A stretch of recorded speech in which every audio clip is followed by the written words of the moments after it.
Chapter 788. Good. Well said. In Taiji Palace, Li Zishuan's passionate words caused the eyes of all the generals to light up. Li Er, who was sitting at the head of the table, didn't show any change on his face, but if one was close enough, one would be able to hear that his breathing had quickened. Cheng Yaojin had never liked to hide his emotions. Old Cheng shouted, "Okay." Then the old man still felt uncomfortable. He laughed loudly and walked over. He patted Li Zishuan's shoulder hard and said, "Li Zishuan, I'm not going anywhere." "Brat, you've said exactly what we old generals are thinking.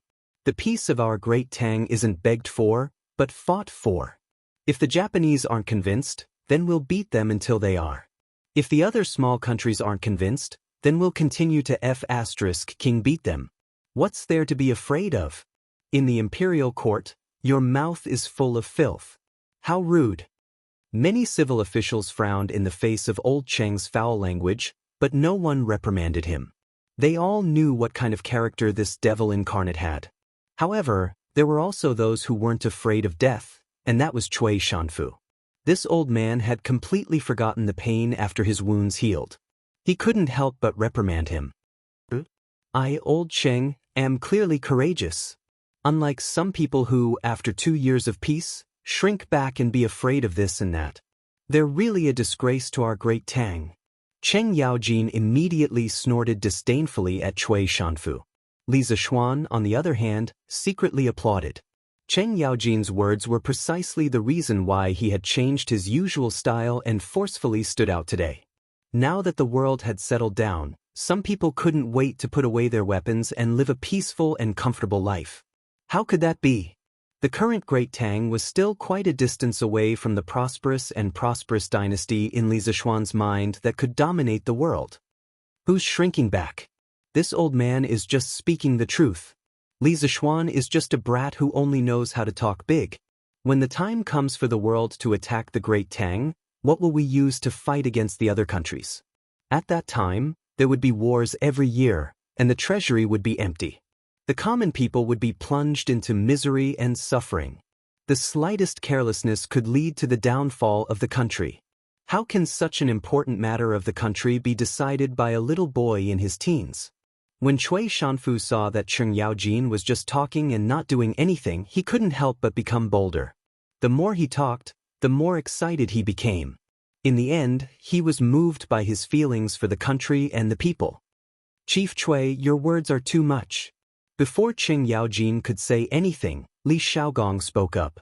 To be honest, Cheng Yaojin, Yu Qigong, Li Zishuan, and the others stood up for him and supported him, which was within his expectations. However, Li Zishuan also stood up for him, which surprised him a little. This was because in his impression, Li Zishuan had always been unwilling to participate in these court battles. Otherwise, this child would not be a third-rank official now. However, in reality his daily authority was limited to the Yanhuang College's Yamacho. Regardless of where a hero comes from, Li Xianxia is full of abilities. So what if he's young? A curved plow, a paper machine, a compass, a celestial lamp, and a glass mirror. These are all things that benefit the country and the people. Even if it was a 30 or 40-year-old scholar, would he be able to do better than Li Xianxia? This time, if the fleet didn't have the help of Li Xianxia's compass and sea chart, the casualties of the army and the people going south would definitely be more than 20 to 30%. How can such a young hero not even have the right to speak in the court in your mouth? Even if Li Zishuan didn't come out to help today, Li Shaogong would still speak up for him. This was because if it wasn't for Li Zishuan's help, this southern trade trip definitely wouldn't have gone so smoothly. Shaogong well said. So what if he's young? Cui Shanfu, when you were Xiao Xian's age, who knows what you were doing? You still have the nerve to talk about Xiao Xian's age? Cheng Yaojin looked at Cui Shanfu and said with contempt. Cui Shanfu's face turned red. He pointed at Cheng Yaojin and trembled for a long time, but he couldn't say anything. Li Zishuan knew that at this time, he also had to go on stage. Otherwise, how could he always let others stand in front of him? Thus, he stepped forward and clasped his hands at Cui Shanfu. Minister Cui just said that this kid was just talking big. When the time comes to attack the Tang Empire, I can't do anything. Heh, how ridiculous. This kid here swears to the heavens that when the time comes, this kid is not only willing to use all of his family's wealth as military supplies, but this kid's 7 feet tall body is also willing to jump on the battlefield, lay down his head, and shed his blood. The yellow sand wears golden armor after 100 battles, and Lu Lan won't return until it's broken. This kid dares to say, dares to do, and dares to take responsibility for his actions. As for the empty national treasury and the suffering of the people, it's not like there's no solution. Not to mention that this southern trade trip brought a huge amount of income to the imperial court that was comparable to the annual tax revenue of the national treasury. There's also Yanhuang College. There are hundreds of engineering students there, and what I'm teaching them is all knowledge that can make the country prosperous and the people strong. Once they complete their studies and leave the mountain, there will be hundreds of Li Zishuan who are good at creating wealth, and the number will only increase in the future. The lives of the people will also get better and better. In comparison, this kid can't stand some people who are afraid before the battle. Things haven't even happened yet, but they're already afraid of this and that, cowering in fear. You must know that nothing in this world is difficult for those who set their mind to it. As long as you set your mind to it, there's nothing in this world that can't be done. The Tang Empire was founded on martial arts. If there's a day when all the important officials in the court are afraid to fight, then the country won't be far from being destroyed. If you want to be everlasting, then you must always maintain the will to forge ahead and do things that ordinary people think are impossible. You shouldn't be afraid of everything like you are now, until you achieve nothing in the end. Li Zishuan's words could be said to be frequent golden sentences, such as, gold wears golden armor in 100 battles, and Lu Lan will not be returned until it is broken. From Wang Changling's 7 Military Lessons, 4th, nothing in this world is difficult for those who set their mind to it. Song Chen Yuanjing's Lin Guangji, Volume 9. These sentences had never appeared before, and every one of them sounded so classic. Perhaps Li Zishuan himself didn't pay attention to this, and he just said it casually. However, Zhang Sun Wuji, Fang Xianling, and the other civil officials couldn't help but look at Li Zishuan in a new light. They secretly thought that this kid had never shown his talent in writing before, but today he suddenly said so many good sentences. Could it be that he improvised? However, there was a problem. For someone like Li Zishuan who kept saying words like, destroy the country, he couldn't be said to be a coward. If it was a narrow-minded emperor, he might have been killed because of this. Good. It's rare for Li Xianxia to have such insight at such a young age. Although this old man doesn't dare to agree with all of your previous views, this old man definitely agrees with the latter part of your words. To everyone's surprise, the old troll actually supported Li Zishuan. Chapter 789. Yellow sand wears golden armor after 100 battles. Lu Lan won't return until it is broken.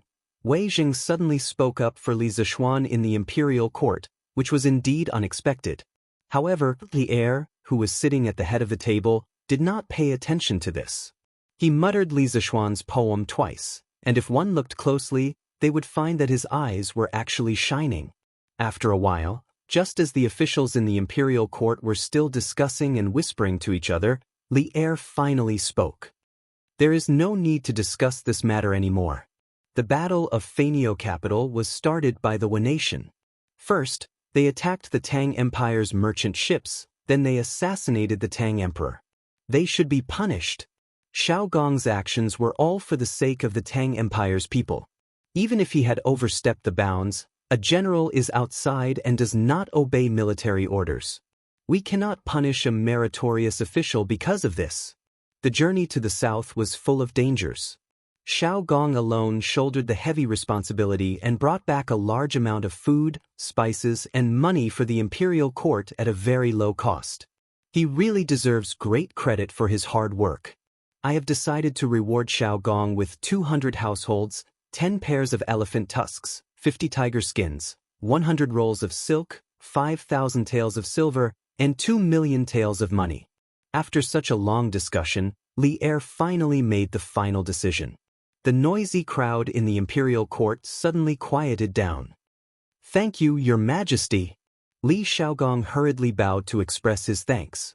Qing Yaojin and the others said happily, Your Majesty is wise. Cui Shanfu was so angry that he frowned, but at this time, he did not dare to say anything.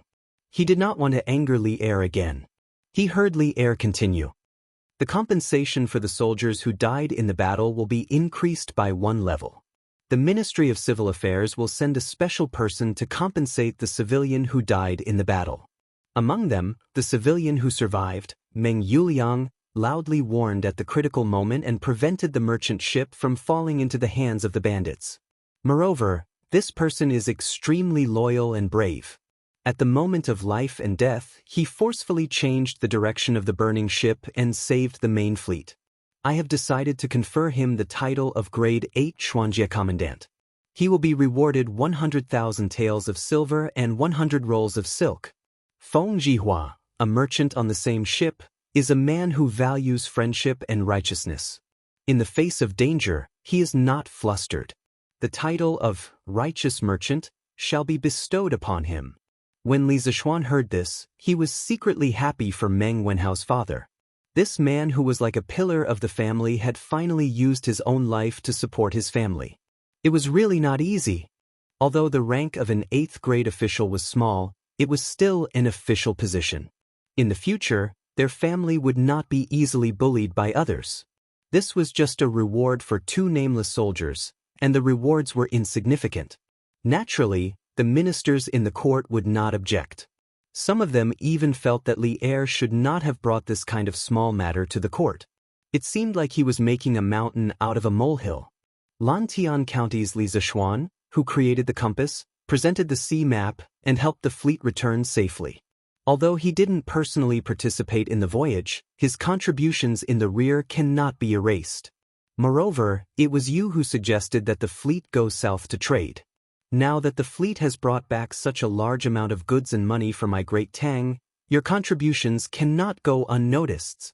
In addition, you invented the paper machine, leveled the price of paper, presided over the compilation of the Great Tang Dictionary, and enlightened tens of thousands of people.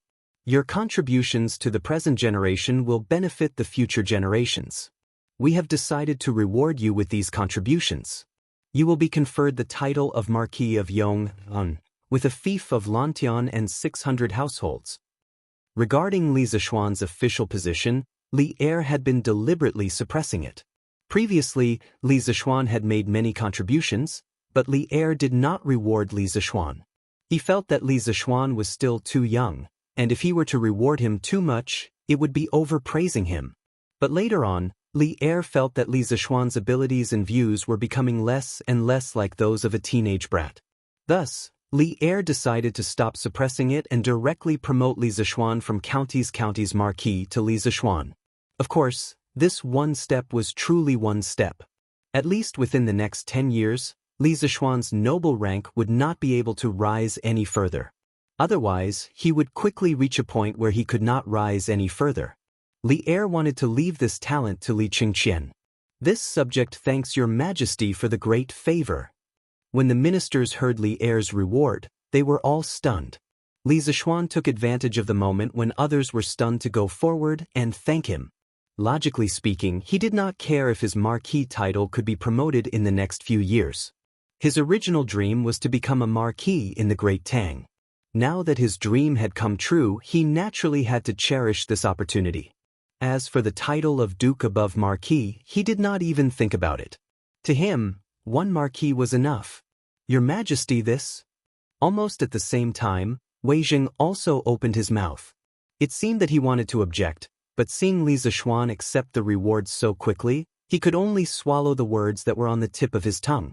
His expression was very ugly. Li Er indifferently glanced at Wei Jing, but did not ask for details. He waved his hand and said, "The matter of the reward ends here.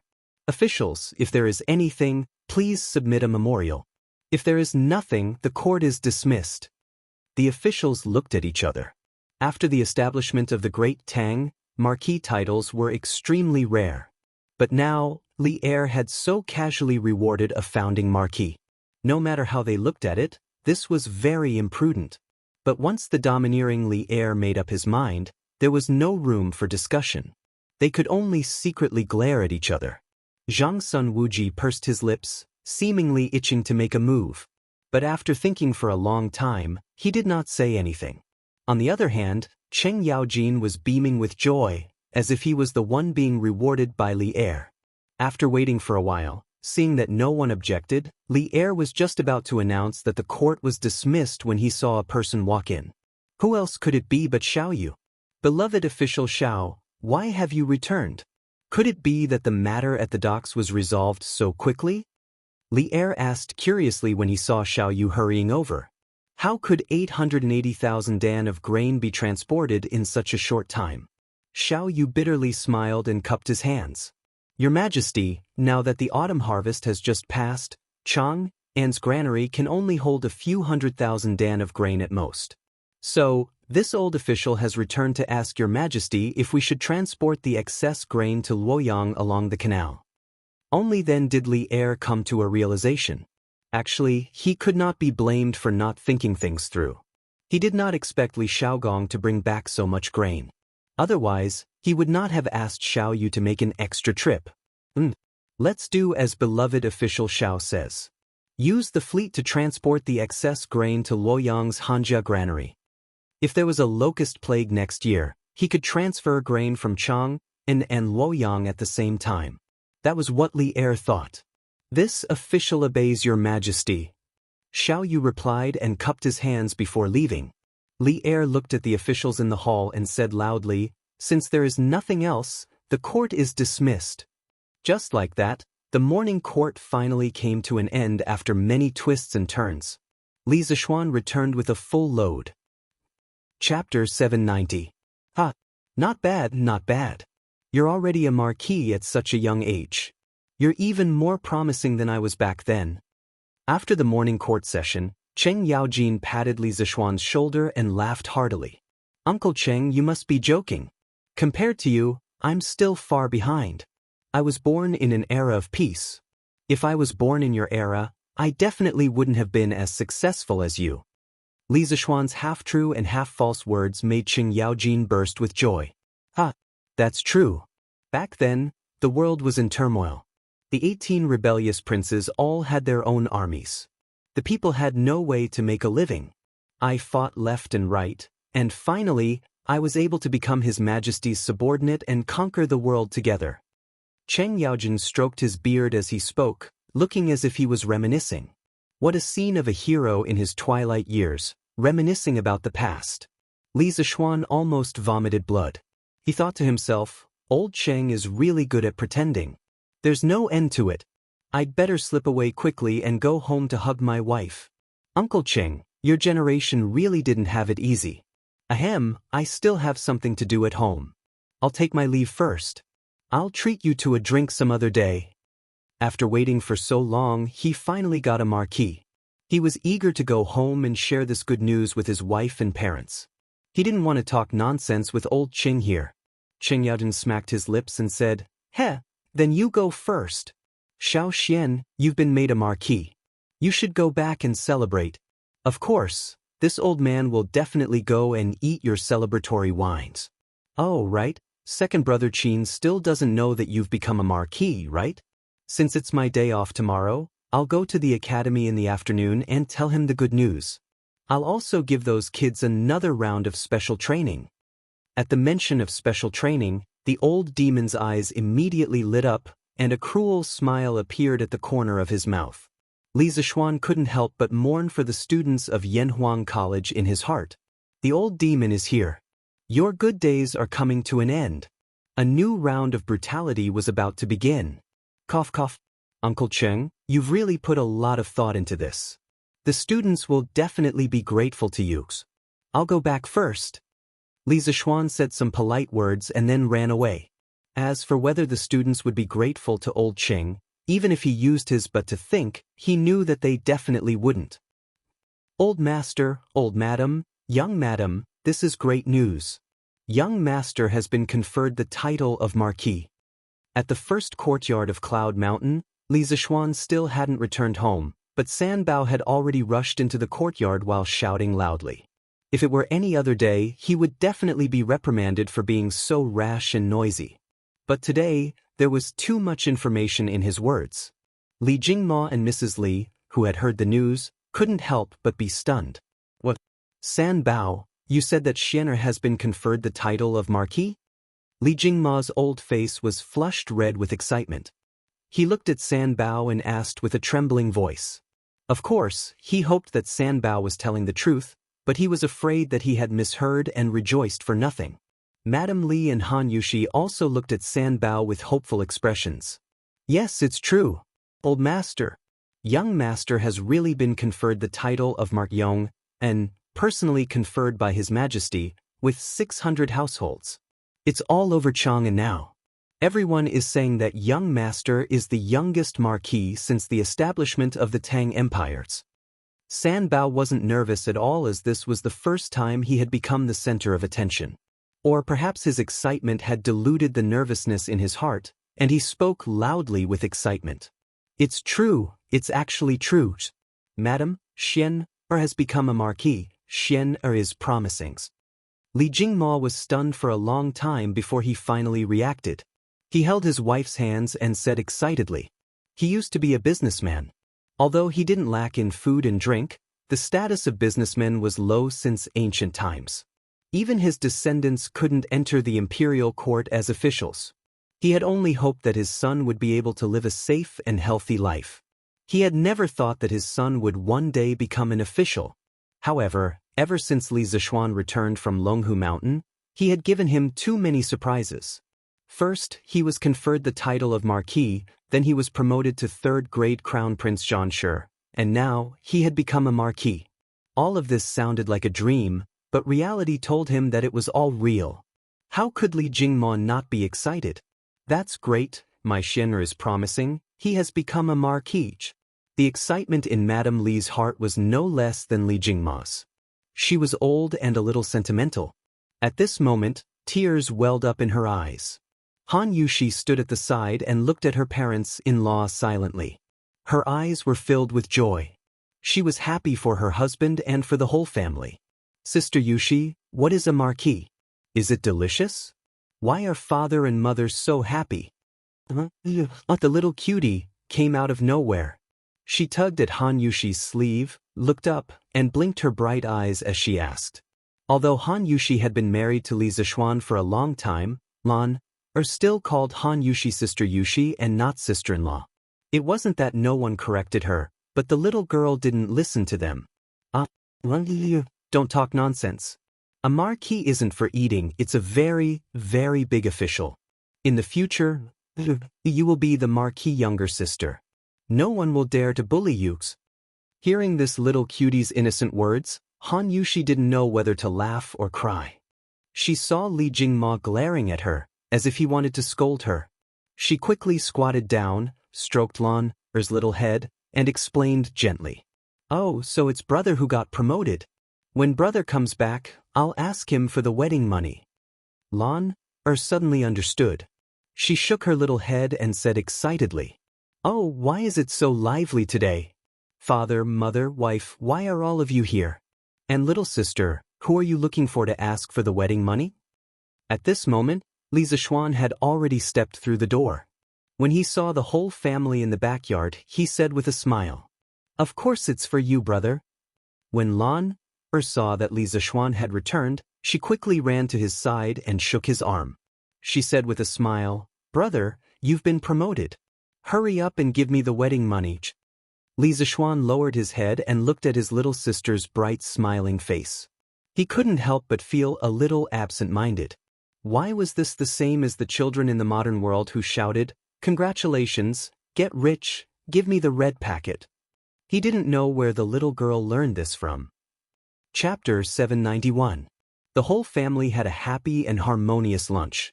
Li Zishuan's laziness relapsed and he didn't even want to go to the academy. He just lay down at home and waited for the imperial edict to officially confer him the title of Marquis from the palace. Around 1 in the afternoon, Li Zishuan did not receive an imperial edict from the imperial palace, but a person did. Oh, Your Highness, you're here. That's right, the person who came was Li Shaogong, the commandery prince of Hejin. When Li Zixuan received the servant's report and went downstairs to the living room, Li Xiaogong was already sitting on the tiger skin sofa and looking at the furnishings in the room curiously. "Ha! Little Xian, this courtyard of yours is rather interesting." Seeing Li Zixuan come, Li Xiaogong nodded and said with a smile. Li Zixuan ordered the servant to serve tea and sat down next to him. He said casually, "Your Highness, this is just my unintentional work. It's not presentable." Li Xiaogong shook his head and didn't say anything. He looked at the other places in the room and said, But you're being modest in front of me now? This is not like you. Although the style of this courtyard is novel, it has its own rules and regulations. It's not something that can be built casually. Obviously, you've spent a lot of effort on it. And the furniture in the room is unique and comfortable. You still know how to enjoy life." Li Zixuan wasn't angry at all after being criticized by Li Xiaogong. Instead, he said with a smile, If your Highness likes it, why don't I give you a courtyard like this?" Li Xiaogong was very tempted, but he still shook his head after thinking about it. He said, "I won't accept a reward for nothing. I won't take your house for nothing." Speaking of this, he picked up the teacup brought by the servant girl and took 2 sips of tea. He continued, "When I just came here, I passed by Yanhuang College and saw the buildings in the distance. The style is quite similar to your courtyard." This queen entered the academy and saw that the students were all wearing the same clothes and were training. Although he couldn't tell what these training items were, this group of weak scholars was actually able to do such neat movements. It was really beyond this king's expectations. Handing Huairen to you before I set out to sea was the right choice. Li Zixuan thought to himself. Although Li Xiaogong usually yelled at Li Huairen, his concern for his son was not vague at all. He had just returned from the sea and couldn't wait to come to Yanhuang College to see Li Huairen's situation. Perhaps this was deep fatherly love. "Your Highness is too kind," Li Zixuan said politely. Li Xiaogong waved his hand and said, "There's no need to say any more. This prince should indeed thank you for this matter.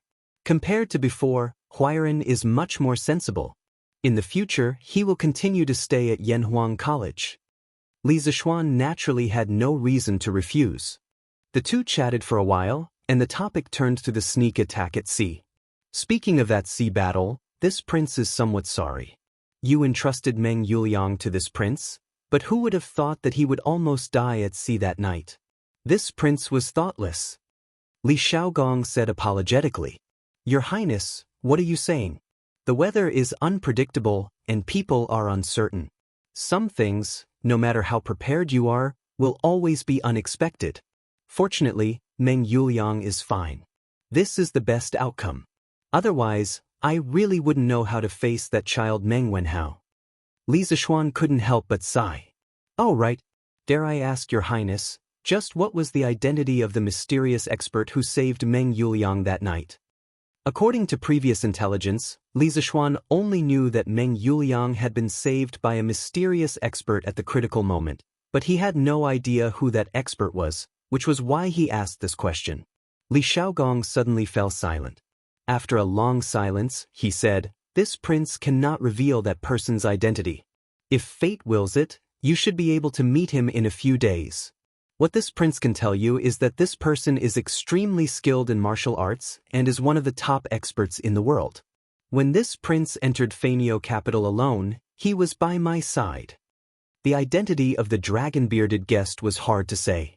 After all, he was the man who had fought for the world with Li Er.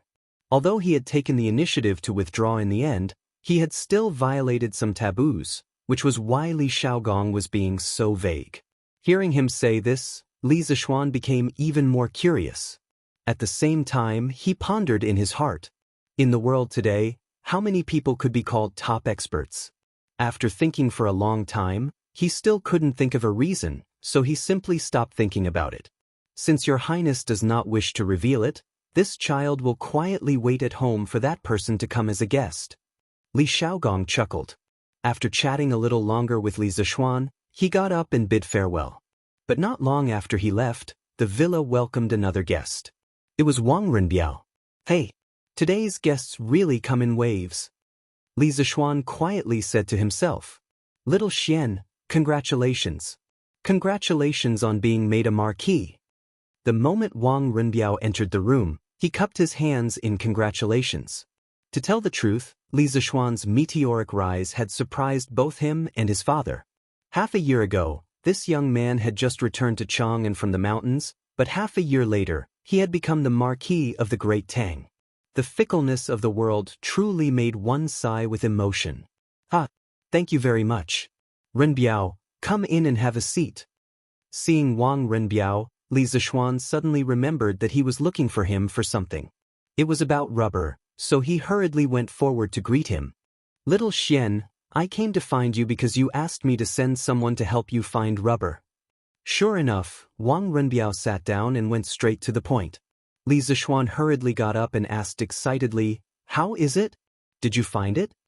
Wang Renbiao smiled and said, This thing is really difficult to find. The steward of the Wang family's fleet led people to search for at least a dozen island countries. Finally, on a long island in the South China Sea, they found a forest with tree trunks that could flow white sap. But the trees there were much thicker than what you described before. Basically, one person couldn't hold it. Later, the steward of the Wang family's fleet released all the sap from the trees in the forest and transported it back to the ship. Now it's all at the dock. Li Zishuan was overjoyed. He realized that today was really his lucky day. Good things were happening one after another. That's great, that's great. I didn't expect you to really find rubber. Renbiao, you've helped me a lot this time. Let's go and have a look now. Li Zishuan stood up and said eagerly. Chapter 792. According to modern historians, rubber was originally produced in the Brazilian Amazon rainforest. Later, when Columbus returned from America, he brought rubber back to Europe. Later, with the beginning of the British colonial era, they introduced rubber trees to Southeast Asia and opened plantations there to produce rubber. Therefore, according to modern history books, it was impossible for rubber trees to appear in Southeast Asia during the Tang dynasty.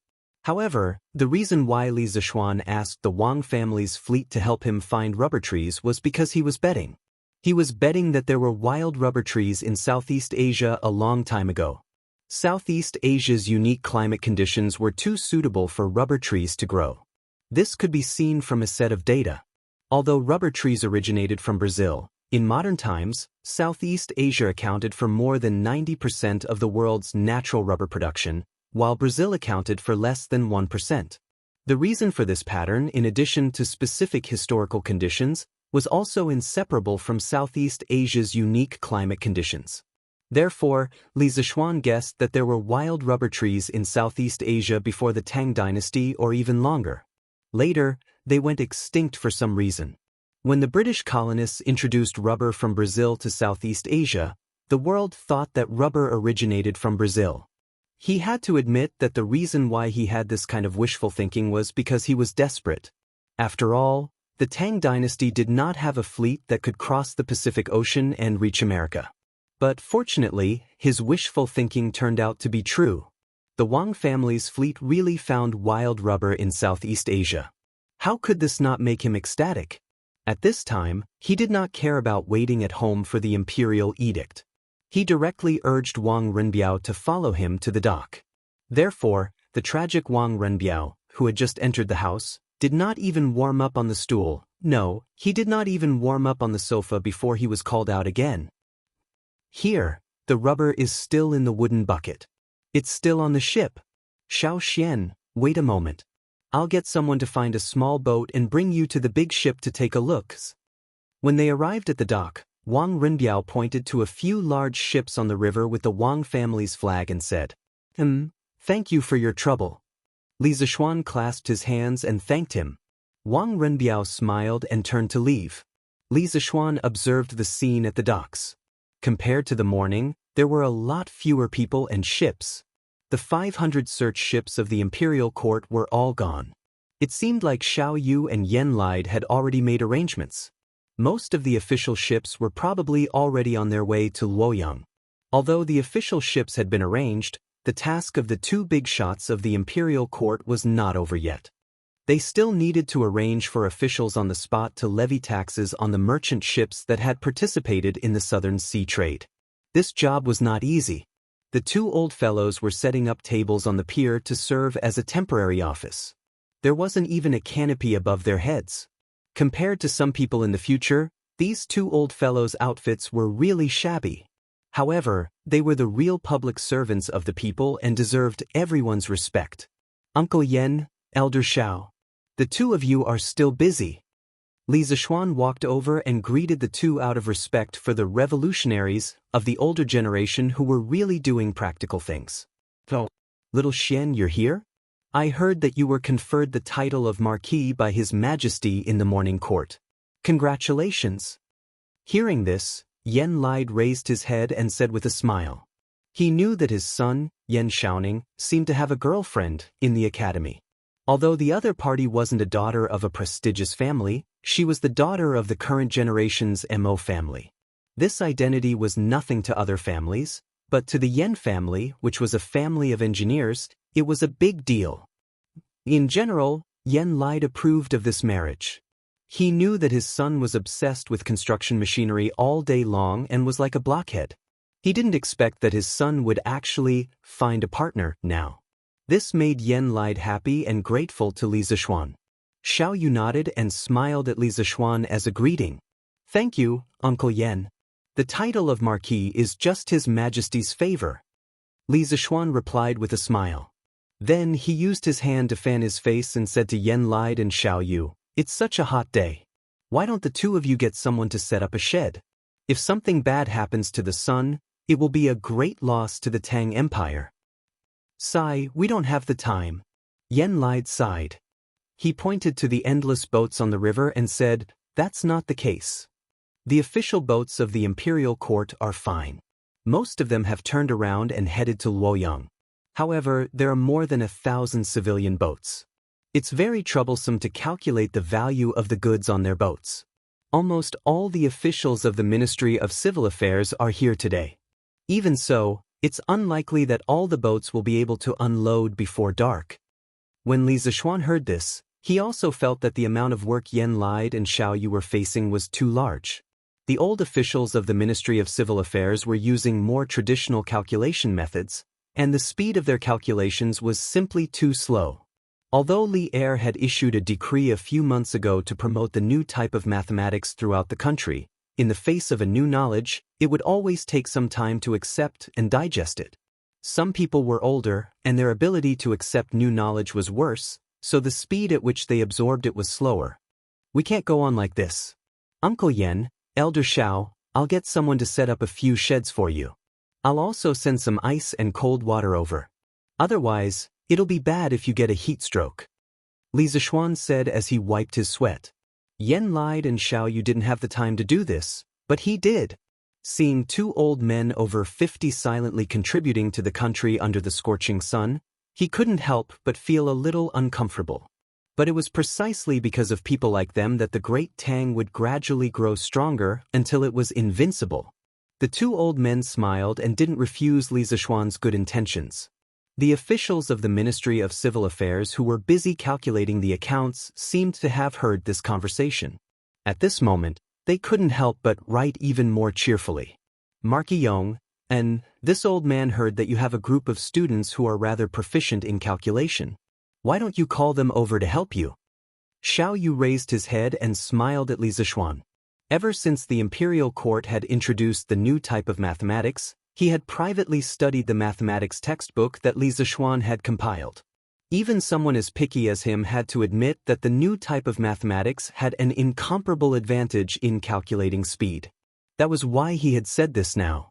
Li Zishuan froze for a moment, then bitterly smiled and said, Elder Xiao, it's not that this little one isn't willing to cooperate, but that group of students of mine is still undergoing military training at the academy. They can't leave. Chapter 793. If it was in the past, Li Zishuan wouldn't have minded his students coming over to help Xiao Yu settle the score. On the contrary, he would have been more than happy to do so because it could give his students some social experience. After all, Yanhuang Academy cultivated practical talents. But now, Cheng Yaojin was probably brutally training the students, but he went to call the students away. How could this be? It's an emergency, so it won't take up too much of their time. Presumably, missing half a day of training won't have much of an impact on the students, right? Regarding the military training at Yanhuang College, the ministers in the imperial court more or less knew a little about it. Some of them even went to watch it live. Xiao Yu had also been there. It was undeniable that when they saw a group of weak scholars marching in an orderly formation on the field and shouting loud slogans, they couldn't help but feel shocked. Starting from the Western Zhou dynasty, the official courses were divided into national studies and local studies.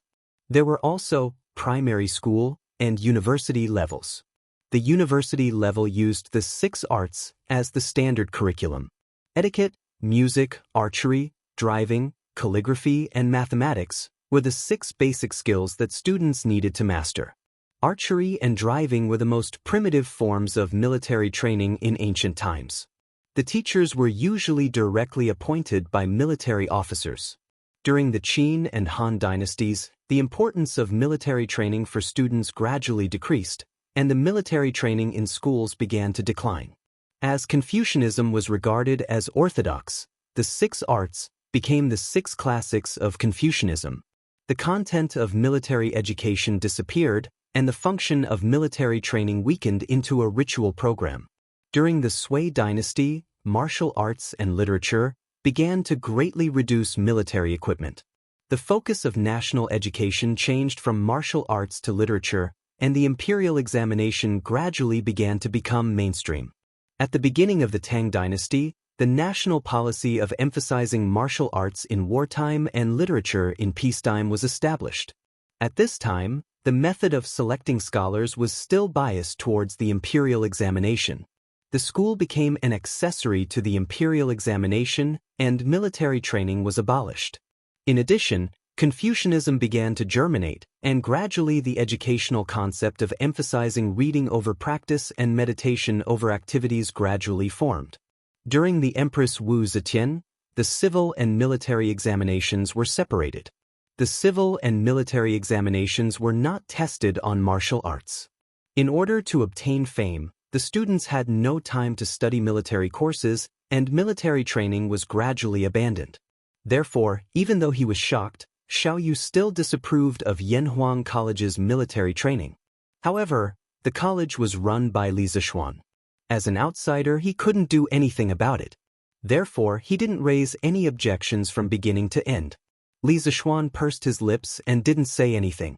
Of course, missing half a day of military training wouldn't affect the students much. However, today's timing was a little special. Old Sheng had just gone to the academy in the afternoon. He could imagine that the group of brats in Class 1 of the academy were probably in so much pain under Old Sheng's evil claws that they wished they were dead.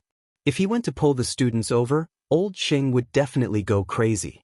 Elder Xiao, missing half a day of military training is of course not a big deal.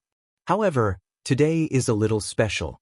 Lu Guogong is conducting special training for the students.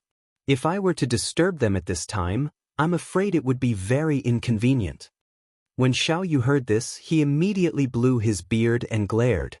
Outrageous! Is Cheng Jijia's special training more important than collecting business taxes for the imperial court? Go and get the students to come over. If Cheng Jijia isn't convinced, he can come and reason with me. Li Zishuan suddenly felt helpless. Since he had already said this, he had to be a living bodhisattva today and rescue the students who were in deep trouble. Ahem, Elder Xiao, please wait a moment. I'll send someone to the courtyard to inform the students to come over. Yanhuang College. As Li Zishuan expected, ever since Qing Yaojin, the big devil, came to the academy in the afternoon, the students' training suddenly increased by more than 50%. Today's weather was so hot, but the students of each class could still be seen running tirelessly on the field. Large beads of sweat rolled down their foreheads. The camouflage uniforms on their bodies looked as if they had just been fished out of the water. A gentle twist could probably wring out water. Cheng Yaojin held a bamboo stick and followed behind the students of Class 1 as if he was herding sheep. Huff huff. I'm so tired. You say, hi Duke Lu, don't you know how to rest at home if you have nothing better to do? Why did you come to the academy to join in the fun? Sigh, if only father could cancel the rest period. Yes, just temporarily. Let us endure this period of military training first. The little fatty was sweating profusely on the field. As he ran, the fat on his body jiggled. Therefore, according to the theory of physics, if he ran the same distance, he would need to do more work and consume more energy. In addition, his foundation was weak to begin with. Naturally, he would be more tired than others. At this time, Li Tai wiped the sweat on his forehead and muttered in his heart. It couldn't be helped. Old Devil Ching was really too abnormal. When he came in the afternoon, he made them run as if their lives depended on it. Those who couldn't run were directly thrown into the small dark room to fend for themselves. He was simply too cruel. General Cheng, General Cheng. At this time, there was a shout from the back of the team. Turn right. Enter the field. Cheng Yaojin looked back and saw Mo Zhong running in his direction. He led the students from the track into the field and then shouted again, "Stop!" The students of Class 1 immediately stopped in their tracks. What's the matter? Can't you see that I'm in the middle of military training? Cheng Yaojin turned around and glanced at Mo Zhong as he said with some dissatisfaction. General Cheng, Yamacho asked someone to send a message. He wants a class of students who are proficient in arithmetic to temporarily stop their military training and go to the pier outside Plum Village to wait for orders. Mo Zhong felt a little guilty when old Devil Cheng looked at him like this. However, he still relayed Li Zishuan's order. When Cheng Yaojin heard this, he began to look at Mo Zhong strangely. If he didn't know him well, he would have suspected that Mo Zhong was a spy sent by a student to deliberately spread false information. Why does Xiaoxian want students who are proficient in arithmetic? Mo Zhong cupped his fists and said, I don't know. I only heard that it was the order of the Minister of Civil Affairs, Elder Xiao. That old fox Xiao Yu? Cheng Yaojin frowned and didn't say anything. The eyes of the students on the field suddenly lit up. Their chance had come. As long as it wasn't military training, they were willing to do anything. Moreover, they had to know arithmetic and he was the Minister of Civil Affairs. This meant that this job must be related to accounting. In this case, they had to go. Quickly agree, quickly agree. Accounting makes me happy. This king wants to go and settle accounts. Li Tai stood upright and looked at Cheng Yaojin's back from the corner of his eyes as he madly muttered in his heart. As if he had heard his thoughts, Cheng Yaojin paused for a moment and said, Then let them go first. I'll go and train the students of Class 2 in the afternoon. The students of Class 1 were ecstatic when they heard this. However, they were afraid that extreme joy would lead to sorrow, so they didn't shout out loud. At this moment, they were extremely grateful to Xiao Yu, the Minister of Civil Affairs. Chapter 794. On the pier. Li Zishuan was talking to Yen Lide and the others when Wang Runbiao came back.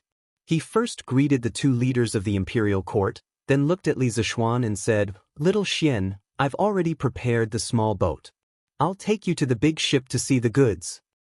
Li Zishuan nodded and was about to leave with Wang Runbiao when Xiao Yu suddenly said, Marqiong, and do you have goods on the Wang family's ship? Li Zishuan didn't know what Xiao Yu meant. He turned around and answered, Yes, before the imperial court's fleet went south, I asked Runbiao to help me bring back some specialties from Nanyang. Xiao Yu twirled his beard and laughed, Ha, that's great. You can ask your students to help you settle the accounts. I'll let your goods reach the shore earlier. Take it as repayment. Li Zishuan couldn't help but laugh. He didn't expect Xiao Yu to open the back door for him. This was good too. He didn't have to wait for half a day at the pier. Ha. Thank you, Elder Xiao. Li Zishuan thanked Xiao Yu, then followed Wang Runbiao onto the boat and went to the Wang family's main fleet. Xiao Xian, come and take a look. Is this the rubber you need? The boat followed the Ba River and rowed for more than a mile before reaching the Wang family's fleet. From this, one could see how many ships were waiting to dock.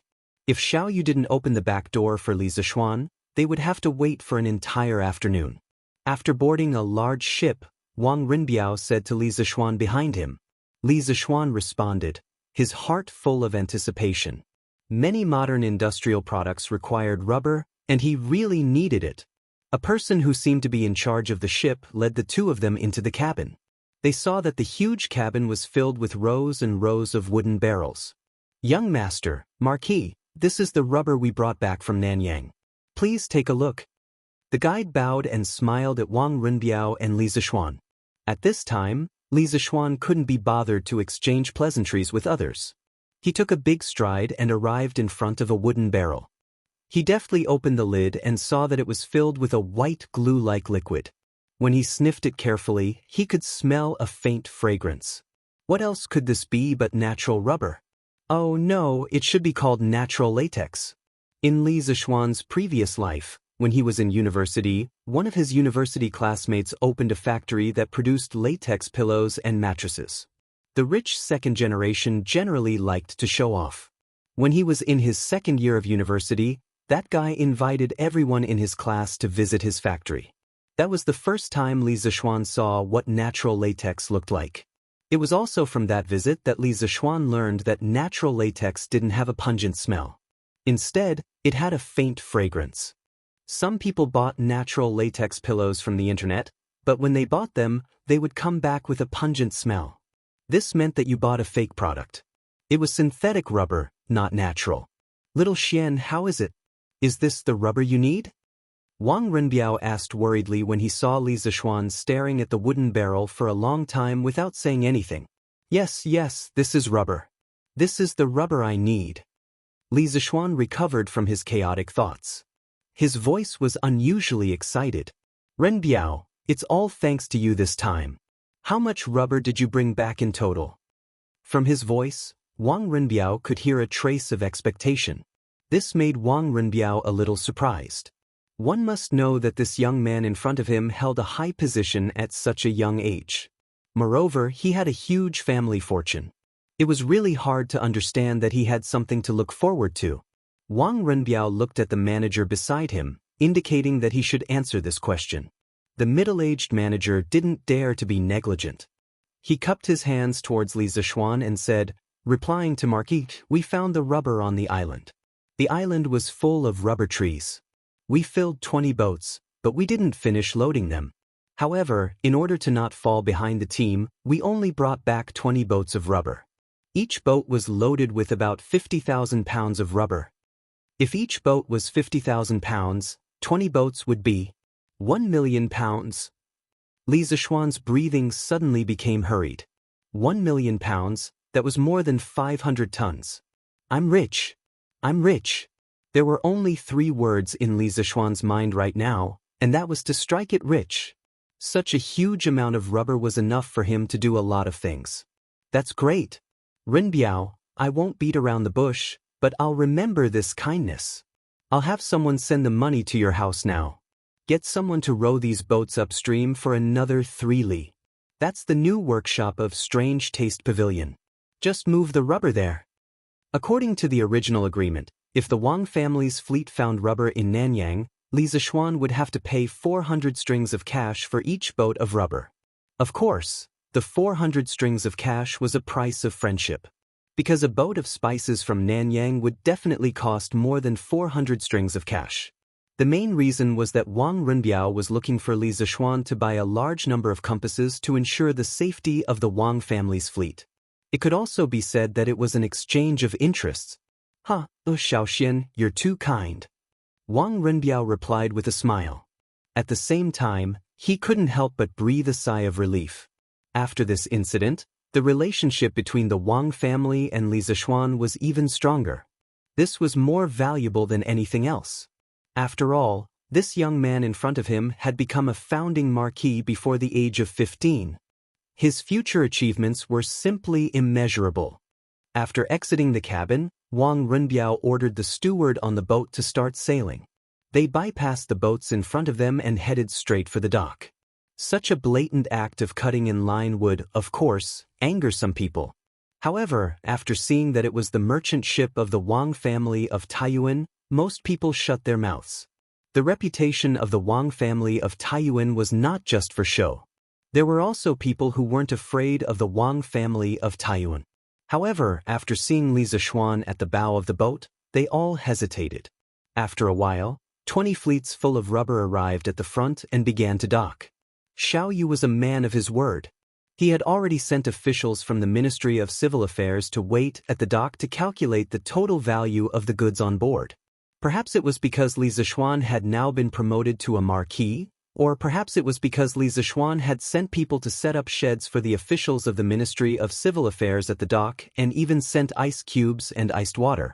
The officials of the Ministry of Civil Affairs who came to receive the goods were so enthusiastic that Li Zixuan was a little uncomfortable. However, facing the buckets of white gelatinous liquid on board, the officials of the Ministry of Civil Affairs who came to receive the goods couldn't help but feel troubled. How should they value this stuff? How much should they charge? Chapter 795. Marquis, what is this thing? How much should we tax it according to the market price? The middle-aged official from the Ministry of Civil Affairs looked at the white latex in the wooden bucket in the cabin. He reached in and touched it, then put his hand next to his nose and sniffed it. In the end, he still couldn't recognize what it was, so he walked behind Li Zixuan and asked with an awkward expression, "Oh, I call this thing rubber. As for the market price, I really don't know. After all, this thing has never appeared in Chang'an City." Li Zixuan didn't make things difficult for the official and answered truthfully. "According to the rules, we have to collect tax based on 10% of the total value of the goods. What should we do now?" The middle-aged official suddenly frowned and said. Li Zixuan glanced in the direction of Yan Lide and Xiao Yu, then smiled and said, "If you can't make up your mind, go and ask Elder Xiao. However, I can give you a reference price. I bought this rubber from the Wang family's fleet.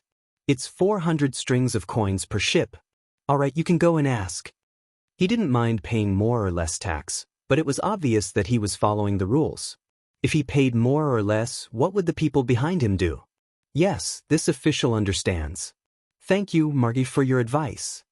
The middle-aged official cupped his hands to Li Zixuan, then turned and left. Not long after, he turned back. "Marquis, Elder Xiao said that the tax will be based on the price you bought the rubber from the Wang family." In fact, Xiao Yu knew very well that since Li Zixuan valued rubber so much, it meant that its value was definitely extraordinary. At least, it was definitely worth more than 400 strings of coins per ship. But so what if he understood? Only Li Zixuan could make use of this thing's value. The others didn't even know how to use it, so it was difficult to appraise its actual value. It was better to be straightforward and do Li Zixuan a favor at the same time. All right, send someone up to take a look. There are a total of 20 ships worth 8,000 strings of coins, which is the tax of 800 strings of coins. If there's no problem, I'll write you a note later. You can take this note directly to Yunshan to get the money." Li Zixuan smiled without batting an eyelid, then said to the middle-aged official. In his heart, he was thinking that Elder Xiao was quite considerate. At least he didn't help just now. "Yes, Mark. Please wait here for a moment. This official sends someone to check the ships." The middle-aged official responded and went to arrange it. It didn't take long for the inspection to be completed. Li Zixuan wrote him a note for 800 strings of coins and asked him to go to Yunshan Villa to get the money. He wouldn't carry so much money with him. He wasn't crazy. The fleet full of rubber left the dock and sailed upstream along the Ba River. As soon as Li Zixuan got off the ship, he saw a group of students in camouflage uniforms coming from the north. Who else could it be other than Li Tai and Cheng Chumo? "Yamacho! Yamacho! What orders do you have for us to come here?" The group of students also saw Li Zixuan. They immediately rushed over and asked. Li Tai didn't say anything. The little fatty was so hot that he was panting. Besides, he also knew why Li Zixuan called them over. Didn't they see so many officials at the dock burying their heads in writing? Anyway, for him, escaping from Qing Yaojin's evil clutches was the best thing to do. Meng Wenhao looked at the densely packed ships on the river. His face was full of excitement, but there was also a trace of uncertainty in his eyes. At this time, Li Zixuan looked at the students and smiled. The fleet that was previously organized by the imperial court to go south has returned today. His Majesty ordered the Ministry of Civil Affairs to collect tax from all the ships. Because the amount of money involved is huge, it's more troublesome to calculate. Elder Xiao wants you to come over and help collect the tax as soon as possible so that these ships can dock and unload as soon as possible.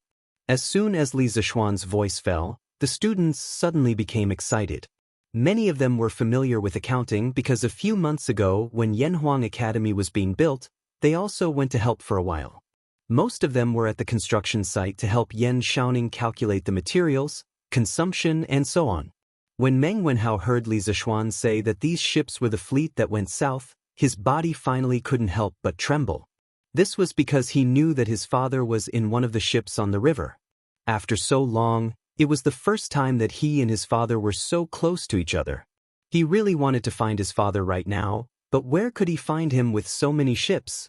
Moreover, he still hadn't completed the task that Li Zishuan gave them.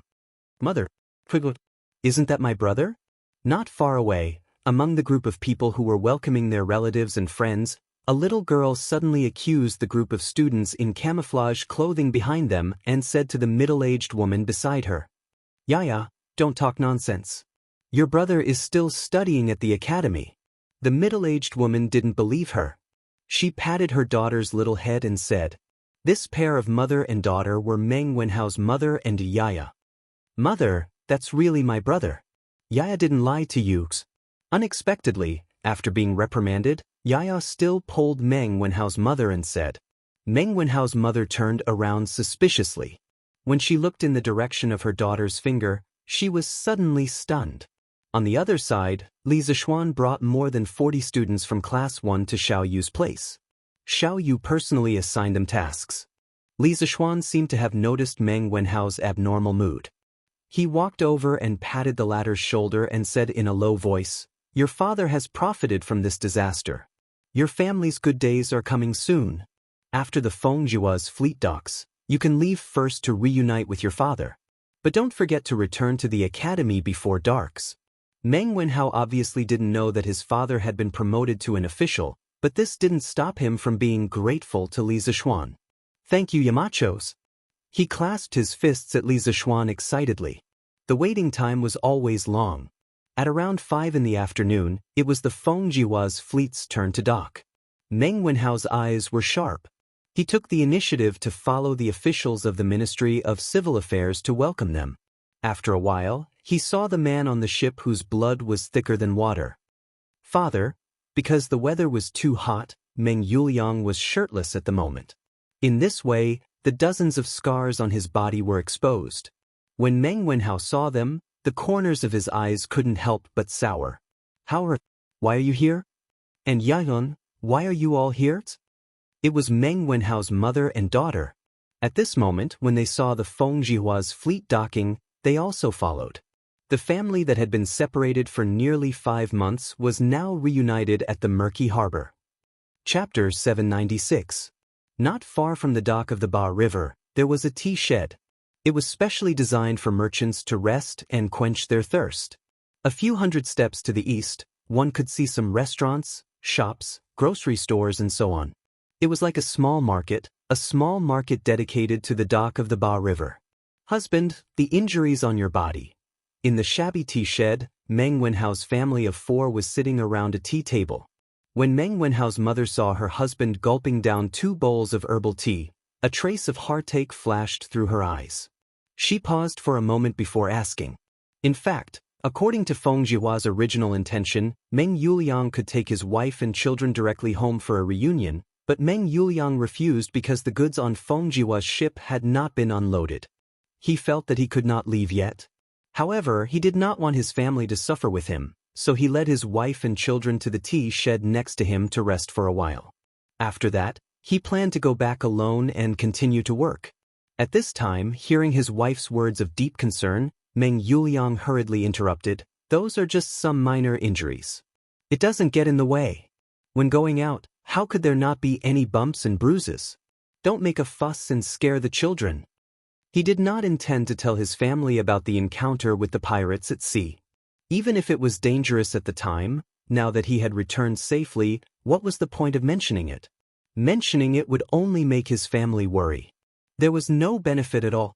But he did not know that Meng Wenhao, who was sitting quietly on the side, already knew the complete story.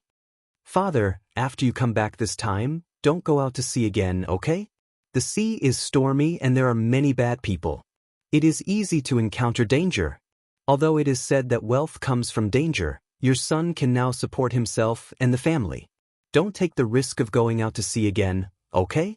When Meng Wenhao saw that his father was deliberately covering up the scars on his body, he instantly understood what his father was planning.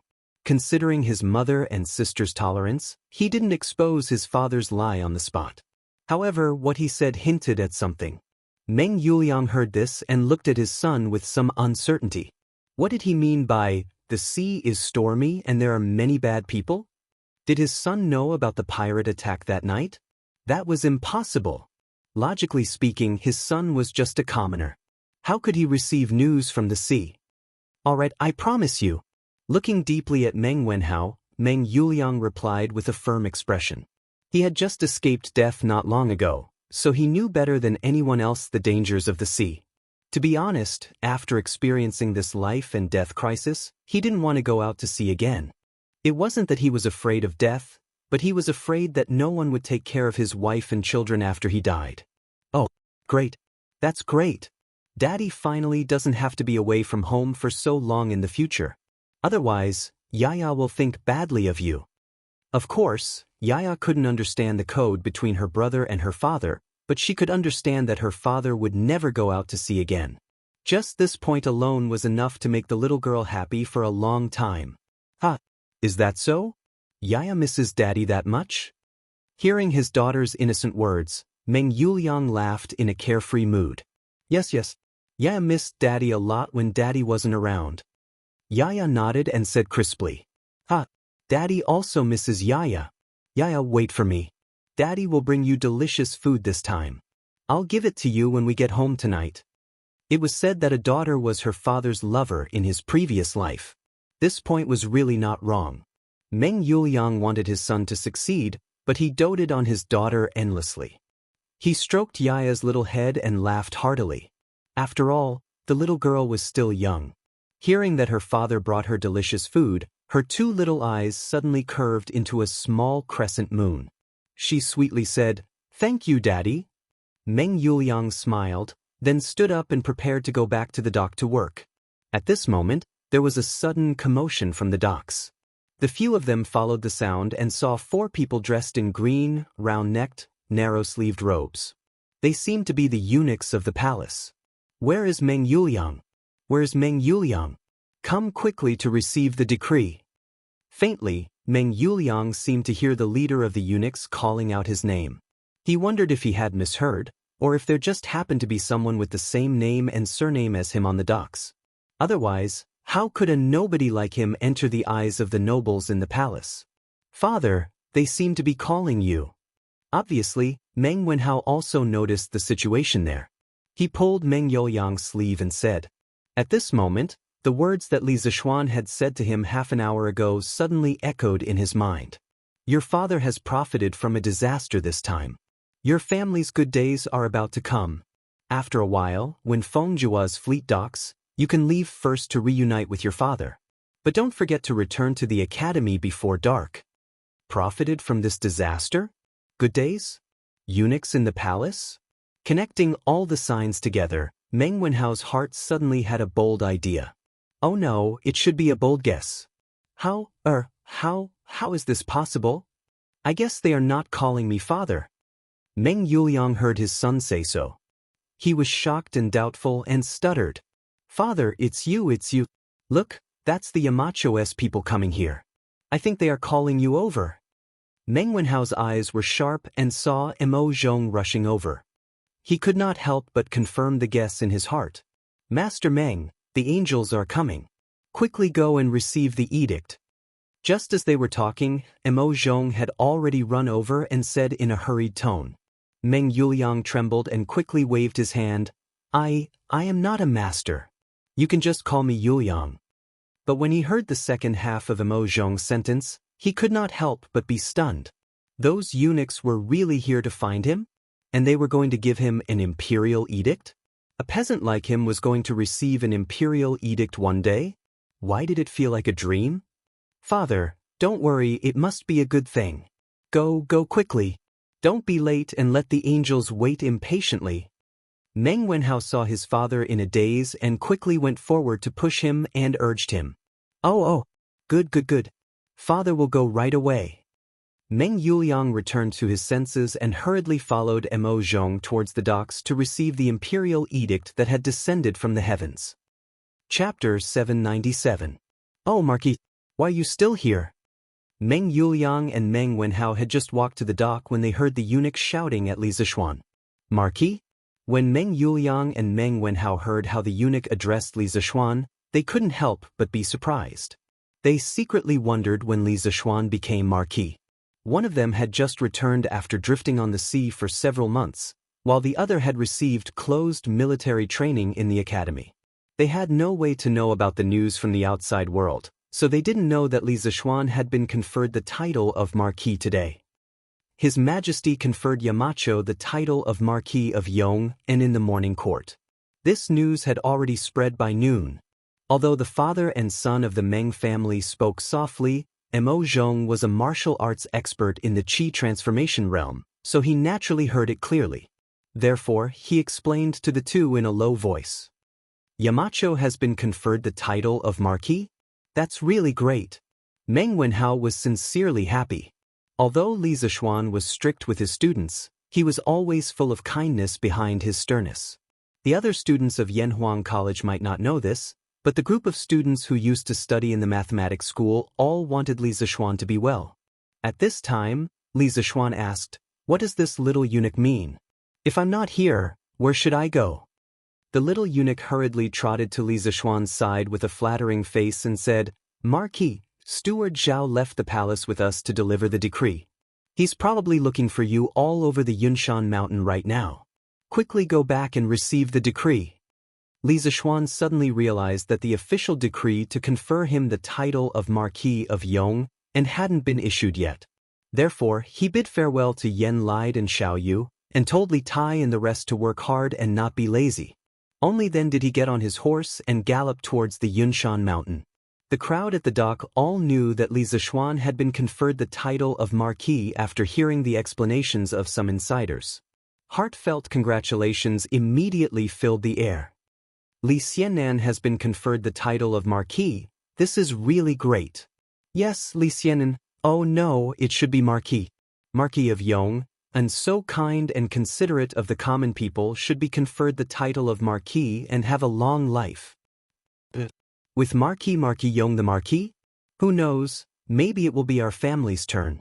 Look, compared to our villages Marquis are, as compared to heaven and earth. Yes. It's just that I don't know how big Marquis Yong An's fief is. It would be great if my family could become one of his farmers.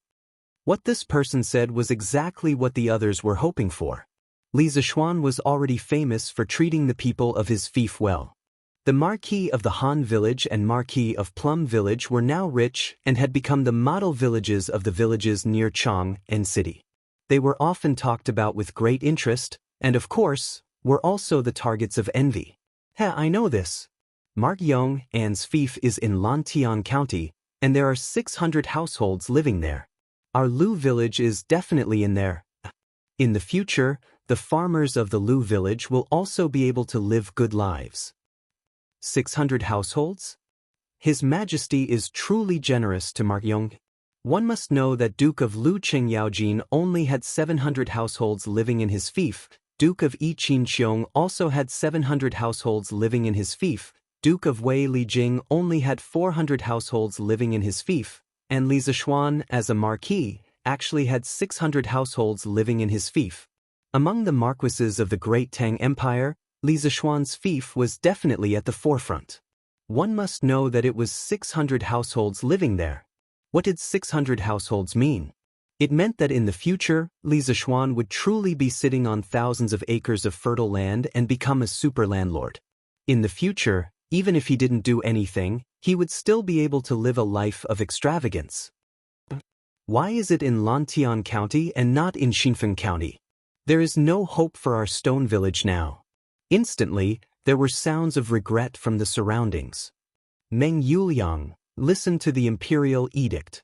After seeing Li Zishuan leave, the little eunuch looked at the father and son of the Meng family standing at the side and then shouted with a sharp voice. Meng Yuliang's father was so excited that he almost knelt down. Fortunately, Meng Wenhao knew the rules and knew that he didn't need to kneel down to receive the imperial edict. He quickly pulled his father and the two of them faced the direction of the imperial palace and bowed. Meng Yuliang said in a trembling voice, "Meng Yuliang respectfully listens to the imperial edict." The surrounding people turned their attention back to the two of them. They looked at Meng Yuliang and his father with a trace of doubt in their eyes.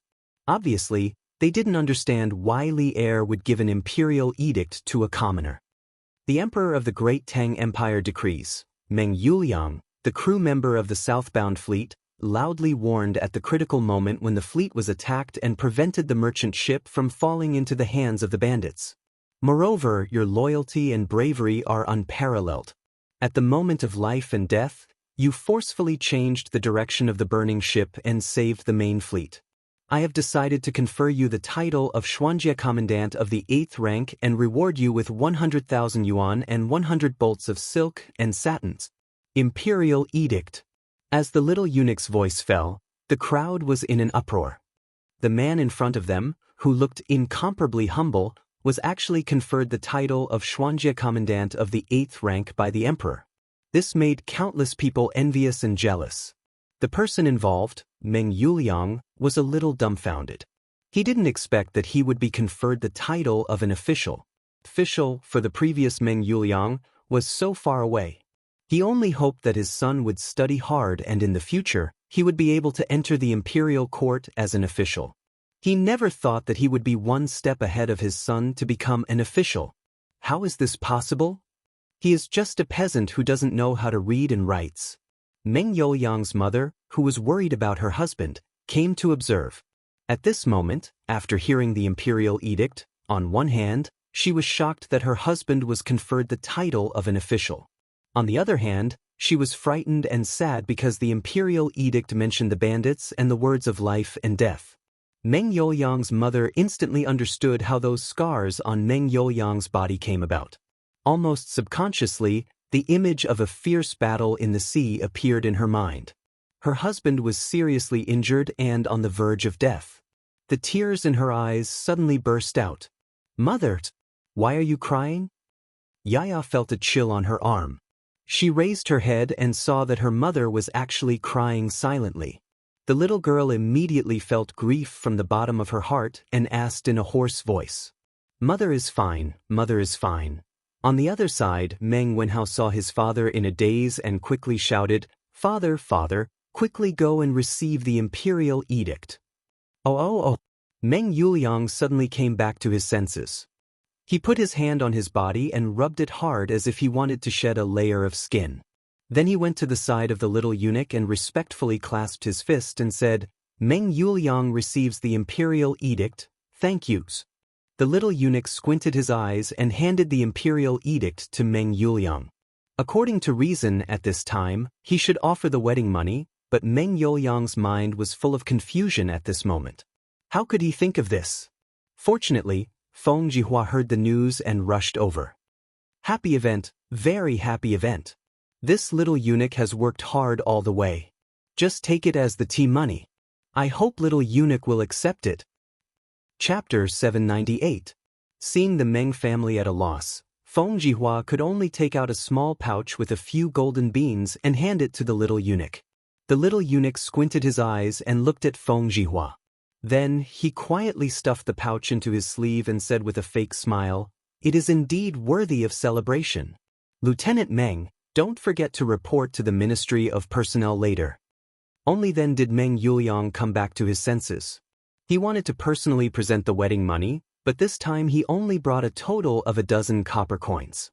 Moreover, the little eunuch had already received the wedding money from Feng Jihua. If he were to present the wedding money again, it would be very inappropriate.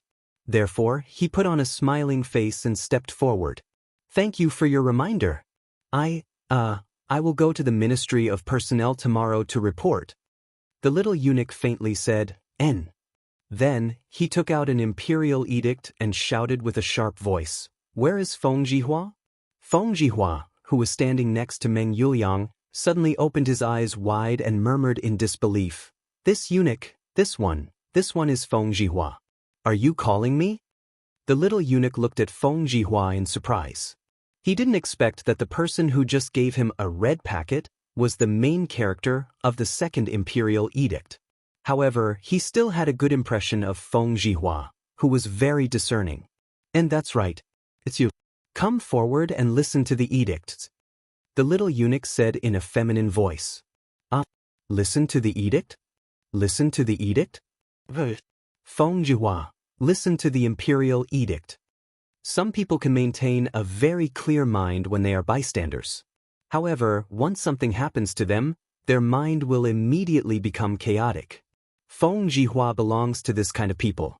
Now, his heart is still in a mess. He even stuttered when he spoke. The Tang Emperor decrees, southbound merchant Feng Jihua, who values friendship and righteousness, when the pirates attacked the fleet, he didn't panic in the face of danger. He joined hands with the crew to turn the tide and prevent the main fleet from suffering a huge loss. He is awarded the title of Righteous Merchant. He will live with the country for generations to show his appreciation. As soon as the little eunuch's voice fell, the surrounding people suddenly exclaimed in surprise. Feng Jihua was stunned for a moment, and then he was ecstatic. Feng Jihua accepts the decree. Thank your majesty for your kindness. Since ancient times, the status of merchants had always been low, and they were often exploited by local officials. Moreover, after being exploited, they had to swallow their anger, and no one would seek justice for them. This was because the hierarchy of agriculture, industry, and commerce firmly nailed the merchants to the ground, and they would never be able to move. But now that he had the title of Righteous Merchant, at the very least, when he walked around the local government, he would encounter fewer difficulties. To Feng Jihua, this title was as valuable as gold. More importantly, the Imperial Edict had stated that this title of Righteous Merchant would last for as long as the Great Tang existed. This meant that as long as the Great Tang existed, Feng Jihua would always enjoy the treatment of a righteous merchant. Even if he died, this title would be passed on to his descendants. This benefit was simply too good. It could be said that Feng Jihua had now become the object of envy of all merchants in the world. At this moment, Feng Jihua trembled as he stepped forward to receive the Imperial Edict. Of course, it was inevitable that he stuffed a gold bean into the little eunuch's hands. But to Feng Jihua, money was a small matter. This Imperial Edict was priceless. All right, the edict has been passed. We should return to the palace. The little eunuch brushed his sleeves, turned around with a smile, and left with his entourage. He was rejoicing in his heart. Fortunately, he was not going to pass on the Imperial Edict to Li Zishuan. Otherwise, how could he get so much money? It was not that Li Zishuan was stingy, but he did not dare to accept the money given by Li Zishuan. Take care, eunuch. Meng Yuliang and the others hurriedly bowed to the back of the little eunuch. After the little eunuch left, this place suddenly became a sea of joy. Boss Feng, thank you for just now. I will return the money to you later. Meng Yuliang said. Feng Jihua was obviously very happy. His old face was smiling like a chrysanthemum. He waved his hands and said, You don't need to return it? How much money can it be? It's not a problem. Yuliang, now that you have an official position, this is the most joyous thing. I didn't expect that you would be an official one step ahead of your families Wenhao. This is really beyond my expectations. In the end, without waiting for Meng Yuliang to object, he continued with a smile and said, Let's quickly finish unloading the goods. After unloading, this old man will treat all of you to wine to celebrate for you, Yuliang, and of course, for me. How can this be? How can I let Boss Feng spend money? Feng Jihua pretended to be angry and said, Hey, why can't this be? Yuliang, now that you have an official position, you don't want to have any dealings with this old man? Meng Yuliang hurriedly shook his head and said, No, Boss Feng, what are you talking about? How can I, Meng Yuliang, be a villain who only cares about profits and forgets righteousness? I definitely don't mean that.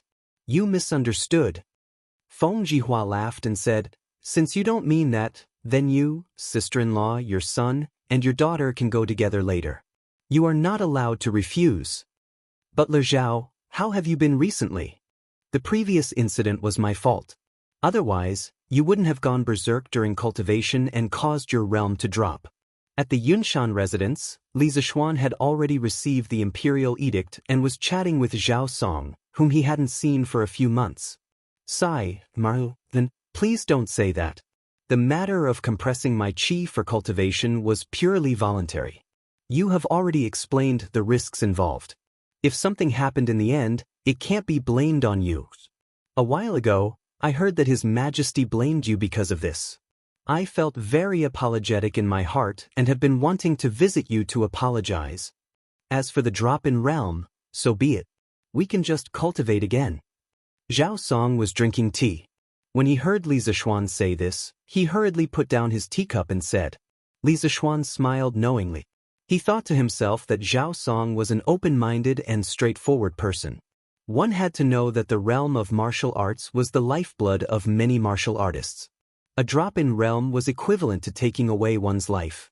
If this happened to others, it was hard to guarantee that they wouldn't resent it. With Butler Zhao's state of mind, it's only a matter of time before you break through to the great Grandmaster realm. Let's not blame this and that. If Butler Zhao is free in the future, I will treat you to wine. More haste, less speed.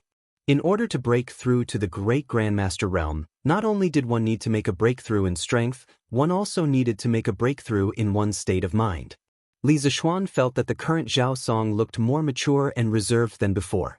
In such a state, the chances of him breaking through to the great Grandmaster realm were undoubtedly higher. Thank you for your auspicious words.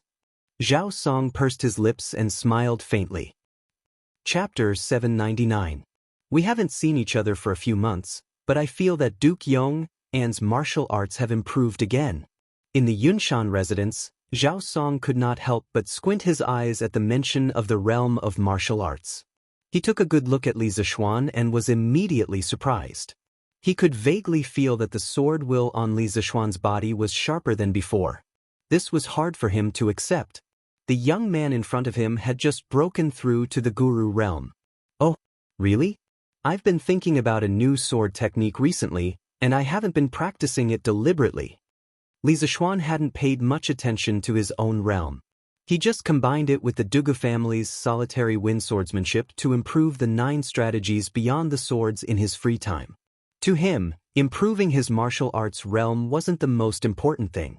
He didn't want to improve his realm too quickly and cause his foundation to be unstable. Zhao Song was speechless. He hadn't practiced much, but his martial arts had improved so quickly. How could he, who had been practicing hard every day, endure this?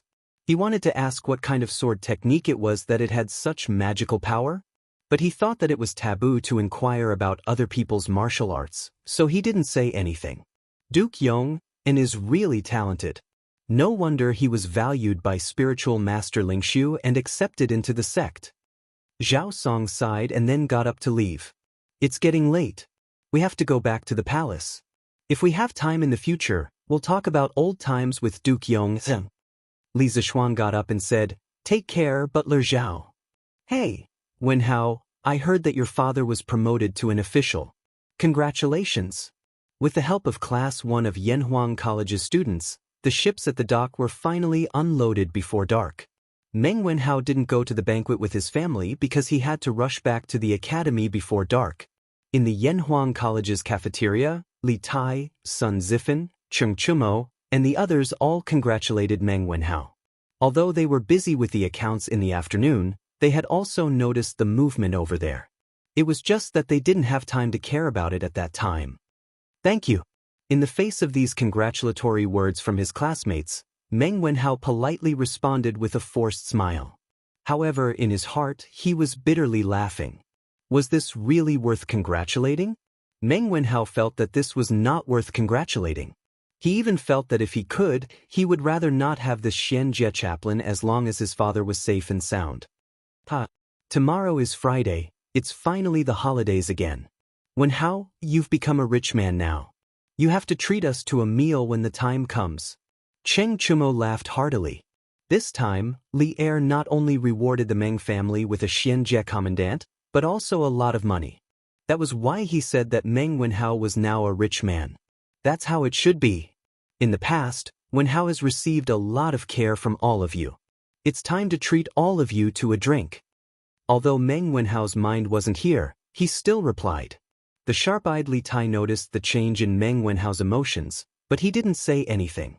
Hey, speaking of which, this is the 3rd week, right? The 1-month military training period is about to end. We can finally relax. Now, I finally understand how blissful it is to sit in the classroom and listen to lectures.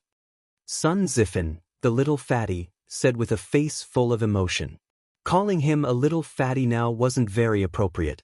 After such a long period of military training, his physique was now at an average level. He couldn't be considered fat at all. At most, he was a little sturdy. As for Li Tai, he had also lost a lot of fat. However, Li Tai was much fatter than Sun Zifan before, so he still looked a little fat now. However, it was much better than his previous round appearance. Sigh, Sun Zifan, I say, let's think about how we're going to spend tomorrow. This afternoon, because we helped the Ministry of Civil Affairs settle the score, we escaped a calamity. However, we can't escape the calamity forever. I heard that this afternoon, the people of Class 2 were badly scolded by Lu Guogong. Now, they're all lying on the sports field. Wang Meng, who was sitting at the next table, glanced at Sun Zifan, who was in a happy mood, and said mercilessly, that's true. When Sun Zifan heard this, he immediately lost his spirit like a frosted eggplant. He muttered in a melancholy mood, when we left in the afternoon, I felt that Lu Guogong was not in a good mood. We are bound to be unlucky tomorrow. I say, Chonyo, can you ask your father not to come tomorrow? It's not so bad for the academy. We can have a break every 5 days, but the ministers only have 1 break every 10 days. It's not easy. Your father should be resting at home while the imperial court is on holiday.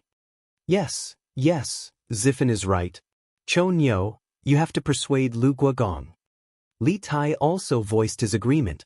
Cheng Chumo said with a bitter face, do you think I don't want to persuade him? But my father is so stubborn. How can I persuade him? In fact, Cheng Chumo knew that the reason why his father came to the academy as a military training instructor, other than helping Li Zishuan train the students, was to help him improve his state through military training. But now that more than half of the military training was over, his martial arts state was like Mount Tai, not moving at all. So compared to Li Tai and the rest, he was the one who was under a lot of pressure. That's right. This prince can still take leave.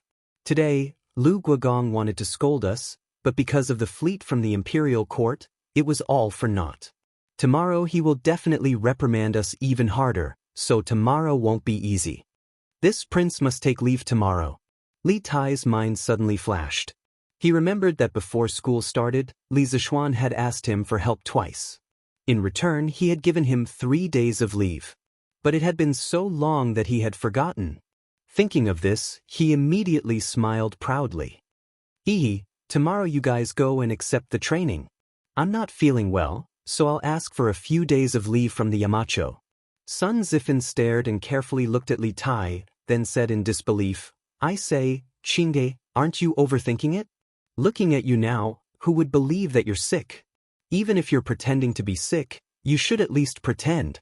If you go to the Yamacho, you'll definitely be seen through by the Yamacho. It'll be a miracle if you can take leave.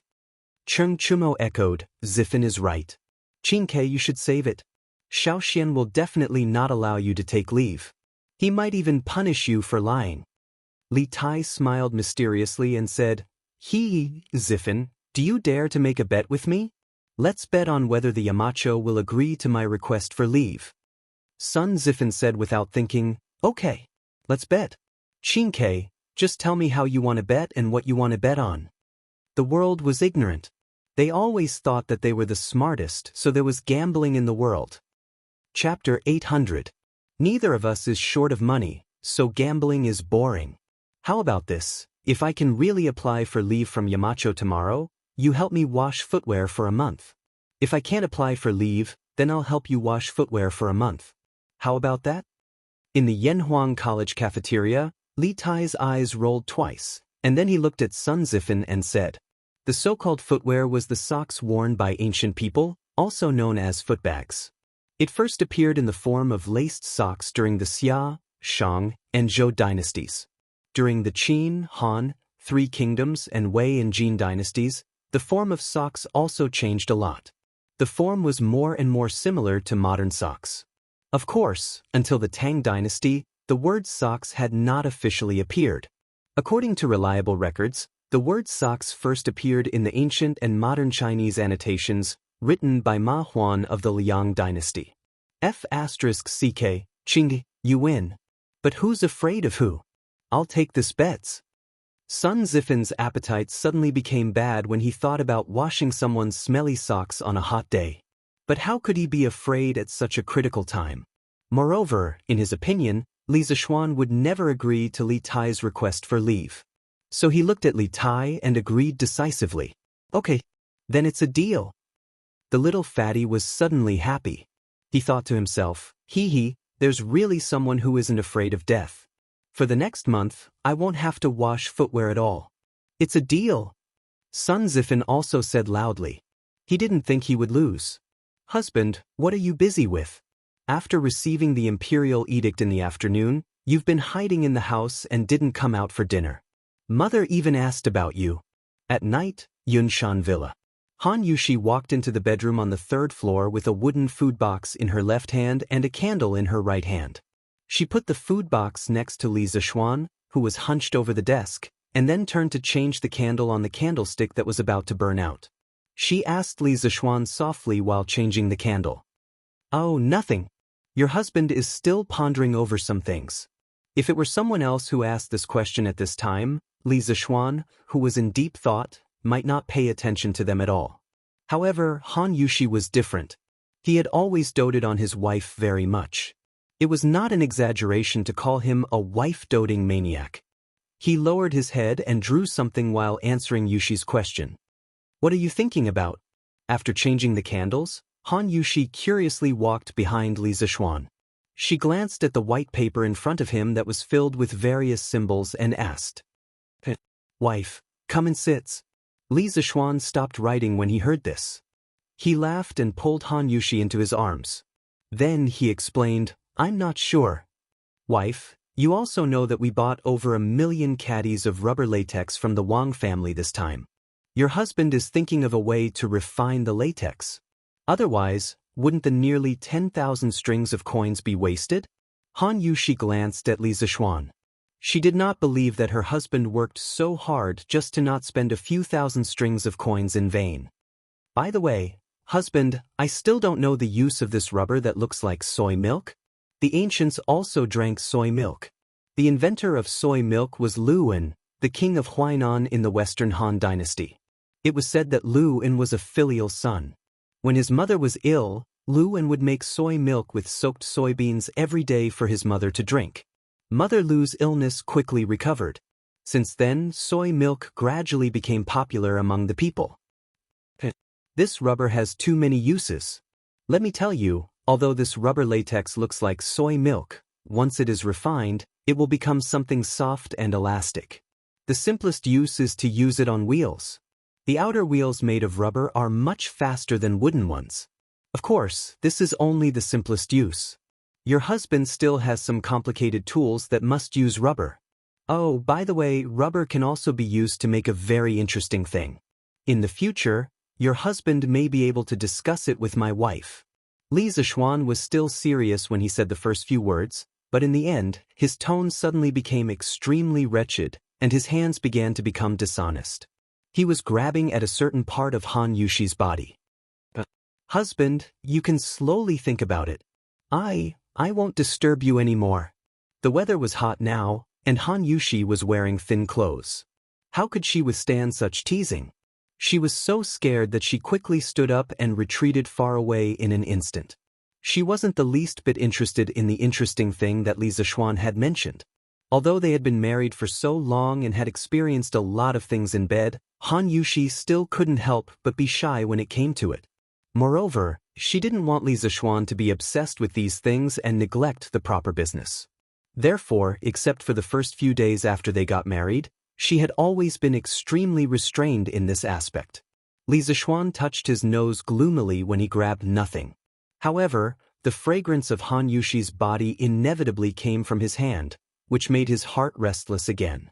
But when he saw his wife retreating far away as if she was guarding against a pervert, walking to the bedside and beginning to embroider, he knew that now was not the time to do that kind of thing. Thus, he dispelled the evil thoughts and began to work honestly. After about an hour, Li Zishuan finally stopped writing. He raised his head and stretched lazily. He looked at the food box that Han Yushi had just brought over. He shook his head and did not touch the food. In front of a beautiful woman, who was a feast for the eyes, why would he need any food? This guy chuckled, then rubbed his hands and walked toward Han Yushi, who was sitting by the bed and doing needlework. "Husband, though, let me finish the rest of the embroidery first." Someone's bare hug completely disrupted the rhythm of the needlework in Han Yushi's hands. Han Yushi exclaimed and quickly said, "This was not an excuse on purpose, but this embroidery really only had a little work left." "Oh, but wife, you do it. I'll hug you and not move. It won't affect you." Li Zishuan responded in a muffled voice. Then he wrapped his arms around Han Yushi's waist from behind and buried his head in her neck. Feeling the hot breath on her neck, Han Yushi suddenly blushed. She thought to herself, "How can I do it with peace of mind when you are like this?" After sighing helplessly, Han Yushi forced herself to calm down and began to do the unfinished work. "But, wife, this won't do. The light at night is too dim. Needlework hurts the eyes. Let's not do it. Let's sleep." After a while, Li Zishuan felt that it was still difficult to do embroidery with the weak candlelight in the room, so he spoke up. At the same time, he wondered if he should find a way to install electric lights in the courtyard. Otherwise, it would be inconvenient. Chapter 801. Once a person's dream was achieved, it was easy to become lazy, and this laziness would continue until a new goal appeared. Li Zishuan was like this. When he first came to this dynasty, he dreamed of becoming a marquis and then waiting for death to come. Life was short, and he still had a wealthy family and a beautiful wife. He had to enjoy it as soon as possible. So the next day, Li Zishuan slept very late and didn't wake up. Of course, part of the reason was because he had slept rather late last night. In any case, his habit of getting up early for the past half a month was suddenly interrupted. However, this made someone suffer. Bang bang bang, bang bang bang. Yanhuang College, Guanghua Building, 10th floor of the Central Twin Towers. Li Tai did not go to the cafeteria after finishing his morning run as usual. Instead, he went straight to Li Zishuan's office and banged on the door with all his might. However, there was still no movement after banging on it for more than 10 times.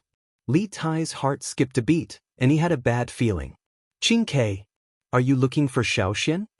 At this moment, someone suddenly walked out from the staircase. It was Yan Xiaoning, who had just come to work and heard the commotion. Li Tai was quite familiar with Yan Xiaoning in the past. He quickly said, "That's right, Brother Xiaoning. Do you know where Xiaoxian, Yamacho is?" In the past, Xiaoxian would have already arrived at this time. However, you still haven't opened the door after banging on it for so long. This means that he didn't come today. Yan Xiaoning thought for a moment and replied. Li Tai panicked when he heard this. Then, "Brother Xiaoning, do you know where Yamacho is now?" Yan Xiaoning said helplessly, "How would I know? Qingke, if you have something urgent to look for him, you can ask Mo Zhong. He should know." As soon as Yan Xiaoning finished speaking, Li Tai disappeared in an instant. He was so fast that even Yan Xiaoning was a little surprised. Seems like this military training is still useful. Yan Xiaoning muttered softly as he looked at Li Tai's back, which was obviously much thinner than before, and his vigorous steps. "Mo Zhong, where's Yamacho?" Li Tai ran to the gate of the academy, found Mo Zhong and asked. When Mo Zhong saw that the person asking the question was Li Tai, he hurriedly replied, "Yamacho hasn't come today. He must have something to do or he's still at home." Li Tai widened his eyes. How could he do that? If he couldn't get leave soon, he would have to continue the military training with Sun Zifen and the others. Then he would lose the bet. According to the agreement, he had to wash Sun Zifen's footwear for a month. Wasn't this asking for his old life? Hey, Your Highness, what are you trying to do? You cannot go out. This is the academy's rule. Li Tai was anxious and wanted to go out to find Li Zishuan. Mo Zhong would not let him go and quickly stopped him. Out of the way. I really have something urgent to talk to Yamacho about. Fortunately, this was the academy. If someone dared to stop him in any other place, Li Tai would definitely be angry. Even so, the little fatty's tone was impatient. Mo Zhong knew that this young master in front of him was not an easy person to deal with. He was so anxious that he was sweating profusely. He was still thinking of a countermeasure. When he saw that Li Tai was about to explode, he hurriedly said, "How about this? Your Highness, please calm down first. I will help you find Yamacho. You cannot go out. The Academy's rules cannot be broken. When I find Yamacho, you can talk to him face to face if you have something to say." Li Tai thought about it and felt that it was feasible. He waved his hand impatiently and said, "Oh, go and come back quickly. I will wait here." After saying that, Li Tai did not even go to the cafeteria. He went straight to the guard booth at the academy's entrance and sat in Mo Zhong's seat. Mo Yun was shocked and did not dare to sit with Li Tai. He quickly came out to stand guard. Mo Zhong, on the other hand, ran in the direction of the Cloud Mountain Resort. About half an hour later, the little fatty was anxiously waiting because there was only a little more than 15 minutes left before the morning military training.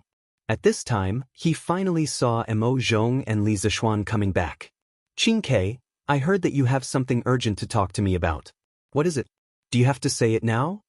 Li Zishuan looked at Li Tai and asked expressionlessly. In fact, he was very unhappy. No one would be in a good mood if they were woken up by a shout downstairs while holding their wife in their dreams. After waking up, he heard Mo Zhong say that Li Tai had something urgent to talk to him about. Li Zishuan snorted and thought, what kind of business could this little fatty have? So he came over very reluctantly. "Yamacho, let's talk as we walk." Li Tai quickly walked out of the guard booth and said. The two walked on the cement road of the academy. Li Tai continued, "Yamacho, I want to ask for a 3-day leave from you.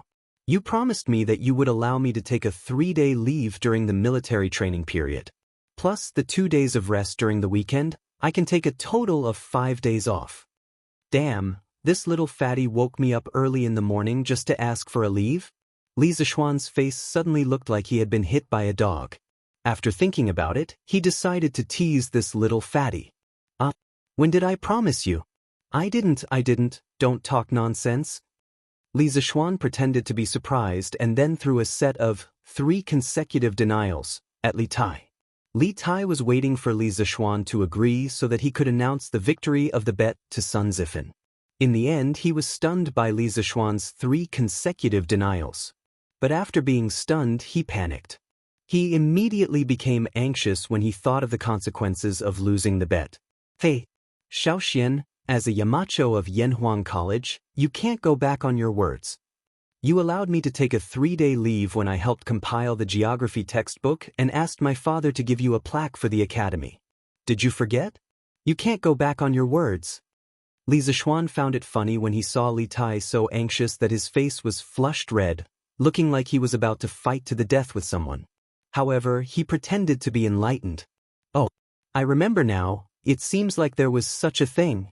But when Li Tai heard that Li Zishuan remembered, he immediately let out a sigh of relief. However, when he heard the damn turn of events, his heart immediately jumped to his throat. "But what?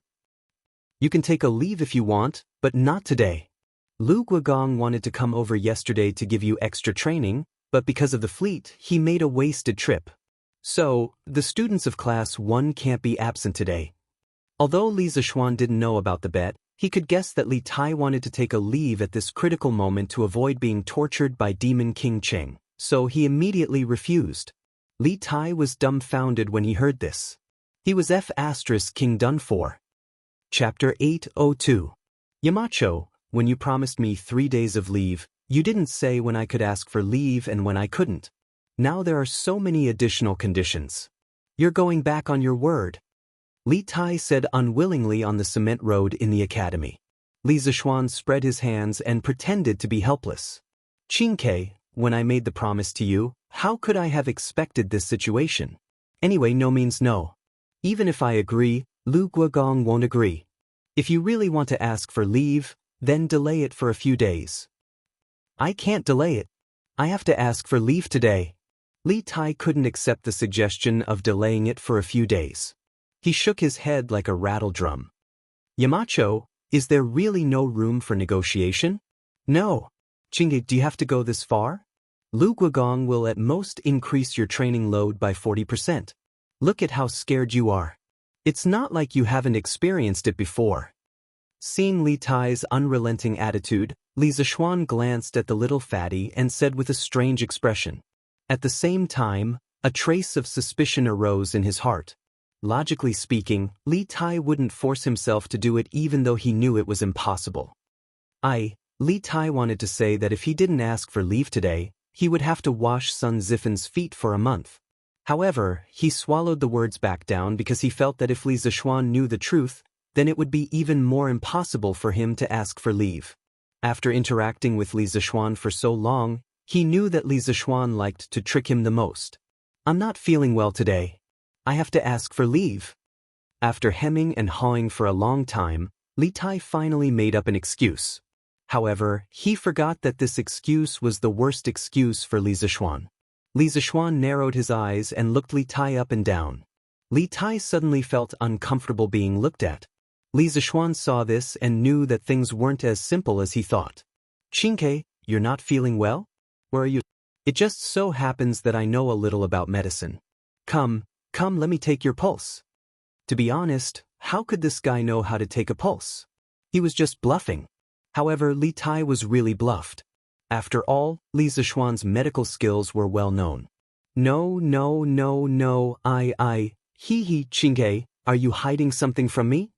Li Zishuan's eyes were fixed on Li Tai as he indifferently said. I'm not, Yamacho, don't talk nonsense. Li Tai felt guilty under Li Zishuan's penetrating gaze. In a moment of desperation, the little fatty actually used Li Zishuan's 3 consecutive denials and threw them back at Li Zishuan. Li Zishuan was speechless when he heard this. Speaking of the 3 consecutive denials, the I'm not, don't talk nonsense emoji from his previous life subconsciously appeared in his mind. It was really funny. At first, he wanted to tease the little fatty, but he didn't expect that he would be the one being teased in the end. Thinking of this, he suddenly became angry out of humiliation. Alright, don't talk nonsense with me, there's no room for discussion. It's almost time, why aren't you going to military training? If you're late, you'll be punished again. Li Tai looked at Li Zishuan with a tragic expression. Suddenly, he had an idea and said, can't you make an exception? I can use those 3 days of leave in exchange for today's day, is that okay? Li Zishuan hesitated when the little fatty said this. But why was this kid willing to put in so much effort? Was there something fishy about this? Then tell me first, are you hiding something from me? Otherwise, there's no need to talk about any conditions. Li Tai didn't know what to do in the face of this blatant threat. He thought about it and told him about his bet with Sun Zifen. It's like this, Yamacho. If you don't agree to my request for leave, I'll have to wash that kid's feet for a month. When Li Zishuan heard this, 10,000 alpacas ran through his heart. These 2 little bastards really knew how to play. One was the son of the emperor, and the other was the son of the top scholar. No matter who lost the bet, they would have to wash each other's smelly socks. If this spread out, Li Er and Sun Fujia's old faces would not look good. However, even though Sun Fujia was unhappy, she didn't dare to blame Li Tai and Li Er. She only pulled the hatred onto Sun Zifen. In this way, that little idiot would be in trouble. I say, did you and Sun Zifen eat too much and have nothing to do, so you're messing around every day? Was it because I didn't let you go to military training yesterday afternoon that caused you to be so energetic and have the leisure to gamble? Li Zishuan reprimanded with a straight face. Li Tai looked at the time, then he ignored Li Zishuan's reprimand and said anxiously, Yes, Yamacho, we know that we were wrong. The problem now is that you have to quickly agree to my request for leave. Didn't you just say that as long as I tell you the truth, you'll allow me to take leave? Li Zishuan rolled his eyes and said unhappily, When did I say that? I only said that if you don't tell me the truth, then there's nothing to talk about. This was really a trap in the city. Li Tai didn't pay attention and fell into the trap. Little Fatty said anxiously, "Then what do you mean? Do you agree or not?" Li Zishuan sighed and said unhurriedly, after hearing what Qingke said, "I can't agree even more. Because if I agree, wouldn't it be unfair to Sun Zifan? If this was in a gambling house, your actions would be considered cheating. You were the one who wanted me to tell you the truth, but after I told you, you said this. I think you did it on purpose." Li Tai breathed heavily, obviously flustered and exasperated. At this time, he didn't care about his tone of voice. Li Zishuan didn't get angry because of this. He thought for a while and said, "Qing, I'm not targeting you on purpose. What I said is the truth. Now, there are only two paths in front of you. 1. Lose the bet and obediently go to military training. You'll also obediently wash Sun Zifan's socks. Oh no, wash his feet. 2. I can agree to your request for leave today. In addition to exchanging 3 days of leave for 1 day today, you have to carry 20 buckets of water on Saturday. You're not allowed to spend money to hire people or ask your subordinates to help. You have to carry these 20 buckets of water to the student dormitory's water tower. If you don't do this, Sun Zifan will definitely feel bad.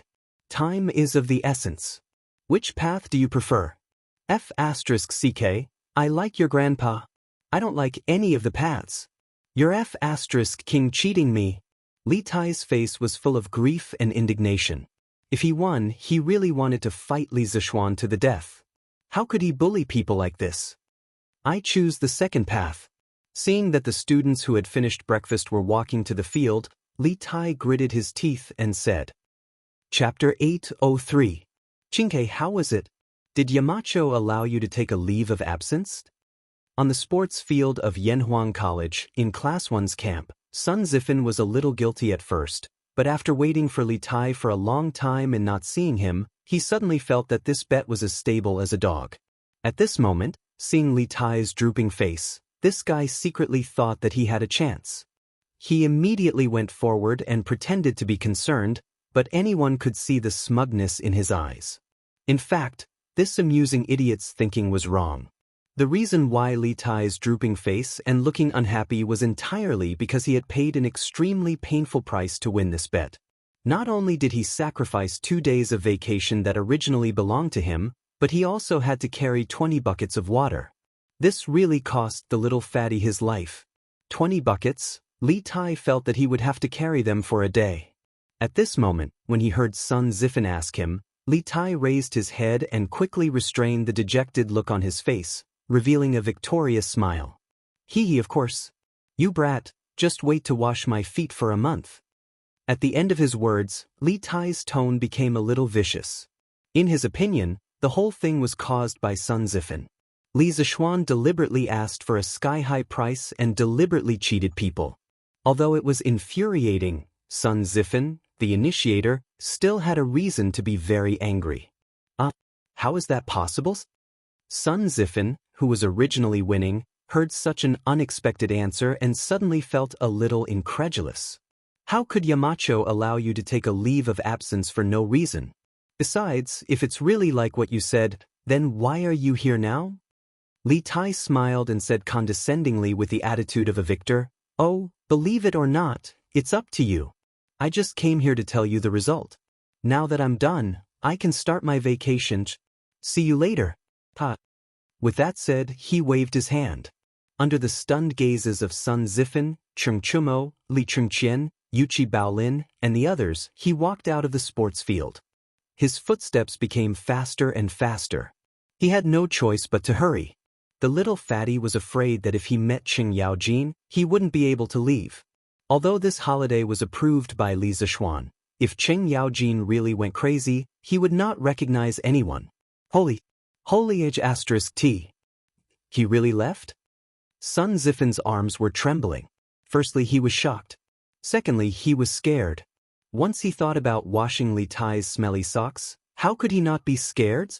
At this moment, he felt like crying. Zifan, don't be sad. Anyway, it's only for a month. Cheng Chumo walked over, patted Sun Zifan's shoulder, and said gloatingly, This idiot had completely forgotten that he had the same attitude as Sun Zifan yesterday. It was just that Li Tai didn't choose to bet with him. Sun Zifan said angrily, "Get lost. Cho Nyo, you're really a B****. Xiao Xian, where did Prince Wei go? I heard from the Crown Prince that he asked for leave from you?"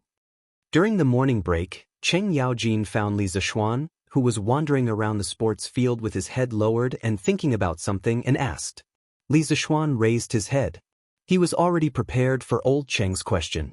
"Yes, Qin Ke asked for leave from me.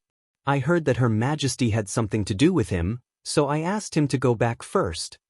This guy was now used to scamming people. He didn't even blink when he lied, but Cheng Yaojin really believed him. "Oh, if that's the case, then go ahead and ask for leave. It's just that Prince Wei will regret it in the future if he doesn't have such a substantial training like today, right?" Cheng Yaojin smacked his lips and sighed with regret. Faced with such a narcissistic Cheng Yaojin, Li Zishuan was speechless. Would he regret missing training? He was sure that to Li Tai, it was impossible for him to regret. He would never regret it in this lifetime. Gi Lane. It was close to noon, and the pedestrians on the road had all gone home for lunch. There was a tanned, lean middle-aged man with an exquisite package in his hand. There seemed to be a stack of neatly stacked clothes in the package. After turning 2 alleys, the man finally entered a dilapidated small courtyard. "Master, you're back. How was it? Those officials from the Ministry of Personnel didn't make things difficult for you, right?" In the courtyard, a woman saw the man enter and quickly stood up to welcome him. As the middle-aged man walked into the house, he replied, "No, I'm just going to make a report. I'm not here to ask for help. Why would they make things difficult for me?" These two people were Meng Wenhao's parents. That's good, that's good. Meng Wenhao's mother sighed with relief. Then, she saw the bright yellow package placed on the table by Meng Wenhao's father. She was curious and asked, "Master, is this the official uniform given to you by the imperial court?" Meng Youliang's mind didn't seem to be here. He faintly said, "I just got it from the Ministry of Personnel. If you want to take a look, open it and take a look." Meng Youliang's mother was a little excited. After all, she had lived for more than half of her life and had never seen or touched an official's uniform at close range. Therefore, she carefully opened the package and saw a dark cyan round collar official's uniform lying inside. She was about to pick it up and carefully examine it when Meng Youliang suddenly stood up and only heard him say, "Mother of my child, take a look first. I'm going to Changgui's house." Meng Wenhao's mother was stunned and said, "Master, it's already noon. Why are you going to Changgui's house?" Meng Youliang stopped and let out a long sigh. "Alas, Changgui went to sea with me, but now he didn't even bring back his body. I'm his brother. No matter what, I have to send him on his way. Mother of my child, go and get me 3 strings of money. Changgui's orphan and widow are quite pitiful. We have to show our sincerity." Meng Youliang's mother immediately fell silent. Last night, under her persistent questioning, Meng Youliang had told her the details of that terrifying night at sea. Until now, she still had a lingering fear in her heart.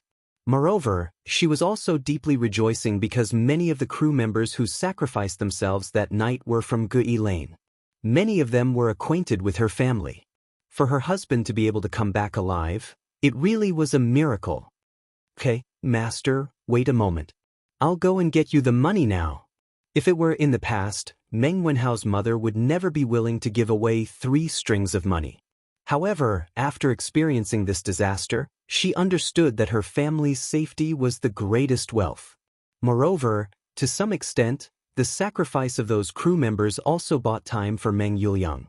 She felt guilty and grateful in her heart. Chapter 804. Young Master, you're finally here. The Odd Interest Pavilion's new workshop in Plum Village finally welcomed its new owner today. Speaking of which, Li Zishuan really wasn't qualified to be the boss at all. From the beginning to the end, he hadn't asked about the expansion of the workshop at all. He had given full authority to Uncle Fu. Moreover, after the new factory was built, he hadn't come to visit at all. Therefore, when Uncle Fu saw Li Zishuan suddenly show up in the afternoon, he was both resentful and surprised. Li Zishuan looked slightly embarrassed. Obviously, he understood the meaning behind Falbert's words. Ahem, Falbert, long time no see. How have you been lately? Falbert looked at Li Zishuan and sighed helplessly. He knew that Li Zishuan had been busy recently, so he did not blame him too much. Moreover, Li Zishuan had always been very respectful to the elders in the workshop. Therefore, Falbert had always treated Li Zishuan as his junior. Young master, thank you for your concern. I'm still in good health and can help you manage the workshop for another 2 years. Falbert led Li Zishuan into the workshop and answered Li Zishuan's question at the same time. After hearing this, Li Zishuan frowned. He suddenly remembered that Falbert was getting on in years. Even if he was healthy, he could only work in the workshop for another 2 or 3 years. Who would take over at that time? Who would be the one to carry this burden? Successor, I have to look out for a successor for Falbert from now on. Li Zishuan sighed in his heart. Curious Pavilion's new workshop occupied a large area of about 100 mu, which was dozens of times larger than the workshop in Cheng. According to the different functions and types of products produced, the workshop was divided into 10 areas. The production area had a large factory building similar to the ones in modern times. The office area had an office building, and the living area had a dormitory. It could be said that this new workshop covered all the elements and could be considered the most comprehensive workshop in the entire Tang dynasty. Oh, by the way, young master, why did you ask people to bring in so many barrels of white pulp yesterday? Our warehouse is about to be filled with those things. Falbert had planned to take Li Zishuan to the office area to rest for a while. Halfway there, he suddenly remembered the thousands of barrels of white pulp that the Wang family's fleet had delivered yesterday, so he turned his head and asked. Li Zishuan smiled and said, "That stuff is called rubber, and it's very precious. So much rubber, it should be worth more than our workshop. Don't worry, didn't I come here today to teach you how to use it?" Falbert heard this and felt a little incredulous. He had heard from other sources that Li Zishuan had bought the rubber for a total of 8,000 strings of coins. Even if the rubber could bring 10 times the profit to the workshop, it was only 80,000 strings of coins. How could it be more valuable than the entire workshop? That's great. This old man wants to see what this stuff that looks like soy milk can be used for. Seeing how confident Li Zishuan was, Falbert still wanted to take a look even though he didn't believe it from the bottom of his heart. Then let's go to the workshop next door. Falbert, get someone to bring a barrel of rubber over. Oh, and bring a big pot of white vinegar as well. Li Zishuan pointed to the large factory building next to them and said to Falbert, "Okay." Although Falbert was puzzled as to why Li Zishuan wanted vinegar, it wasn't convenient for him to ask. Thus, he ordered his subordinates to do as they were told. After a while, all the items were ready. Falbert even brought a few old craftsmen from the workshop to observe from the side. Song Xiaoxi, Pang Feiji, pour this barrel of rubber into the stone trough. Li Zishuan pointed to the rectangular stone trough in front of him and ordered Song Xiaoxi and Pang Feiji behind him. This stone trough was originally used for annealing when the blacksmith was forging. However, due to the urgency of the situation, Li Zishuan couldn't find a more suitable container. "Yes, young master." Song Xiaoxi responded and quickly lifted the barrel full of rubber with Pang Feiji. The white rubber latex immediately poured into the trough. This stuff looked as thin as soy milk. It was no wonder that Falbert couldn't think of a use for it. Pour the whole pot of vinegar in. Li Zishuan weighed the pot of white vinegar in his hand and ordered. A very important process for the extraction of rubber latex was the solidification process. In the modern rubber latex solidification process, the most commonly used solidifying agents were formic acid and acetic acid. Formic acid and acetic acid could increase the hydrogen ion content in the latex, thus lowering the pH value of the latex, compressing the electric double layer, and thinning the hydration film. When it reached the isoelectric point of the protein, the electromotive potential would be 0, and there would be no repulsion between the rubber particles. They would gather together and solidify into a block. In the 21st century, most foreign countries used formic acid as the solidifying agent, while domestic companies mainly used acetic acid as the solidifying agent. Depending on the specific acid used, the properties of the rubber would be different. Li Zishuan had learned all of this from his rich classmate's family's factory in his previous life. Otherwise, how could he have known all of this? In the Tang dynasty, formic acid definitely didn't exist, but acetic acid did. This was because the so-called acetic acid had a very common name, and that was acetic acid. Vinegar contained a large amount of acetic acid. This was all thanks to the wisdom of our ancestors, who invented vinegar. Otherwise, Li Zishuan would still be making vinegar. The two of you, go get 2 hoe handles and wash them with hot water. Then bring them over and stir them vigorously. Li Zishuan quickly ordered. Song Xiaoxi and Pang Feiji obeyed and left. After a while, the two of them each carried a smooth hoe handle and walked in. Under Li Zishuan's demonstration, they began to use the sticks to stir in the stone trough. Hey, master. It's solidified. It was like soy milk just now, but now it's turned into tofu. After stirring for about half an hour, Pang Feiji suddenly shouted in surprise. It's really turned into tofu. Come and see. Song Xiaoxi was also very excited. Without needing him to say anything, Faubert and the rest of the craftsmen had already rushed over. Seeing that the rubberized latex had turned into tofu, Faubert could not help but click his tongue in wonder. Hey, this is really strange. Isn't it just pouring a pot of vinegar into it? How did all the rubber solidify? Yeah, this is too strange. It's like a magic trick. If I didn't see it with my own eyes, it would be really hard to believe. The rest of the craftsmen were also very shocked. They had never learned about chemical reactions, so they could only categorize it as a magic trick. Chapter 805. Song Xiaoxi, Pang Feiji, take out the solidified rubber. Li Zishuan saw everyone's reaction, but he did not say anything. Everything was within his expectations. Take it out? Master, how do we take it out? Pang Feiji looked at the tofu in the stone trough and asked. To him, the solidified rubber latex was as fragile as tofu. Wash your hands and take it with your bare hands. Li Zishuan was speechless. After the rubber latex solidified, although it looked like tofu, it was actually much tougher than tofu. This was because the solidified rubber was sticky. Instead of saying that it was like tofu, it was more like a dough with a certain degree of toughness. Song Xiaoxi and Pang Feiji moved the rubber from the stone trough into the buckets that they had prepared beforehand. Both of you, follow me with the rubber. Li Zishuan looked at the rubber that was about to take shape. He was very happy. Although he knew the theory behind the solidification of rubber, it was only on a theoretical level. It was his first time doing it in practice. After a while, under Faubert's lead, everyone arrived at the paper-making workshop area. Faubert, where is the paper-making machine? It was difficult to find something in such a big paper-making factory. Li Zishuan asked Faubert directly. Paper-making machine? Faubert was even more confused. What did the extraction of rubber have to do with the paper-making machine? Yes, it's the new paper-making machine that we made before. Li Zishuan nodded. Seeing that Li Zishuan was not in the mood to explain, Faubert could only bring him to a big factory. Master, the paper-making machine is here.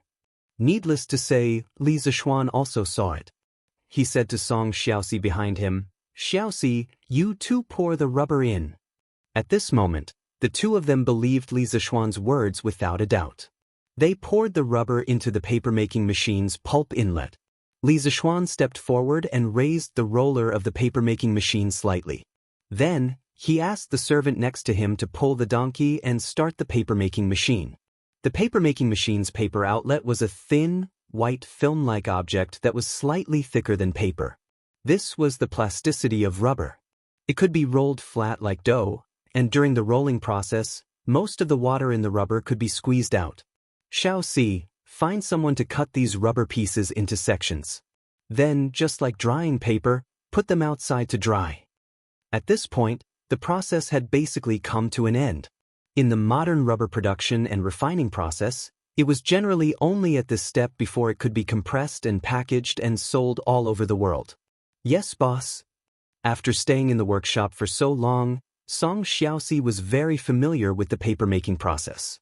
He responded and called for the servant next to him to cut the rubber. Master, that's it?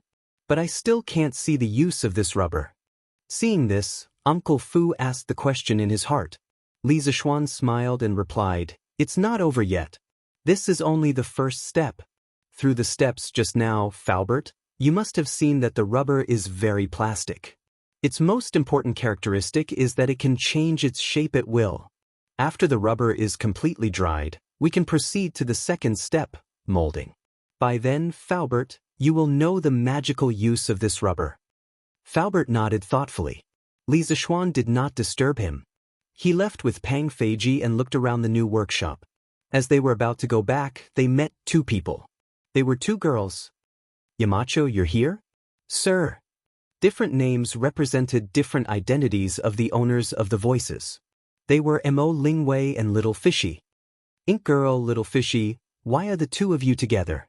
Looking at the two beauties, one big and one small, Li Zishuan did not feel any joy.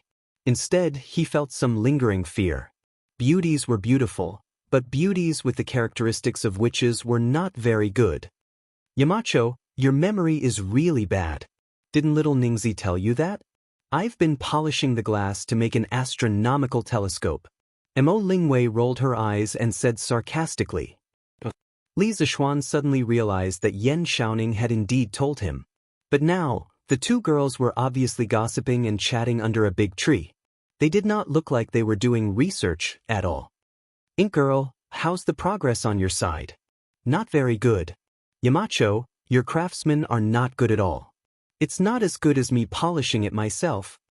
Mo Lingwei pouted and said with some dissatisfaction. Fine, she was getting someone to work for her for free, and she was being despised. Li Zishuan choked and said helplessly, "Okay, then you polish it yourself. I'll wait for your good news at the academy." Then he looked at Li Yu and asked, "Little Fishy, what about you?" Little Fishy was not as presumptuous as Mo Lingwei. Although she had a demonic nature in her bones, she only released it to outsiders. In front of Li Zishuan, she had always been more obedient. Perhaps it was because Li Zishuan had given her the capital to settle down in Chang and City, or perhaps it was because Li Zishuan was Meng Wenhao's mentor. Hearing Li Zishuan's question, the little girl smiled sweetly and then replied, "Sir, it's Steward Ma who wants to move the editorial department of Datang Daily here. He has been busy preparing lessons in the academy recently, so he sent me here to inspect it first. A few days ago, I met Sister Wire here. She told me the principle of the telescope. I feel that what she and Brother Xiaoning are doing now is very meaningful. After chatting for a while, I feel that we hit it off quite well, so we became good sisters." "Oh," Li Zishuan whispered in his heart, "of course, the witch and the witch hit it off." He actually knew about Ma Zhou's intention to move the editorial department to the new workshop, and he also agreed. Firstly, the office environment here would definitely be better. Secondly, it was close to the academy, so it would be convenient for Ma Zhou to take care of the work on both sides at the same time. "By the way, sir, I want to write in detail what Sister Wire is doing now in the newspaper. Although it looks boring, if it is displayed in the newspaper, it can promote Sir's work and attract more people to join it." Li Zishuan heard this and thought in his heart, "Isn't this similar to modern academic papers?" To be honest, he really wanted to set up a top academic journal similar to the Nature and Science in his previous life to gather the best academic results of mankind. But was this really appropriate? Once he did this, it would easily cause technology leakage. This was what Li Zishuan was very unwilling to see. The modern scientific knowledge he brought could only take root and sprout in the Tang Empire. It could never be spread to foreign countries and become a weapon for foreign countries to deal with the Han people. Chapter 806. Little Yu, if you really want to write about this in the newspaper, you can't write about the principles of the telescope that Ink Girl just explained to you. You can only write about it roughly. After you finish writing, I have to look through it. You can only publish it after I give my approval. Do you understand? In the workshop, Li Zishuan said to Li Yu with a serious face. In the modern era, there were many academic journals in every country. There were all kinds of academic papers in them. They showed the latest discoveries in various fields to the researchers. But there was one thing that had to be admitted. If these academic papers were published, it would be easy for others to imitate your latest discoveries. However, in the modern era, there were patent protection laws. Even if others learned your technology, they could not steal it. They had to pay patent fees to you. For example, in the 21st century in China, every mobile phone manufacturer had to pay patent fees of hundreds of billions to the United States because of 3G or 4G communication agreements. But this was the Tang dynasty. In this era, 70% to 80% of the countries had not developed their knowledge. Who are you going to talk to about intellectual property protection? Isn't this playing the lute to a cow? Even if Tang dynasty passed the patent law, the rest of the world would not recognize it. If he published academic journals now, the ambassadors of the other countries might bring the advanced scientific knowledge back to their countries. This was something that Li Zixuan could not tolerate. If patent laws were to be passed around the world, it would have to be in an era of peace. Right now, the only thing Li Zixuan could do was to monopolize the academic field. When the great Tang became extremely powerful, only then would he consider the issue of academic journals and intellectual property rights. Yamacho, why is that? Although Li Yu was smart, she did not think of all these. So she raised her head and asked. Li Zixuan looked at the little girl and did not explain further. He only said calmly, I just want Tang dynasty to have fewer strong enemies. In this world, other than stealing money, books, and tombs, there is another type of thief that specializes in stealing knowledge. Little just do as I say. After saying that, he flicked his sleeves and left the workshop, leaving the two little girls in deep thought. Xianxia, why are you still here? You haven't returned to the residence? Or did he come here again after returning to the residence? In the evening, with the sound of gongs and drums, the students of Yanhuang College were finally dismissed from school. At the same time, they also ushered in the long-awaited weekend holiday. Sun Zifan, who had been drilled by Cheng Yaojin for an entire day, returned to the dormitory, exhausted. He wanted to change his clothes before going home, but he didn't expect to see Li Tai in the dormitory. He immediately exclaimed. Li Tai was half lying on the bed with his head resting on his arm. He was facing the sky, oh no, facing the bedboard above him, and replied, I'm sorry. I just came back from the prince's mansion an hour ago. I brought back the clothes that I wanted to change into, but as for the underwear, I left them here. I'm just waiting for you to come over and help me wash them. As soon as he finished speaking, there was a burst of laughter in the dorm. Zifan, you can be considered to have a good time now. Qingxue's underwear, tsk, no, I have to go quickly. Wait for me to leave before you wash them. Cheng Chumo had a gloating expression on his face. He quickly took off his camouflage uniform and changed his clothes, wanting to escape as soon as possible. Although Li Chengqian and the others weren't as cheap as Cheng Chumo, they also sped up their movements. Sun Zifan's face suddenly turned green and white. Xianxia, can we change the conditions? After hesitating for a long time, Sun Zifan looked at Li Tai and said with a sad face. Don't you know that if you agree to a bet, you have to accept defeat? Zifan, don't tell me you want to go back on your word? Li Tai replied without thinking. In order to win this bet, he had paid a painful price. At the end of the day, how could he let Sun Zifan go? Damn. Xianxia, we don't have to be so ruthless, right? During the military training, I helped you many times, didn't I? You should at least consider our old friendship. Sun Zifan said unwillingly. You can consider our old friendship, but you can't consider it on this matter. Zifan, just give up and help me wash my underwear. Li Tai said resolutely. Is there really no room for compromise? There really isn't. Zifan, quickly help me wash today's underwear. Li Tai said with a satisfied face as he lay on the bed with his legs crossed. This situation was exactly the same as when he pleaded with Li Zixuan in the morning. However, the person pleading was Sun Zifan, and the person being begged was himself. Li Tai felt an inexplicable sense of pleasure in his heart. However, when he thought of carrying 20 buckets of water tomorrow, a thick haze appeared in his heart. Damn, you win. So be it. I'm a man of my word. Once I've said it, I'll keep my word. Sun Zifan roared in grief and indignation. Then he bent down to pick up Li Tai's underwear from under the bed. Suddenly, a stinky smell hit him in the face.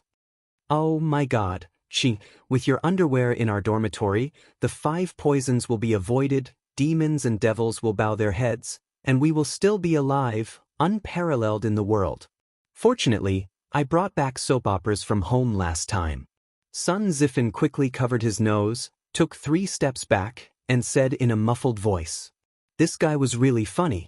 He actually said the stinky socks in such a literary way. The rest of the people in the dormitory who were originally disgusted by Li Tai's expired socks burst into laughter when they heard Sun Zifin's words. Then Zifin, you don't have to wash them. In the future, hang Xianxia's underwear at the dormitory door. It can also prevent mosquitoes. Cheng Chumo laughed loudly. If that's really the case, won't we be unable to enter the dormitory in the future? Yuchi Baolin took Cheng Chumo's words seriously and said with a face full of horror. Li Tai immediately blushed and said, Why are you talking so much nonsense? Zifin, go wash them quickly. Big brother, Chonyo, Baolin Huayu, aren't you guys going home? I'm going back now. I hope you two have fun, hee hee. Cheng Chumo waved his hand and laughed vulgarly. Then, he dragged Qin Huayu and Yuchi Baolin out. Qingke, aren't you going back to Chang'an today? Li Qingqian, who was left behind, stood by Li Tai's bed and asked. I'm not going back. Big brother, you go first. Li Tai stood up and answered. He still had to fetch water tomorrow. Wouldn't it be a waste of energy to run back and forth? All right then, you rest well. I'll go first. Li Qingqian didn't think too much. He nodded and left. Chapter 807. Here, Qingke, your footwear is done. After they left, Li Tai lay on the bed alone, humming an unknown tune and shaking his legs, as happy as a lord. After a quarter of an hour, Sun Zifin came out of the bathroom with a pair of white footwear in his hands. He handed the footwear to Li Tai and said in a muffled voice. Oh, it's done so quickly? Li Tai rolled like a carp and sat up. If it was in the past, with the little fatty's super fat body, he definitely wouldn't be able to do this. And not bad, not bad. It's quite clean. Zifin, help me dry the footwear again. Li Tai went forward and carefully looked at the footwear in Sun Zifin's hands, then shamelessly asked for a yard after getting an inch. Get lost. Qingke, don't go too far. We didn't agree to dry the clothes in the beginning. If you want to dry them yourself. I'm going out to eat. Sun Zifin wasn't a punching bag that was easy to bully, so he immediately said angrily. Li Tai sighed helplessly. He could only get up and dry the footwear on the clothes rack in the bathroom. This clothes rack wasn't the modern clothes rack invented by Li Zishuan. When he was designing Yanhuang College, how could he have so much free time to think about everything? This clothes rack was a local product of the Tang dynasty. In fact, clothes racks were a type of furniture that existed even earlier than tables, chairs, and beds. There were already clothes racks as early as the Zhou dynasty. During the Zhou dynasty, etiquette was implemented. The aristocrats attached great importance to clothes. In order to meet this need, racks specially used to hang clothes appeared early on. Each dynasty had different forms of clothes racks, and their names were also different. During the spring and autumn period, a horizontal wooden pole used to hang clothes was called chang, also known as musher. Hey, Zifin, you still have the appetite to eat? Li Tai was drying the footwear in the bathroom while turning his head to look at Sun Zifin with a smirk. This sentence was quite self-deprecating, but there were only the two of them in the dorm. Anyway, Li Tai didn't care at all. Damn, Qingke, your skin is getting thicker and thicker. You have the nerve to say this kind of thing? Sun Zifin scolded with a look of disdain, then replied, I was lectured by Lu Guogong today. If I don't eat, I'll starve to death. I'd rather die of disgust than starve. Li Tai walked out from inside and said with a smile, Heh, if that's the case, I'll take you to eat. Let me tell you, the food at the small restaurant of the Hu family at the foot of the mountain is delicious. Let's go there and try it. My treat. Sun Zifin looked at Li Tai suspiciously and curled his lips. Han family manor? What kind of delicious restaurant could there be? Qingke, Don't tell me you're trying to save money and trick me into going there? Li Tai sneered. Nonsense. Save money? Do you think I, Li Tai, am such a stingy person? It's up to you. Go or not. Fatty wasn't lying this time. Ever since Yanhuang College started, more and more people came here. Some came to visit their children, some came to inspect the environment of the college, and some came purely because of its reputation. Many small restaurants appeared in Plum Village and Han Village, and some even started to sell accommodation. Compared to the restaurants and inns in Chong'an, the small restaurants and inns here could only be described as cheap. Hey Ching, I'll go. Wait, I'll go wash my hands first. Sun Zifen finally realized that Li Tai wasn't lying. He quickly followed behind and shouted, He Xiaoxian. Early the next morning, Cheng Chumo actually appeared in front of Li Zishuan's house. Li Zishuan had already woken up and was eating breakfast with a bowl in his hand. Seeing this idiot smiling foolishly so early in the morning, he said in annoyance, What's wrong? Chonyo, did you get caught in the door early in the morning or something? Why are you smiling foolishly?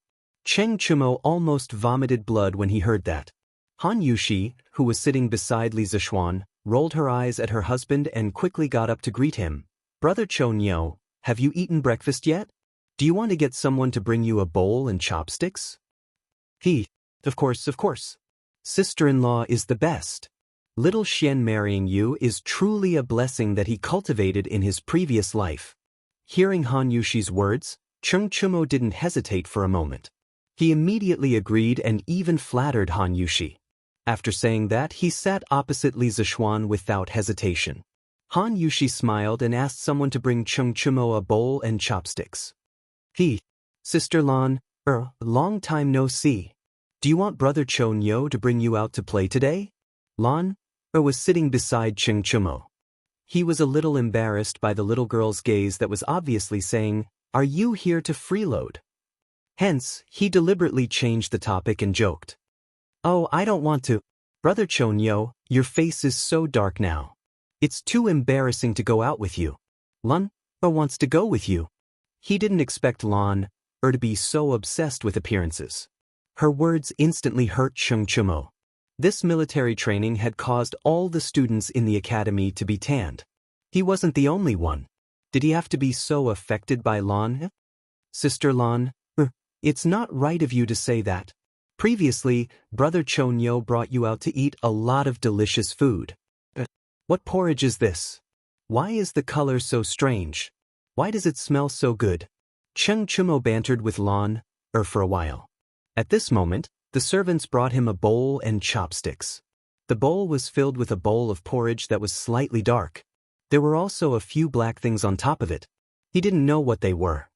He sniffed hard and suddenly sighed. This is century egg and lean meat porridge. Li Zishuan replied as he stuffed a mouthful of porridge into his mouth. Century egg and lean meat porridge? Century egg? Is it the century egg that I saw the last time I came to your house? Cheng Chumo felt that the name, century egg, was a little familiar. He thought seriously and suddenly shouted, Yes, that's right. It's the century egg that you saw the last time. Speaking of which, you came at the right time. The century egg that I pickled last time is just ready to eat today. You came just in time. Li Zishuan glanced at him and said lightly, This means that I'm lucky. Let me have a taste. Cheng Chumo laughed proudly. Then, he picked up the small bowl and stuffed the porridge into his mouth. Oh, it's hot, it's really hot. But this century egg and lean meat porridge is really delicious. I didn't know that porridge could be cooked this way. It's really an eye-opener for me. Chapter 808. Of course, there was porridge in the Tang Dynasty, but the porridge people ate at that time was still plain porridge. Li Zishuan added century eggs and lean meat into the porridge and made it into a salty porridge.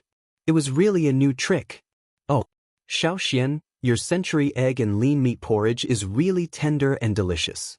There's also an indescribable fragrance in it. I guess it's the smell of century eggs. Eating a bowl of century egg and lean meat porridge every morning makes me as happy as a god. It was the first time Cheng Chumo had eaten such delicious salty porridge, and he ate 4 big bowls. After the meal, he rubbed his round belly, leaned back in the chair, and sighed with satisfaction. Li Zishuan rolled his eyes.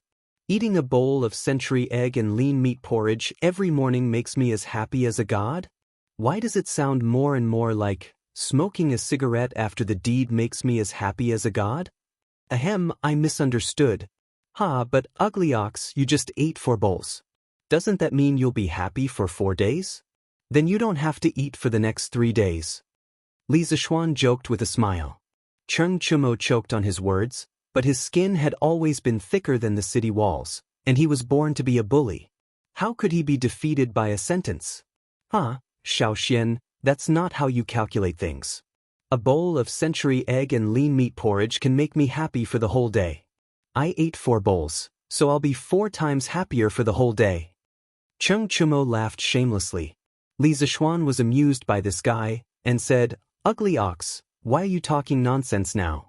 Since you like it so much, you can bring a basket of century eggs back later. See if Uncle Cheng likes them. Now that the first batch of century eggs was made, he had to promote it as soon as possible. The best way was to promote it from the people in the circle, and at the same time, do them a favor. That's good. Xiaoxian, you have to give me more later. My dad will definitely like it. Sigh, I wonder how long these century eggs can be stored? The weather is so hot now. Cheng Chumo finally used his brain this time. After being happy for a while, he suddenly thought of a question and asked. Li Zishuan smiled and replied, You don't have to worry about that. As long as you don't peel off the lime sawdust on the outside of the egg and put it in a ventilated and cool place, it can be stored for at least 3 months. The taste and texture will not change, and it can be maintained for at most 5 months. That's good. I was worried that it would spoil before I finished it. Cheng Chumo scratched his head and pretended to be relieved. Then he slapped his thigh and exclaimed, Hey! Something's not right. Little Xian, even if you give me century eggs, no one in my family knows how to make them. Li Zishuan said helplessly, What's so difficult about that? You can just cut up the century egg and cook it with the lean meat. Then you can add some salt. Wouldn't it become century egg and lean meat porridge? Oh, there's another way to eat the century egg, which is to directly mix it with cold sauce. You can ask your cook to cut each century egg into 4 pieces, sprinkle some salt on it, pour some vinegar, and mash some garlic into it. Then you can eat it directly. Do you remember? Cheng Chumo frowned and said after a while, I roughly remember. I'll ask my cook to try it when I return to Chang'an. He was still living in the villa in Yunshan. He still had to bring the century eggs that Li Zishuan gave him back to Chang, and ask his cook to process them. Li Zishuan shook his head and chatted with Cheng Chumo for a while. Seeing that this guy had the intention to leave, he asked someone to fetch a basket of century eggs for Cheng Chumo. Cheng Chumo took it and left directly. Creak, creak, creak. The morning of Yanhuang College on the weekend was quiet and peaceful. Only the sounds of insects, fish, and birds in the forest could be heard, as well as the squeaking of the shoulder pole and someone's panting. Li Tai was carrying 2 buckets of well water that had just been fetched from the well in the east of the college. He was staggering on the cement path with difficulty. The clothes on his back were completely soaked in sweat. He must have started fetching water a long time ago. Huff. Damn, why did the college dig the well so far away from the dormitory? Isn't this a trap? Li Tai put the buckets on the ground to rest. The little fatty put his hands on his waist and panted heavily. He looked at the dormitory that was far away in front of him, which was estimated to be hundreds of feet away. He sighed and complained in a low voice. After more than half a month of military training, his body was stronger than before, but when had he ever done such physical work? His shoulders couldn't withstand such grinding. Not to mention 20 buckets of water, even 6 buckets of water would cause the skin on his shoulders to break. Sigh, this can't go on. After a while, there will be more and more people in the college. If they see me fetching water, won't it be embarrassing? Li Tai wiped his sweat and muttered to himself. He had specially woken up early today to start fetching water while there were still fewer people in the college. He wanted to finish his work early, but he didn't expect that he would have to waste so much energy every time he fetched 2 buckets of water. he felt that his body was about to be hollowed out. Sigh. Isn't this Xianxia? I was wondering why you weren't in the dormitory so early in the morning. So you came here to fetch water. Did the sun rise from the west today? Our Prince Wei is actually fetching water for the college? Most of the time, what you didn't want would come to you. Just as Li Tai was sighing to himself, Sun Zifen suddenly walked over from the side. After seeing Li Tai and the 2 buckets of water at his feet, Sun Zifen was shocked at first. Then, he laughed evilly and walked up to them. Zifen, don't go overboard. It's so early in the morning. Why aren't you sleeping in? What are you doing here? Li Tai's heart thumped wildly when he heard someone speak. However, when he saw that the person who spoke was Sun Zifen, he was slightly relieved, but his expression was still unnatural. Ha! Xianxia, why aren't you sleeping in the morning? Why are you fetching water here? Sun Zifen crossed his arms in front of his chest and stood to the side with an inexplicable smile. Li Tai didn't know how to explain. If he told the truth, he would definitely be laughed at by Sun Zifen. If that was the case, wouldn't he be happy for nothing yesterday? Ha! I got it. Sun Zifen glanced at Li Tai's expression and suddenly shouted, scaring Li Tai. Sun Zifen continued, It must be Yamacho. Yamacho must have asked you to fetch water. Otherwise, who in Yanhuang College would dare to ask you to fetch water? What do you think? Am I right, Xianxia? This little joker's analysis at the critical moment was very reasonable. He had actually guessed it right. Li Tai's heart skipped a beat. His expression changed for a while, and finally he could only admit, so what? It's none of your business. Sun Zifen wasn't angry at all. Instead, he laughed gloatingly. Ha! Xianxia, you also have a day like this? What do you think? How many buckets of water did Yamacho ask you to fetch? Do you want me to help you? Chapter 809. I don't need it.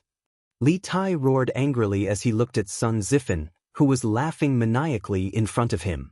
Then he bent down, picked up 2 buckets filled with well water, and staggered toward the dormitory with great difficulty. Sun Zifen was not annoyed.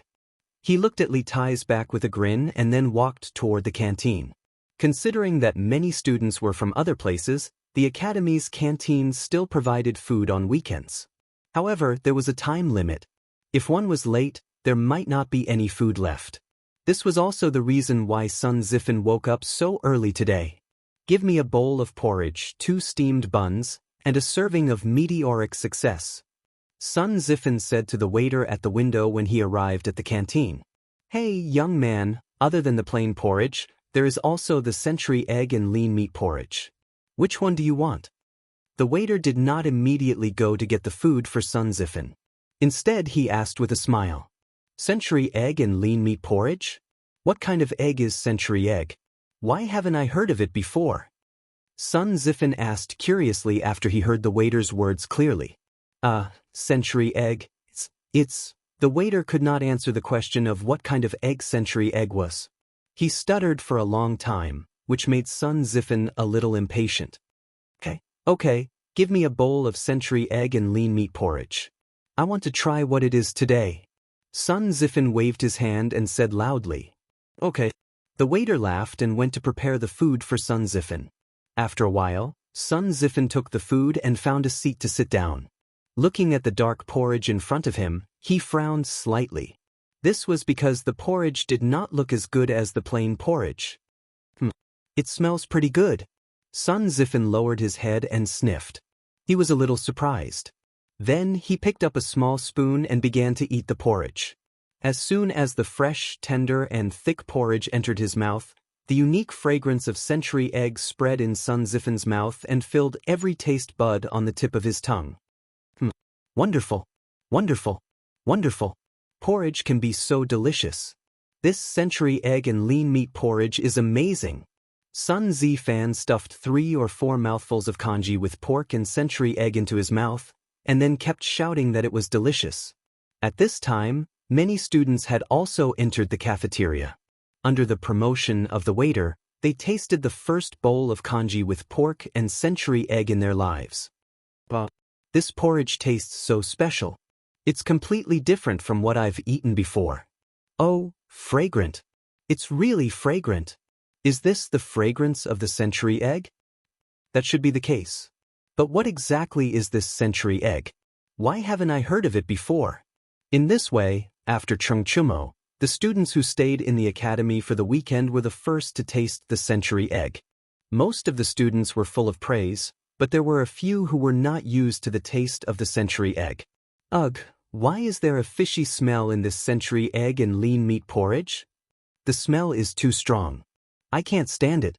No, I'd better eat plain porridge. It was normal for some people to not be used to the century egg for the first time. Fortunately, the chef of the academy was more skillful. The fishy smell in the century egg and lean meat porridge had been suppressed by a lot. Therefore, more than 90% of the students had a very good impression of this new porridge. In a few hours, the century egg would be officially unveiled in the Drunken Immortal restaurant. By then, more and more people in Chang and city would be able to enjoy the century egg. Huff, huff, huff, the 8th bucket. On the other side, Li Tai's progress in carrying water had finally reached the 8th bucket. However, at this time, after he poured the well water in the bucket into the water tower, he suddenly collapsed on the ground and was too lazy to even move a finger. He had exhausted all his strength.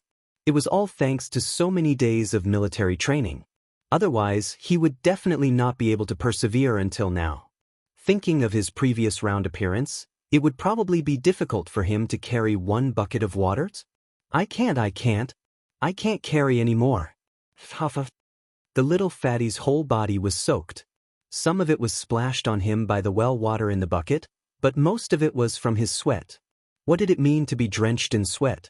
Li Tai's current situation was the best explanation for this idiom, and it was even worse. Chinke, how many buckets is this? Tiske, the breakfast in the canteen today is really delicious.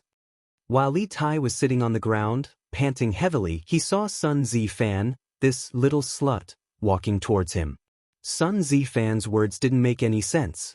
Yes, that's right.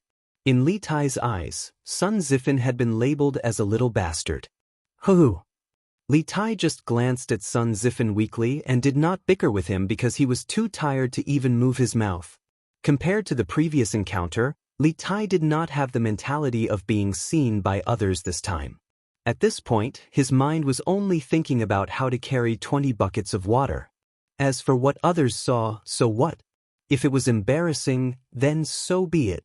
Tiske, Yamacho is really something. They actually let you carry so much water. Chinke, as your good brother, how can I just stand by and watch? I'll help you carry it.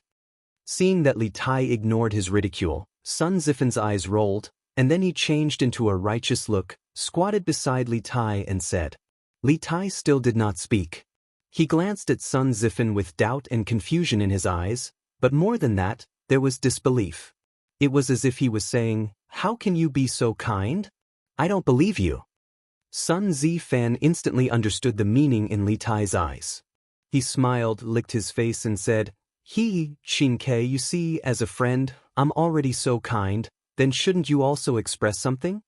When Li Tai heard this, his face showed a look of understanding. His eyes suddenly became clear, and he probably already knew what Sun Zifan was going to say next. Yes, that's right. You see, I help you carry water.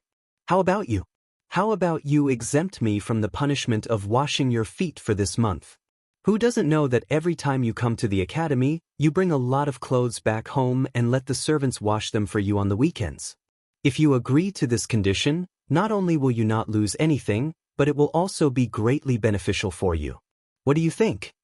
At this moment, Sun Zifan finally revealed the foxtail that he had been hiding for a long time. He analyzed with extravagant words.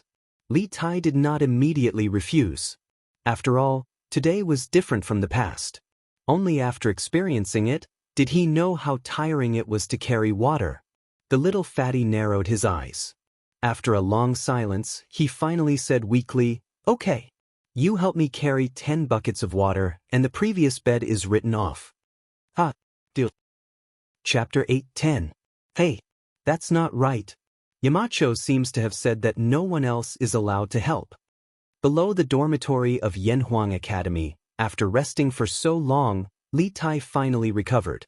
However, he suddenly remembered something and his expression changed instantly. Ah! Sun Zifen, who was originally full of joy, suddenly looked sluggish. He scratched his head gloomily. Did he work so early in the morning for nothing? Did he have to wash Li Tai's smelly feet in the future? He couldn't accept it, he couldn't accept it. No, Chinke, think about it carefully again. What did Yamacho say at that time? Did he say that no one else is allowed to help? Or did he say that no servants in your mansion are allowed to help? Sun Zifen scratched his ears and cheeks for a long time, then turned his head and asked Li Tai unwillingly. Li Tai, who was originally dejected, heard Sun Zifen's words, and his eyes suddenly lit up. He patted his head and thought seriously. After a moment, he suddenly shouted excitedly, I remember now. The mountain leader told me before that I'm not allowed to spend money to hire people or ask servants to help. Zifen, you're not hired by me, and you're not a servant of my Wangfu. Logically speaking, you should be able to do that. Ha! Li Tai couldn't help but laugh. In the end, he also hoped that Sun Zifen could help him carry water. That's great. Since it's a deal, let's start picking now. This agreement was a win-win for the two of them, so Sun Zifen couldn't wait to make it happen. Zifen, you go first. I'll rest here for a while. Anyway, I only have 2 buckets left. You still have 10 buckets. Li Tai shook his head and said with a long sigh. When Sun Zifen heard this, although he felt a little uncomfortable, in order to not have to wash smelly socks in the future, he would suffer a little loss. Chinge, you rest first. I'll go get the buckets from the dorm manager. Hee go. Li Tai smiled and waved his hand. Sun Zifen didn't say anything else and turned to leave. Li Tai leaned against the wall and looked at his back. He suddenly felt that something was wrong. He heard Sun Zifen mutter to himself, F***CK. If we were to seriously calculate this matter, both Sun Zifen and I were at a disadvantage. Not only did they not get anything, but each of them also had to carry 10 buckets of water. In the end, Xiaoxian was the only one who profited. Sigh, this king is really F***ket up. Sun Zifen and I have been fighting for so long, but it was all for nothing. In the end, the academy has benefited. At this point, little Fatty finally reacted. After all this time, neither he nor Sun Zifen had gained any advantage. They had all been tricked by Li Zishuan. But now that things had come to this, what could he say? He could only swallow this loss in silence. Sigh, the facts have proven that little Xian is a fraud. I can't trust him so easily in the future. Li Tai silently labeled Li Zishuan as a fraud in his heart. When it was almost noon, the eastern and western districts of Chang'an City officially opened for business. All the shops, restaurants, and tea houses opened their doors to welcome customers. Even Drunken Immortal Restaurant opened its doors. Yo, Boss Feng, long time no see. I heard that you have been conferred the title of Righteous Merchant by His Majesty. Congratulations. Shopkeeper Lu smiled like a Maitreya Buddha as he spoke to Feng Jihua, who had just entered. After nearly 5 months, Feng Jihua once again came to the Drunken Immortal Restaurant. In the past, he was a regular here and would basically come for a meal every 3 to 5 days. The main reason was that he had been delayed for too long this time. Shopkeeper Lu, long time no see. It's all thanks to the Marquis of Yong, and that I went out to see this time. Otherwise, I wouldn't have received such generous profits and the title of Righteous Merchant personally conferred by His Majesty. Feng Jihua didn't put on airs. He walked up and cupped his hands with a smile. Although he had lost a group of crew members during this voyage, he still earned at least 100,000 strings of coins after deducting the compensation for the families of the deceased crew members. It was a huge profit. Of course, to Feng Jihua, the most valuable thing was still the title of Righteous Merchant conferred by Li Er. It was an unexpected surprise and also something that couldn't be bought with money. Therefore, he was grateful to Li Zishuan for promoting the trade in the south. Hey, Shopkeeper Lu, you have something new here today. Liao Shifan and Zhang Jingyang followed behind Feng Jihua. Liao Shifan looked at the menu of Strange Taste Pavilion and was surprised to see that there were a few new dishes. Cold century egg tofu, century egg lean meat congee, meteoric success. This is really a new dish. I haven't eaten it before. All right, I'll serve some of each of these new dishes today. Thank you, shopkeeper Lu. Feng Jihua raised his head to take a look and said with a smile. No problem. Boss Feng, you guys go ahead and have a seat. The dishes will be ready soon. Shopkeeper Lu said with a smile. After a while, Feng Jihua and the others served their dishes to the table. Sir, here are the 3 servings of congee with pork and century egg, 1 serving of cold century egg, 1 serving of tofu with century egg, 1 serving of gnawed chicken, and 1 serving of braised pork in soy sauce. If you have any more orders, please call me. The waiter said enthusiastically as he served the dishes to Feng Jihua and the others. Feng Jihua nodded, and the waiter left tactfully. Come, Brother Liao, Brother Zhang, try the new dishes of Zuaishan restaurant. Liao Shifan said with a smile, I've eaten meteoric success before, but I've never heard of century egg and lean meat congee or century egg salad. Today, I'll have a good taste of what kind of egg this is. Everyone laughed kindly. Feng Jihua used a small spoon to scoop up a spoonful of century egg tofu. Because this thing looked cool, he saw that the white tofu was dotted with some black and green. It looked pleasing to the eye. Fresh, tender, fragrant and cool. This century egg tofu is amazing. It's a must-have dish for summer. A small spoonful of century egg tofu entered Feng Jihua's mouth. First, a cool sensation filled his mouth, followed by the freshness of the tofu and the fragrance of the century egg. Feng Jihua was full of praises. Brother Feng, this century egg lean meat congee is also excellent. I've never thought that thin porridge could be made into such a fancy dish. Zuaishan restaurant is indeed Zuaishan restaurant. The food here is always the best in Chang'an City. Liao Shifan savored 2 mouthfuls of century egg lean meat congee and praised. Brother Liao is right. The food of Zuaishan restaurant will never disappoint. This century egg salad is the best in my opinion. Zhang Jingyang had a strong taste and had a soft spot for century egg salad. At this moment, the other diners also came to eat. They also noticed the new dishes of Zuaishan restaurant. When they heard the praises of Feng Jihua, Liao Shifan, and the other regular diners, they were instantly tempted. Moreover, the new dishes of Wonderful Taste Pavilion were very cheap this time. Century egg lean meat congee was only 20 copper coins, century egg salad was 80 copper coins, and century egg tofu was 100 copper coins. Compared to the previously gnawed chicken and red braised meat, it was much cheaper. Waiter, give me a serving of red braised meat and century egg tofu. Waiter, give me 2 bowls of century egg lean meat congee. Give me 2 servings of century egg salad. Chapter 8:11. The reason why the congee with pork and century egg, the tofu with century egg, and the cold-tossed century egg were so cheap was that Li Zishuan wanted to sell the century egg on a large scale as soon as possible. After all, if the normal consumption of the Drunken Immortal restaurant and the canteen of Yanhuang Academy were to be relied on, the century eggs made from the eggs that Li Zishuan purchased from the Han Village and Plum Village a while ago would probably not be sold out until next year. Therefore, the low price was one thing. More importantly, the Drunken Immortal restaurant had launched a takeaway event. Dear customers, everyone has tasted the delicious taste of the century eggs. Whether you like it or not, I'm sure everyone has a plan in mind. To be honest, the century eggs are the latest food invented by my family's marquis. They are made from eggs through 49 processes and 49 days. The process is not easy. Compared to unprocessed eggs, the century eggs can be stored for a longer time. They can be stored for at least 3 months and the taste will not change.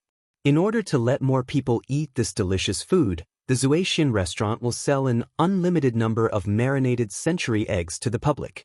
It only costs 5 copper coins. After buying it, you just need to peel it, cut it into pieces, and mix it with seasoning before eating it directly. At the same time, Soaring Success will also provide an unlimited supply. And this month, the Zuaishan restaurant will open 3 branches in Chang'an City. In the future, we will open branches in other provinces and counties outside Chang'an City. At that time, you may be able to eat the delicacies of the Zuaxian restaurant in your own shops. After about half an hour, shopkeeper Lu saw that most of the diners in the restaurant were almost done eating. He walked to a table and announced to the crowd with a smile. When the diners heard this, they were all overjoyed. This was the first time that the Zuaxian restaurant sold its food to the public. Some of the businessmen among them were tempted. 5 copper coins for a century egg was not expensive. It was very profitable to sell it in other places or as a dish in other places. Oh, only 5 copper coins for a century egg? And it can be stored for more than 3 months? Good. Shopkeeper Lu, please help me pack 100 of them. I'll bring some for my wife to try when I leave later. Feng Jihua said with a smile. Shopkeeper Lu, pack 100 century eggs for me too. While you're at it, pack 2 servings of flying meteoric success. Shopkeeper Lu, pack up 50 of them for me. Drunken Immortal Inn is opening a branch? This was good news. If only it could be opened near Chongren Square. At that time, I won't have to come here in a carriage just to eat. Huff. Not bad. The congee with pork and century egg that Xiaoxian made was really good. Madam, let's make our porridge like this in the future. This kind of salty porridge is more enjoyable. Cheng Residence, lunchtime. Cheng Yaojin finished a bowl of congee with pork and century egg in no time. He wiped his mouth and said with satisfaction. Madame Cheng rolled her eyes at Cheng Yaojin and said, "Look at you, insisting that the kitchen make this congee with pork and century egg in the middle of the day. Which family eats porridge for lunch? But this cold congee with century egg is not bad." Cheng Yaojin touched his nose embarrassedly. Actually, he couldn't be blamed for this. It was mainly because after Cheng Chumo came back, he bragged that the congee with pork and century egg that he ate at Li Zishuan's house was one of a kind. That was why he ordered the kitchen to make congee with pork and century egg for lunch. It doesn't matter. The important thing is that Madame thinks that the century egg is delicious. Madame Cheng sighed helplessly. Suddenly, she seemed to have thought of something. By the way, old master, I heard from Chonyo that the Duke of Yong'an's family is buying eggs from their farmers in large quantities. I guess they're using them to make century eggs, right? Cheng Yaojin stroked his beard and nodded. I heard Xiaoxian mention it at the academy. It was mainly because there were so many eggs in Chang'an City that they couldn't sell them. No one bought one for 2 copper coins. The farmers of his 2 farms had accumulated a lot of eggs. Seeing that they were going to spoil soon, Xiaoxian thought of a way to find a way out for the farmers. I have to say that this child is really resourceful. He actually came up with such an idea. Besides, this century egg is to my liking. Chonyo, after we finish eating, pick a few dozen century eggs and send them to the Qin family. Cheng Chumo's mouth was still stuffed with century egg and tofu. When he heard this, he directly spoke with a lisp. Father, there's no need. Xiaoxian has already sent them door to door. I reckon that even His Majesty is eating his century eggs now. Cheng Yaojin was stunned. Then, he came back to his senses and couldn't help but laugh. This kid is really good at doing business. He's even got ideas on His Majesty? In this entire imperial court, only that old man Wei Jing can compare with him in terms of guts. Madame Cheng smiled and didn't reply.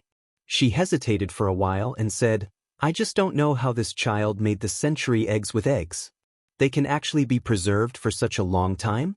Old master, the farmers of our farms also have a lot of eggs that they can't sell. Why don't we ask the Duke of Yong'an how to make century eggs? When Cheng Yaojin heard this, his expression suddenly changed. He sternly scolded, Nonsense! Foolish! This method of making century eggs is Xiaoshuan's secret recipe. As elders, how can we snatch something from the younger generation? If this gets out, where will I, Qingjijia, put my old face? You're scheming for a source of wealth. Seeing Cheng Yaojin throw a rare tantrum, Cheng Chumo and Cheng Chuliang at the dining table quickly put down their chopsticks and quietly sat on the stools without saying a word. Madame Cheng, who was used to being domineering, didn't dare to talk back at this moment. In the end, Cheng Yaojin was the backbone of this family. Usually, Cheng Yaojin wouldn't haggle with her over small matters and would go along with her wishes. However, when it came to major issues, no one in this family dared to refute Cheng Yaojin's opinions. Old master, I didn't say that I want to snatch the Duke of Yong's secret recipe. I'm just asking you if we can cooperate with the Duke of Yong. After all, our farm is rearing a lot of chickens this year.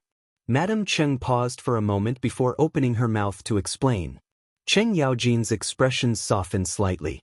He thought for a moment and said, "Don't think about snatching Xiaoshuan's money. Xiaoshuan's winery has already brought us a lot of income. One must be content with what one has. Our family doesn't have to worry about money now." However, Madame's question is reasonable. This old man will go back and talk to Xiaoxian. Let's see if he can buy all of the eggs in our farm. And that's fine too. This year, the farm's grain production has decreased. This way, it can be considered as an additional source of income for the farmers. Madame Cheng nodded and said softly. Cheng Chumo and Cheng Chuliang didn't care about this. When the two saw that their mother had reconciled with them, they lowered their heads and began to eat fiercely. To them, delicious food was the way of the king. Chapter 8:12. Cheng Chumo was right. Not only did the Cheng family receive the century eggs from Li Zishuan, but the Qin family, Niu family, Yuqi family, Li Jing family, Li Shaogong family, Fang Xianling family, Zhang Sun Wuji family, and Wei Jing family all received hundreds of century eggs and a recipe for making century eggs. Some of these people were delivered by Li Zishuan himself, while others were delivered by his guards. Poor Pang Feiji and his team of marquises. They were originally civil servants in charge of maintaining the security of Chang and city, but now they had become delivery men for Li Zishuan.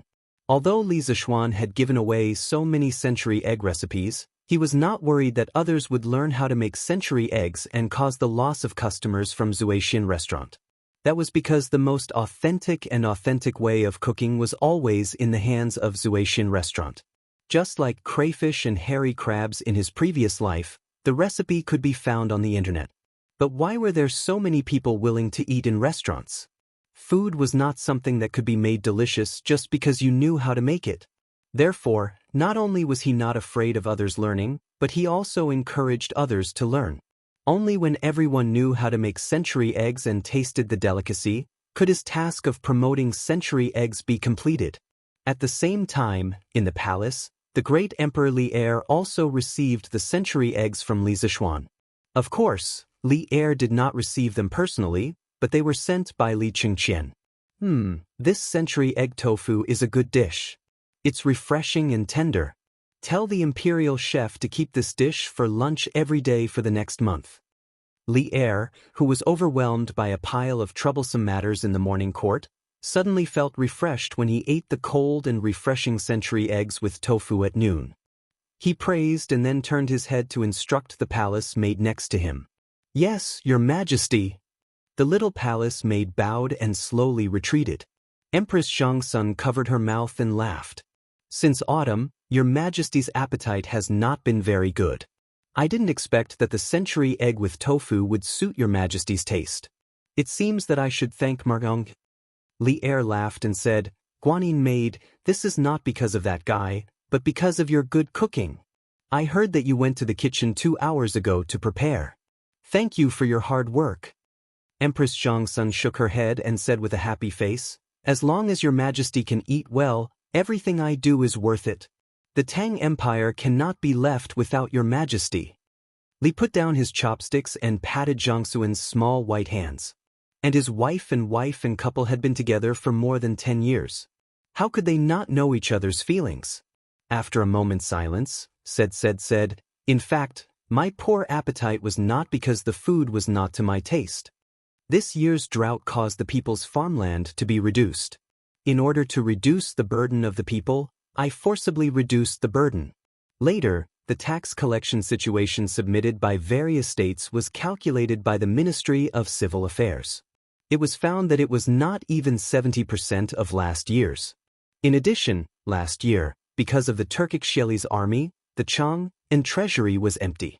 I was worried that if there was another natural disaster in the Tang Empire, the treasury would not be able to continue. But fortunately, The fleet led by Xiao Gong came back at this time. Not only did they bring back a huge amount of food, but they also brought back a huge amount of wealth. The financial strain of the imperial court was greatly relieved. And just this time, the business tax collected from the civilian caravan was a total of 400,000 strings of coins. Guanyin maid, you didn't see it. After that old man Xiao Yu saw the results of the statistics, he laughed from ear to ear for a quarter of an hour. How can I not be happy? At the end of his speech, Li Er's mood became high, and a long-lost relaxed smile appeared on his face. Empress Xianxia looked at the man in front of her with a complicated mood. She sighed and said, "Your Majesty is wholeheartedly for the country and the people. You are happy for the world, but also sad for the world. This is the blessing of the Tang Empire's people. But I hope that your Majesty will take care of your body. Your Majesty is not only the Majesty of the world, but also the Majesty of Chengqian, Qingke, and Chang'e." Li Er understood the meaning of Empress Xianxia. He smiled and said, "Don't worry, Guanyin maid. I understand." Empress Xianxia smiled. She pulled her small hand out of Li Er's big hand and then used a small spoon to scoop a spoonful of century eggs and tofu for Li Er. She said, "Your Majesty, eat quickly. The century eggs and tofu won't be fresh in a while." Li Er naturally enjoyed the service of the beauty with a clear conscience. He heard Empress Xianxia continue, "I heard that the century eggs were a new trick invented by the Marquis of Yong, and to help his farmers solve the backlog of eggs in their hands. This child has a lot of ideas. I don't know how many things are in his head. But this way, his farmers can earn a lot of money, and the other farmers are still worried about how to sell their eggs." Lear had never heard of this. He frowned and asked, "What? Are the eggs in Chang and worthless now?" Empress Xiangxuan's brows showed a hint of worry and replied, "Your Majesty may not know, but since the imperial court issued a decree to reduce the burden of raising chickens this year, not to mention the other states and counties, in Chang and the nearby farms, basically every household has at least 70 to 80 chickens. Now, more than 4 months have passed. The chickens raised by the people have long started to lay eggs. These eggs can't be stored for long and will spoil in less than 10 days. In order to sell the eggs as soon as possible, the farmers are desperately trying to lower the price. As a result, the price of eggs has fallen again and again until it's difficult to sell them now." Li Er was silent for a while and then said, "This is indeed a problem. But now that Li Zishuan has thought of this method of making century eggs, it depends on whether he's willing to impart the method of making century eggs. If he's unwilling, we can only let him expand the production scale of century eggs. I think it should be able to alleviate the current situation. When the weather gets colder, the production of eggs will also decrease. At that time, the price of eggs will stabilize." What he said was indeed reasonable. Letting Li Zishuan make century eggs into century eggs could, first, expand the sales and second, prolong the preservation time. It was already autumn now. When it was late autumn or after winter, due to the decrease in temperature and light, the laying rate of chickens would obviously decrease until the production stopped. But this kid is really good to his farmers. In the end, Li Er added another sentence. Speaking of which, this time, Li Er didn't have any intention of getting Li Zishuan's secret method of making century eggs. The main reason was that this sea trade had fattened the imperial court. Old Li was now a rich man, and the small amount of money he earned from making century eggs was not enough for Li Er. Chapter 8:13. Your Majesty is right. The Marquis of Yong entreats the people well. Who in Chang and city doesn't know about this? Your Majesty has given Lantian County to the Marquis of Yong. I heard that some of the farmers in the villages close to Lantian County all sighed when they heard the news, regretting that their villages were not the Marquis of Yong. From this, it can be seen how kind this child is usually. In the Lizheng Palace, Empress Xiangxia heard Li Er's words and chuckled. Kind. Hearing this, Li Er suddenly smiled mysteriously and said, "This kid has never been a kind person. Guanyin maid, you don't know, but the day before yesterday, this kid was still spouting nonsense in the morning court. He said that the peace of the Tang Empire was not obtained by blindly giving in, but by the soldiers using their blood and fists. The Tang people need to have pride. The Tang people are not afraid of war. Even if the entire world attacks the Tang Empire will be able to break through. Listen to this. Sometimes, this kid is filled with killing intent. At such a young age, he has so much hostility. It is really unbelievable. Right now, he has already been labeled as a traitor by many officials in the court. Hearing this, Empress Xianxia was silent for a while. Then, she smiled and said, "This kid's personality is probably what your majesty wants, right? And what this kid said is not wrong at all. The peace of the Tang Empire today was obtained by your majesty leading a group of generals using their blood." After being with Li Er for so many years, how could Empress Xianxia not understand the true thoughts in Li Er's heart? She could tell at a glance that even though Li Er was criticizing Li Zishuan in all sorts of ways, his words were filled with admiration. Guanyin mate understands me. That's right, although this kid is often muddle-headed, I admire the spirit and sharpness in his bones. In the future, when I am old, the generals of this generation will not be able to lift their swords. I hope that this kid Li Zishuan can take up the heavy responsibility and help Chengqian well. Just like the title I gave him, Yong, protect the Tang Empire forever.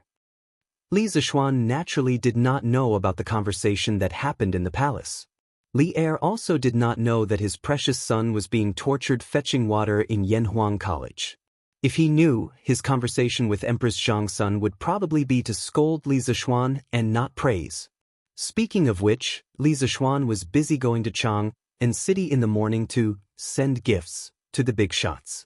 In order to keep smiling, his face was a little stiff from smiling, Antsin. And then he went to the workshop to teach Falbert's rubber, ants. Unexpectedly, just as he was about to leave, an uninvited guest came. An uninvited guest with unprecedented strength. It was a middle-aged man who was nearly 7 feet tall, which was over 2 meters.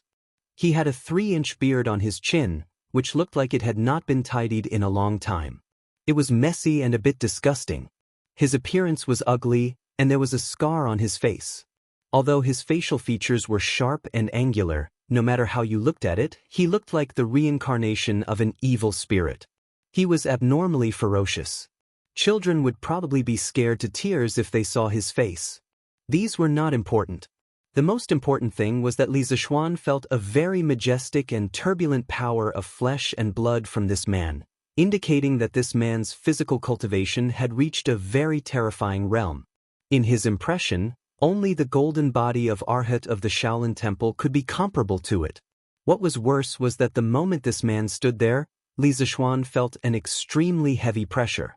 This meant that this person's martial arts realm was far above his. If they were to compare, even Zhao Song at his peak would not be a match for this man. At first glance, Li Zishuan determined that the man was a master at the peak of the master stage, or even a half step into the great master stage. His strength was not inferior to his martial uncles in Longhu Mountain. If they were to fight to the death, perhaps only his genius youngest martial uncle would be able to fight him. Wouldn't you be nervous if a ferocious-looking man with terrifying strength was blocking your door? The true qi in Li Zishuan's body quickly began to revolve, and he raised his guard to 120%. If this person really wanted to attack him, he should be able to escape with all his strength, but could he escape?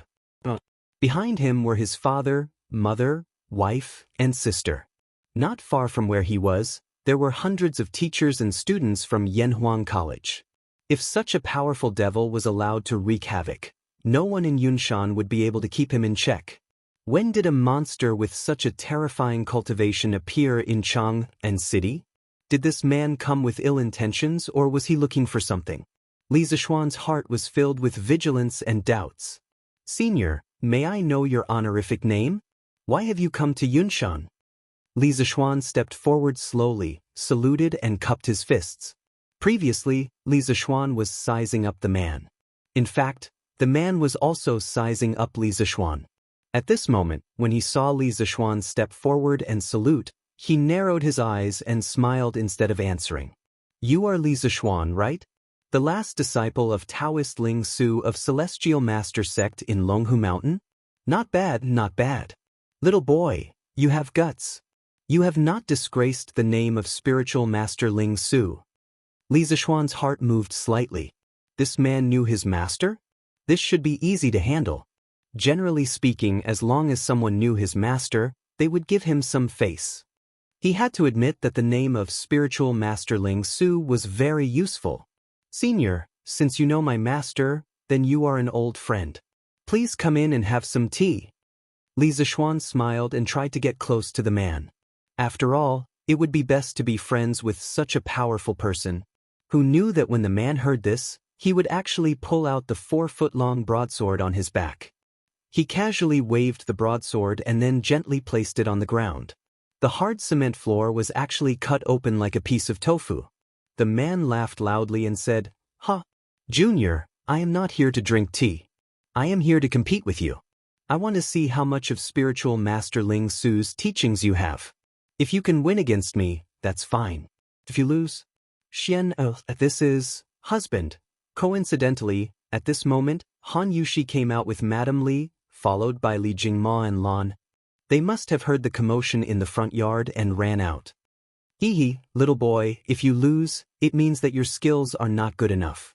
I will clean up the house for spiritual master Ling Su. Don't even think about leaving a single person in your yard alive." The curly-bearded man pointed at the people behind Li Zishuan and said with a ferocious expression. He came with ill intentions. As expected, he came with ill intentions. Now that the situation had developed in the worst direction, Li Zishuan's complexion suddenly changed greatly. His heart also sank. This old bastard with extremely high martial arts was actually here to pick a fight. Chapter 8:14. Yunshan Villa. Li Zishuan didn't hesitate when he saw that the bearded man didn't come with good intentions. He turned around and said anxiously, "Wife, help father and mother back to the house. Lan, you go back too. Don't worry, I'll be fine." "Husband, brother," Li Zishuan said solemnly, "don't talk nonsense. Go back quickly." Then he whispered to Han Yushi, "I'll lure this person away in a while. You guys take the opportunity to leave quickly. Otherwise, I'm afraid I can't beat this person with my worries. If you really want to help me, you can go to the academy or Chang and to get reinforcements. Don't be so wishy-washy." Mrs. Li muttered unwillingly in a low voice. Li Jingma pulled her away and said, "Madam, it's useless to say more. We'll only be in the way here. Is right. If we really want to help him, we should hurry up and escape to get reinforcements." Seeing that his father was decisive at the critical moment, Li Zishuan felt relieved and turned to deal with the bearded man. In fact, he was bragging a lot. Even if his family left and he had nothing to worry about, he still wasn't sure he could beat this person in front of him.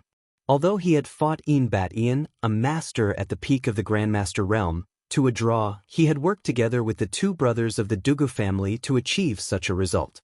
Moreover, Yin Bat Ian was obviously not on the same level as this bearded old bastard. Li Zishuan felt that this person in front of him could fight 3 Yin Baitians at the same time. This showed how terrifying this person's strength was. "Who are you, sir?" Li Zishuan, who turned around, looked at the bearded man with a gloomy face and asked. "Kid, you'll only be qualified to know my identity after you defeat this old man." The bearded man said with a haughty face. "You're King the best." Li Zishuan cursed in his heart when he heard this. Although this old fart in front of him was indeed quite awesome, no matter how awesome he was, could he be as awesome as his master? "I have no enmity with you, but you have come here to threaten me with your life. I have to say that you are really daring. The Cloud Mountain is a sacred place of learning set up by the Imperial Court. How dare you behave so atrociously here?" At this point, there was no room for reconciliation. How could Li Zishuan still be willing to address this person as senior? It was already good enough that he didn't call him old bastard. There was no need for him to be polite. The man grinned and said with a smile, "Heh, are you angry from embarrassment? Enough idle chatter. This old man is not here to bicker with you. If you want to live, quickly take out your true skills and fight with this old man." Li Zishuan knew that this battle was unavoidable, so he pretended to look at the burly man with contempt and snorted, "Since you want to fight, then this marquis will accompany you to the end." However, since you came to Cloud Mountain to cause trouble, you better think about the consequences. Ah, there's no need for you to say that. This old man knows what to do. The bearded man chuckled nonchalantly. Li Zishuan said in a deep voice, "In that case, you wait here. I'll go get the sword." A quarter of an hour later, Li Zishuan brought the burly man to a forest in the south of the Cloud Mountain courtyard. The two stood face to face, and a bleak atmosphere began to fill the forest. Both of them were accumulating power at this moment. "Boy, show me what you've got. This old man won't bully you. I'll suppress my realm to the early stage of the Supreme Power Realm and fight with you. If you can beat me, then everything will be fine. If you can't, heh." The bearded man stood about 30 meters in front of Li Zishuan with his hands behind his back and said with a smile, "This old man wants to suppress his realm to fight with me?" This was really a surprise because if this old man went all out, he really had no chance of winning. However, if they were at the same realm, then it was hard to say. After hearing the second half of the old man's words, Li Zishuan's heart sank again. Although the old man wanted to suppress his realm, he could only suppress the amount of genuine qi, but not his experience and reaction. In other words, he was facing a master at the early stage of the Supreme Power Realm with the experience of a half-step to the Supreme Power Realm. He did not have the advantage. "Old man, since you want to suppress your realm, why don't you seal part of your meridians? Otherwise, I'm afraid that if I beat you until you cry, you'll be shameless and forcibly raise your realm to make trouble for me." Li Zishuan figured it out. It was better for the old man to suppress his realm than not, but he was afraid that the burly man would contradict him. In his impression, there was indeed a way to seal part of the meridians in Jianghu, so he said so. "Boy, you're so arrogant." "Well, I'll seal it. This acupoint can be maintained for an hour. In this hour, whether I want to or not, I'll only be at the early stage of the Supreme Power Realm. But even at the early stage of the Supreme Power Realm, you're not my opponent." The bearded man sneered. Then he used his right hand to tap on his own body 3 times, and his aura suddenly dropped. The first move of 9 Taishen swords, ride the wind to the 9th heaven. When Li Zishuan saw that the bearded man had finished sealing his acupoints, he took advantage of the fact that the bearded man was unprepared and used the first style of the 9 Taishen swords to launch a surprise attack. At this time, he didn't have the time to talk nonsense with this old thing. 9 Taishen swords? You deserve to be his last disciple. Immortal Lingshu actually taught you the supreme sword skills derived from Taishen Sutra? But your master certainly doesn't want you to use these sword skills to make a sneak attack, right? In the face of this sudden sword from beyond the heavens, the bearded man's face did not show any signs of panic. He sneered and unhurriedly lifted up his enormous scimitar from the ground. His entire body skyrocketed, and his large scimitar fiercely chopped towards Li Zishuan's unexpected sword. Seeing that the man's scimitar had been formed in the blink of an eye, Li Zishuan knew that it was not good, because the man's reaction speed was far beyond his expectation. Moreover, the man's scimitar was obviously powerful and he could not take it. Moreover, his wind-chasing sword might be damaged because of this. At this time, it was too late to withdraw the move. Li Zishuan had an idea. He lifted his long sword and changed his move temporarily, using pushing the boat with the current. The expected collision between the scimitar and the sword did not happen. The wind-chasing sword was like a magnet and firmly sucked the scimitar in the bearded man's hand. Then, Li Zishuan's wrist moved slightly, and with 2 twists of the sword, the tyrannical force on the scimitar was immediately deflected. Sacrificing oneself to follow others, failing to lead in, pulling 1,000 pounds with 4 tails. That's right, this guy changed his move to Taiji sword at the last moment. Using this method to fuse 9 Taishen swords and Taiji sword together, one had to say that this could be considered as learning and applying it flexibly. This is not 9 Taishen swords. Kid, where did you learn this sword skill from? The bearded man raised his eyebrows in surprise and asked. Chapter 8:15. The second style of 9 Taishen swords, Fleeting Swan, Soaring Dragon. The third style of 9 Taishen swords, Snow Treading, Leaving No Trace in the Snow, Swift as a Swallow. The fourth style of 9 Taishin swords, Wavebreaker, Overlord Sea Thunderous Fury. The fifth style of 9 Taishin swords, Pairing Dust, Sword Pairing Dust, Bleak and Cold. Li Zishuan didn't pay any attention to the curly-bearded burly man's question at all. He directly used a quadruple annihilation, unleashing 4 moves in unison and meeting him head-on. In his opinion, the old man in front of him was here to destroy his entire family. In a battle of life and death, he would not hold back. As long as he could defeat the old man, he was willing to use more despicable means, let alone a sneak attack. By now, he had mastered the first 5 styles of 9 Taishin swords. The 4 styles in front of him were more than 40% more powerful than before. Ordinary grandmasters would not dare to underestimate them. They had to take them seriously, or they would be injured by the superimposed 4 styles in an instant. Unfortunately, this bearded man was not an ordinary master stage expert.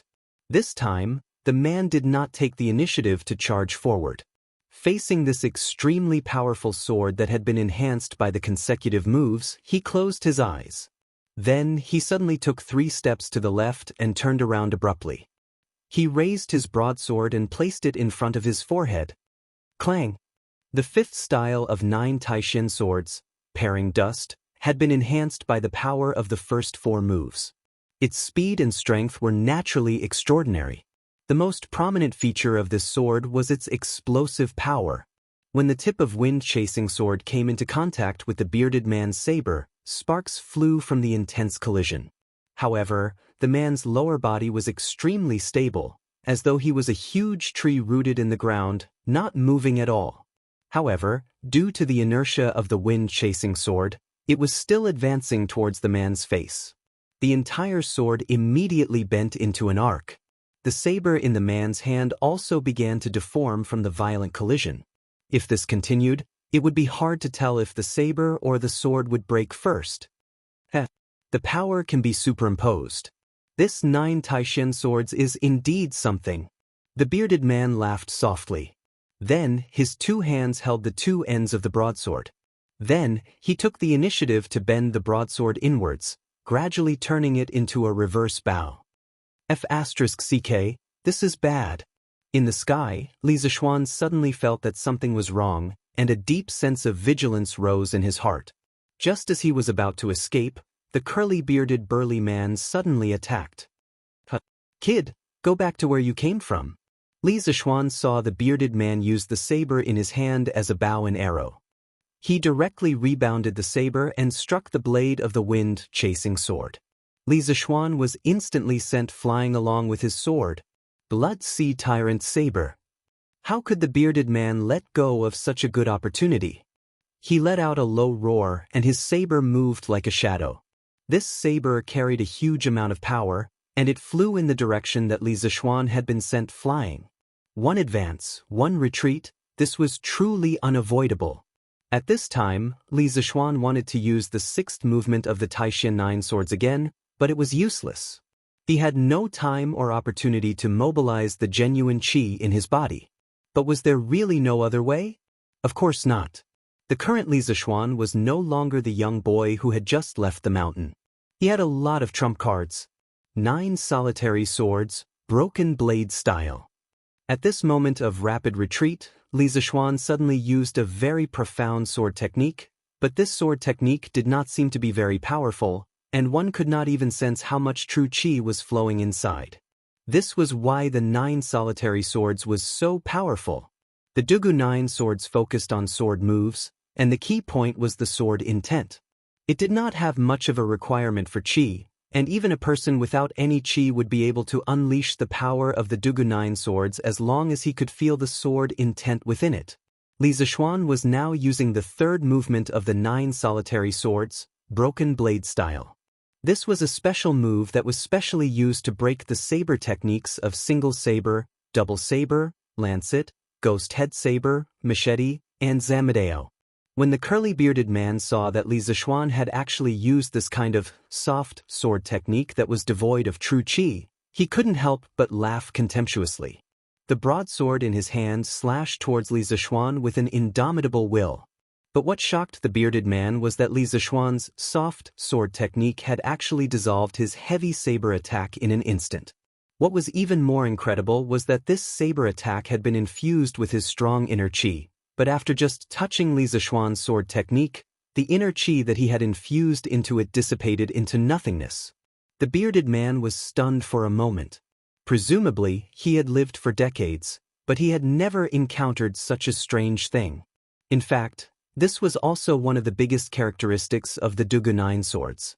No matter how strong the opponent's inner qi was, it would all be useless in front of the subtle sword technique of the Dugu Nine Swords. Moreover, the Dugu Nine Swords was stronger than the opponent. If the opponent's kung fu was not high enough, the essence of the Dugu Nine Swords would not be used. The opponent that Li Zishuan was facing right now was one of the top masters in the world. His kung fu was so strong that it had reached an unimaginable level for ordinary people. Once he activated it, the subtleties of the Dugu Nine Swords could be unleashed incisively and vividly. If Dugu Chubai came back to life, or if Feng Qingyang came back to life, they would be overjoyed to meet such an opponent. In order to use the Dugu Nine Swords, apart from being familiar with the sword technique, it also relied heavily on the swordsman's spiritual understanding. Once the swordsman reached a level where he could freely use the sword without any rules, the more intelligent the swordsman was, the better the swordsman's kung fu would be. Every competition was like a great poet who was inspired to write a good poem. The bearded man poured a large amount of genuine qi into his saber. Li Zishuan used the saber-breaking style one after another. Relying on his strong mental calculation ability, he countered the attacks one by one. After more than 40 moves, the genuine qi in the bearded man's saber had already dissipated.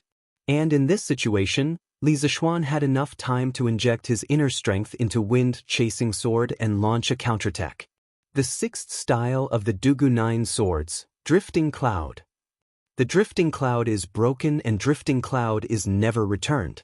Once the sword was launched, there was a faint sound of wind and thunder. This sword not only carried the power of the previous few moves, but also the momentum of the bearded man's saber-breaking style that was countered by the saber-breaking style. Its power was so great that it was the most powerful attack that Li Zishuan had ever launched in so many years. It had to be said that this guy was really a genius. He had just combined the Dugu Nine Swords and the Taiji sword together to counter the bearded man's counterattack. Now, he had combined the Dugu Nine Swords and borrowed the momentum to launch a fatal attack on the bearded man. Fast. This extremely fast sword instantly arrived in front of the curly-bearded burly man. The curly-bearded man's pupils constricted abruptly. He actually felt the threat of death from this sword strike. Chapter 8:16. Roar. Seeing Li Zishuan's flowing cloud sword whistling towards his heart, the bearded man first controlled his body to lean back slightly and then let out a loud roar. A fallen leaf just happened to fall between the tip of the wind-chasing sword and the bearded man's face. What was strange was that this roar seemed to carry a huge amount of energy, causing the falling leaf to suddenly change its direction and fly directly towards Li Zishuan. The leaves were already like this, so how could Li Zishuan, a living person, not be affected? Almost in an instant, he felt as if his eardrums were about to burst. His face felt as if it had been scraped by a fierce wind, and it hurt a little. At the same time, his sword momentum also strangely stagnated for a moment. Lion's roar? Li Zishuan was a little shocked. Wasn't this lion's roar a unique skill of the Shaolin Temple? How could this old bastard know it? Could it be that he was a monk of the Shaolin Temple in the past? Damn it. A monk who had returned to the secular world actually dared to behave atrociously in Yunshan. However, even though Li Zishuan was extremely shocked, he didn't have the time to continue letting his imagination run wild. This was because the bearded man had seized the moment when the wind-chasing sword's momentum stagnated. Roar.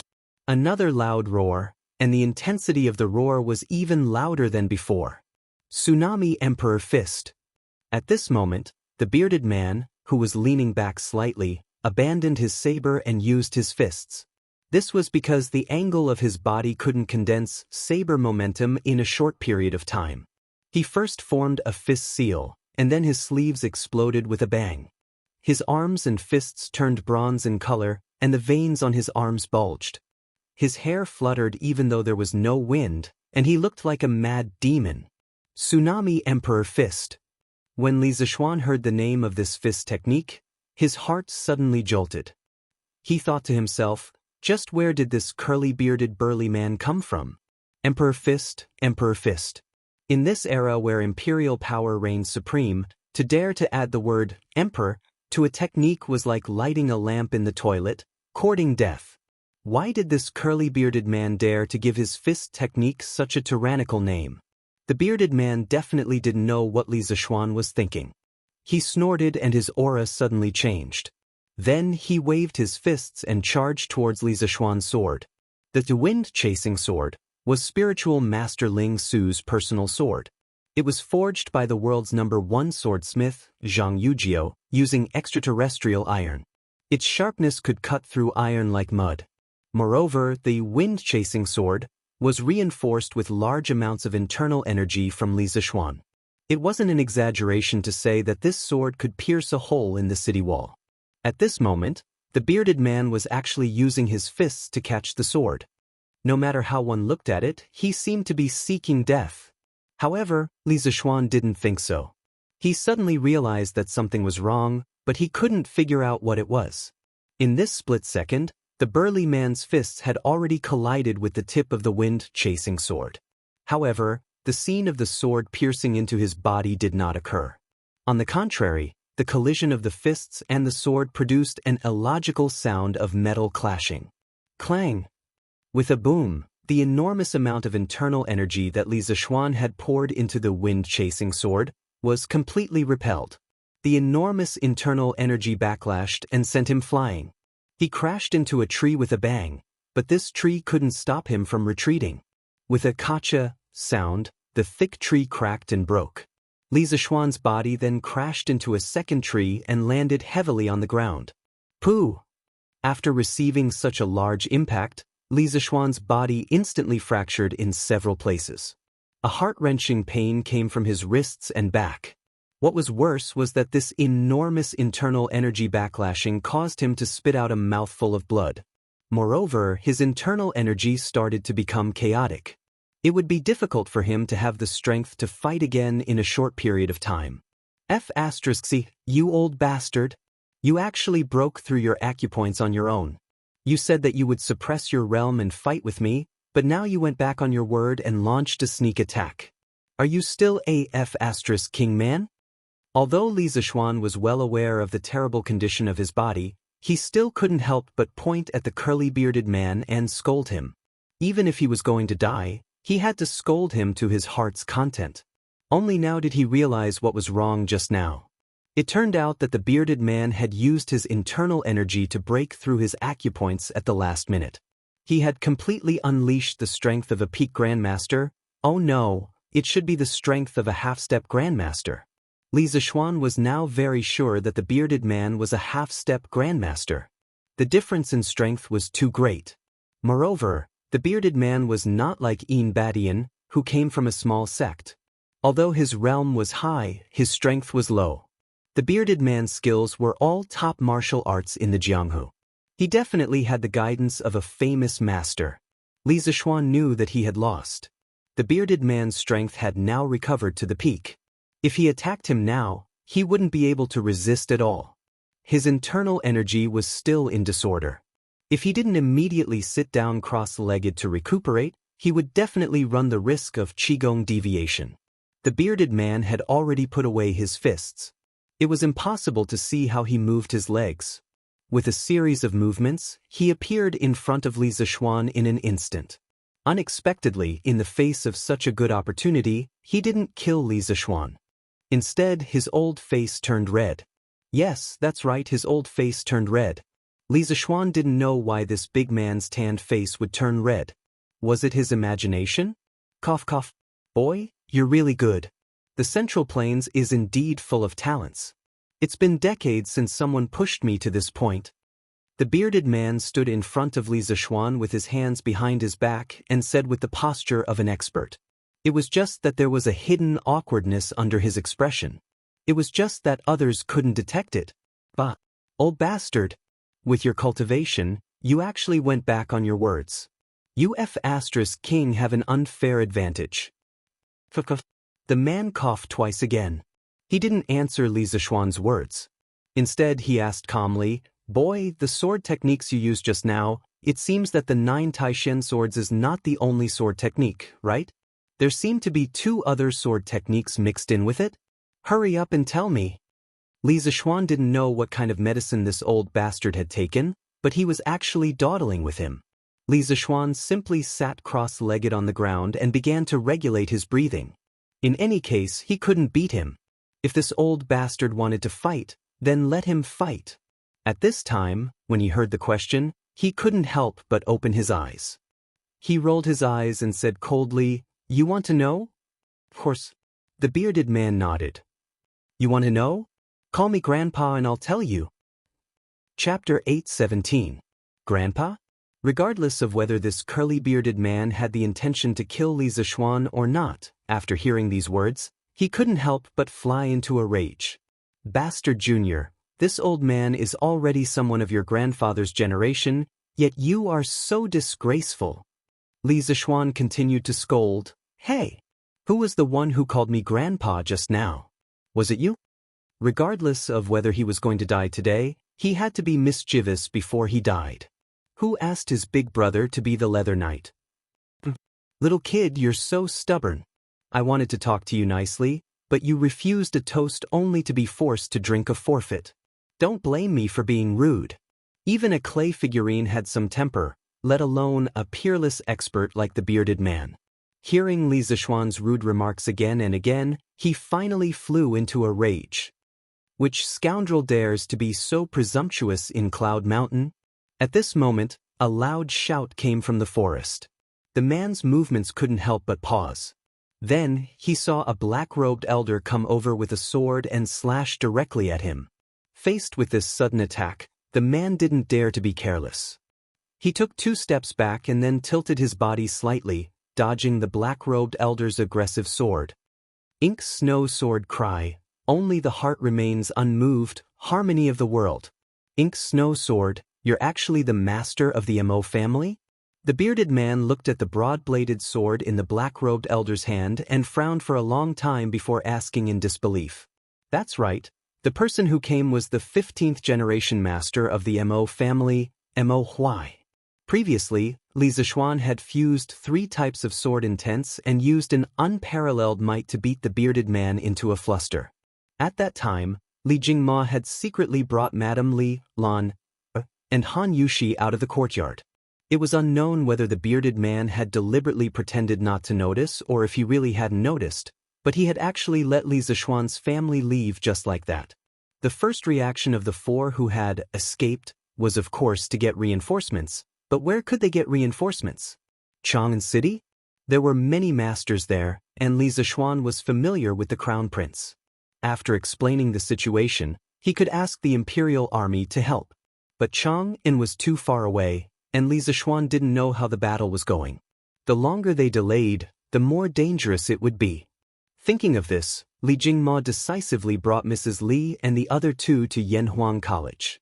The guards of the academy naturally recognized Li Jingma and the other 3. Furthermore, Pang Feiji was also in the academy. He had been working as an instructor in the academy and had been living in the academy's dormitory. Although he was Li Zishuan's personal bodyguard, ever since Li Zishuan moved to Yunshan Villa, he could no longer stay by his side. That was because there was no place for guards to stay in the villa. After hearing Li Jingma's explanation, Pang Feiji turned pale with fright. He hurriedly called for his subordinates, Mo Zhong, Mo Yun, and the rest of the followers of the school of Mo. He wanted to rescue Li Zishuan together because he knew that the strength of these followers of the school of Mo was much higher than that of the martial marquises. However, Mo Zhong shook his head and asked him to wait here. Then, he ran into the academy's Guanghua building. Just as Pang Feiji was scolding Mo Zhong for being a coward, ungrateful and cowardly, Mo Zhong walked out behind Mo Huai. Pang Feiji's eyes widened.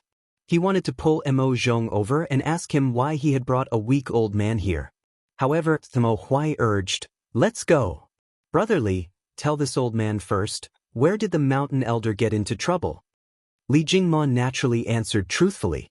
However, everyone only felt a gust of wind blow past them, and then Mo Huai's figure disappeared. Pang Feiji and the other martial marquises could not help but be stunned. None of them had thought that this seemingly ordinary little old man was actually a hidden martial arts master. It was simply too unbelievable. In the small forest. At this moment, after hearing the words about the inky snow sword from the bearded man, Li Zishuan, who was sitting cross-legged on the side, was even more surprised. He thought to himself, it's fine if this old man is extraordinarily powerful, but the Mo family has been living in seclusion for 700 or 800 years. How did this bearded man know about Mo's keepsake, the inky snow sword? This old man knows too much, doesn't he? Just based on his knowledge, he is definitely not an ordinary person. Of course, compared to this, what surprised Li Zishuan even more was that Mo Huai was actually a martial arts master at the peak of the Grandmaster stage. It was not that he had not thought that Mo Huai, as the head of the Mo family, would definitely have superb martial arts skills. However, Mo Huai had been in the academy for so long and had not revealed his talents. Furthermore, he had secretly tested him and concluded that Mo Huai did not know martial arts.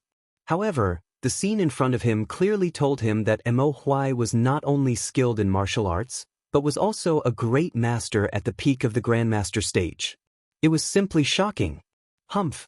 No matter who you are, since you dare to come to Cloud Mountain to cause trouble and harm the Yamacho of Yanhuang College, you must give an explanation. Mo Huai was not surprised that his attack missed. He slowly turned around, holding his sword in front of his chest, and looked at the bearded man coldly. The corners of the man's mouth twitched slightly, and he could not help but say, "Nonsense. I just want to forget it. I have traversed the world. Why do I need to explain my actions to others? I didn't expect that the Mo family, which had been in seclusion for many years, would suddenly appear. What's more, I didn't expect that the head of the Mo family would actually help a 14 or 15-year-old child on Cloud Mountain. Interesting, really interesting. Li family's brat, this old man has underestimated you. Head of the Mo family, you're not bad. Fight with me for a few rounds. It's been a long time since I had a good fight. Roar." Without waiting for Mo Huai's reply, the bearded man used the lion's roar technique again. However, this time, he released it at full strength, and the momentum was several times stronger than the previous 2 times. Li Zishuan, who was sitting cross-legged on the ground, could not help but interrupt his breathing and quickly cover his ears. This old fellow was really deadly when he roared crazily.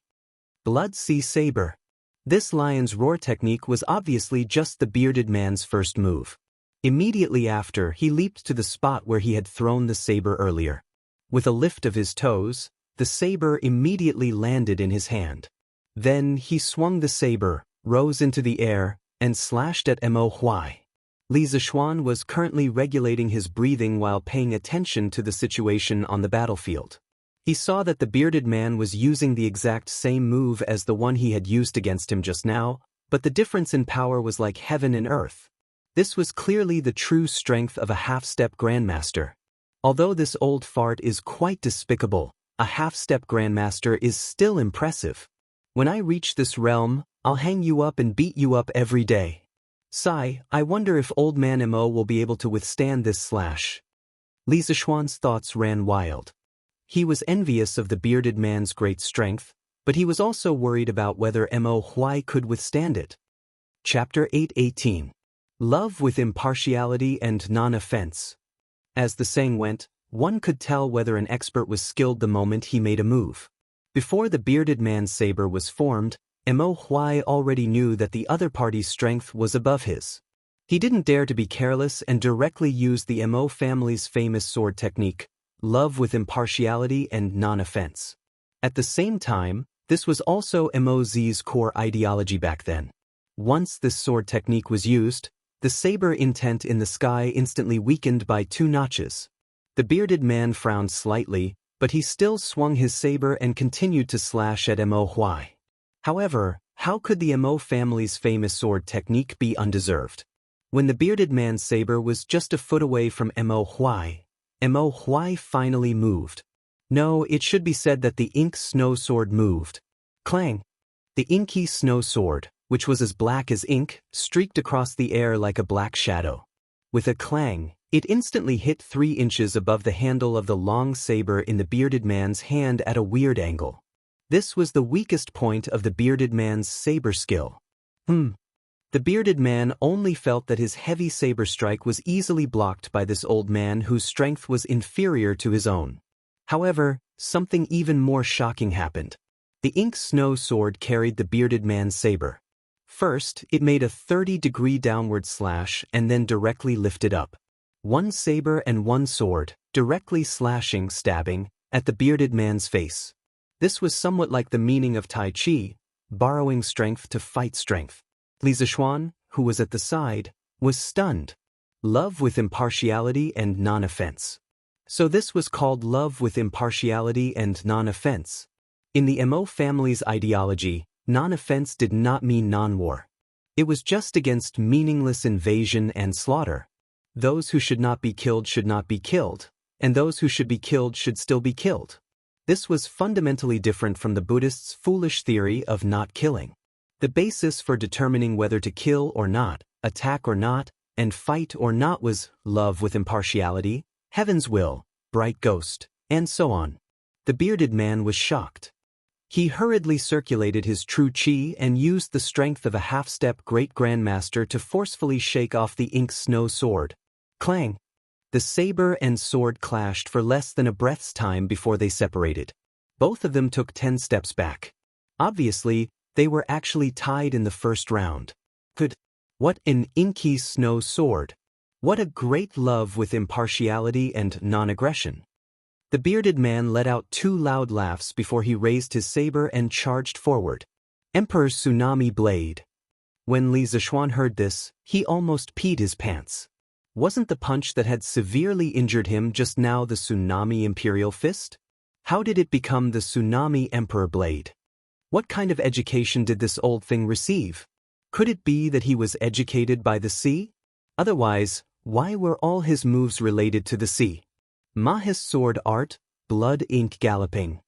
Mo Huai pinched his sword fingers and also used his killer move. When he saw this, Li Zishuan was slightly relieved.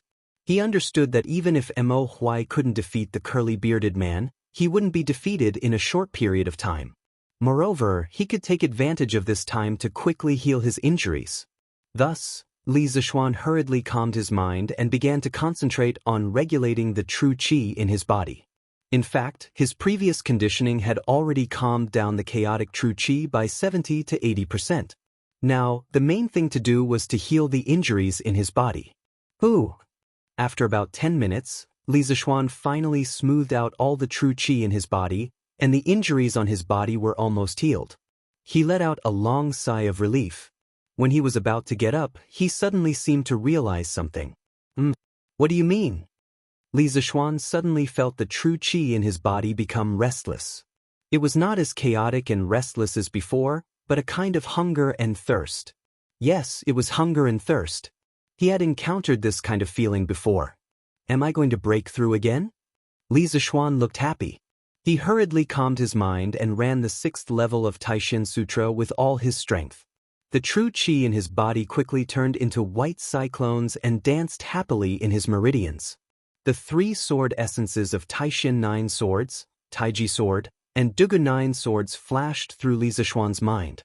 Today's battle was the first time he tried to fuse the 3 sword techniques. He also gained a lot. In response to the call of the true qi in his body, all the pores on his body instantly opened and began to absorb the spiritual energy of heaven and earth crazily. There were spirits in heaven and earth, and everything was born. In the past, Li Zishuan didn't think so.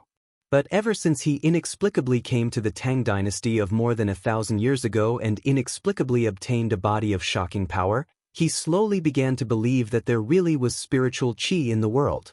It was neither fantasy nor cultivation. He didn't know what spiritual qi was, but he was sure that there was such a substance in the air. Human beings couldn't survive without oxygen in the air. But water could carry a boat, and it could also capsize it. Without oxygen, human beings couldn't survive for more than 2 minutes. But if there was too much oxygen, it would also have a negative effect on the body, because the aging of the human body was directly related to the oxidation reaction.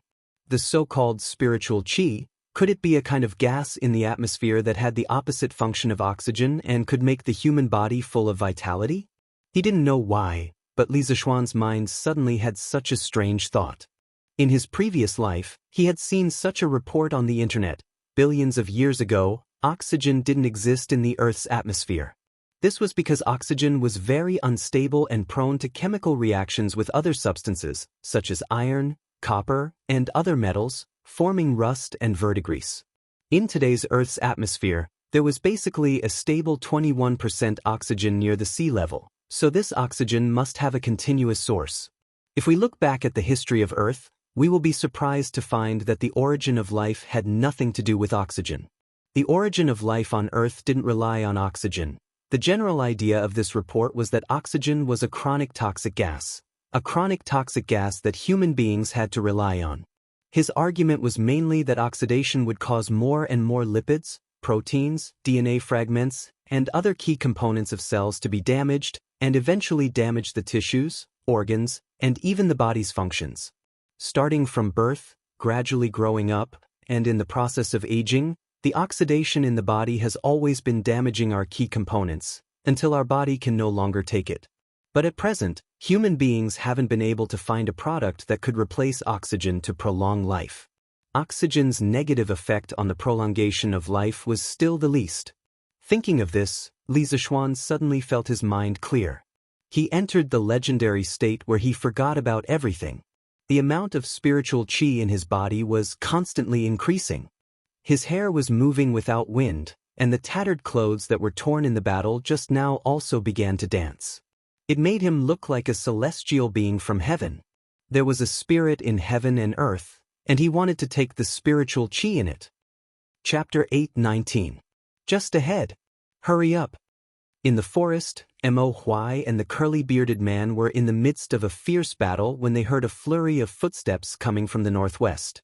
The curly-bearded man's expression changed. It wasn't fear in his eyes, but a trace of impatience. Yes, it was impatience. A trace of joy flashed in Mo Huai's eyes because he was not confident that he could hold the man in front of him back if the battle continued. At this time, he glanced at Li Zishuan, who was sitting on the ground, out of the corner of his eye. He was so scared that he almost dropped his inky snow sword. Forgetful? Is Yamacho going to break through again? Mo Huai was really doubting his life at this moment. Li Zishuan's godlike advancement speed had caused the martial arts worldview that he had maintained for so many years to collapse. Wanna leave? Ma's sword technique, stick to the rules. However, Mo Huai noticed that the bearded man wanted to escape. How could he let him escape? The sword moved with the shadow. Mo Huai waved the inky snow sword like a black whirlwind, covering the area of 1 foot around him and the curly-bearded man without leaving any gaps. Cheesh. I just don't want to trouble you. Juzi, do you think I'm afraid of these guards? The bearded man sneered and said arrogantly, "What if I join in?" At this moment, Li Zishuan had already dashed over to them with the wind-chasing sword in hand. You've broken through to the Grand Master middle stage? You're wrong. The bearded man pointed at Li Zishuan in shock at first. Then, he seemed to find something unusual in Li Zishuan, and his shocked expression suddenly turned into confusion. Yamacho, you've broken through? Mo Huai stopped his sword and looked at Li Zishuan. His face was full of surprise and a little complicated. Yes, thank you, Mr. Mo. Li Zishuan politely cupped his fists at Mo Huai.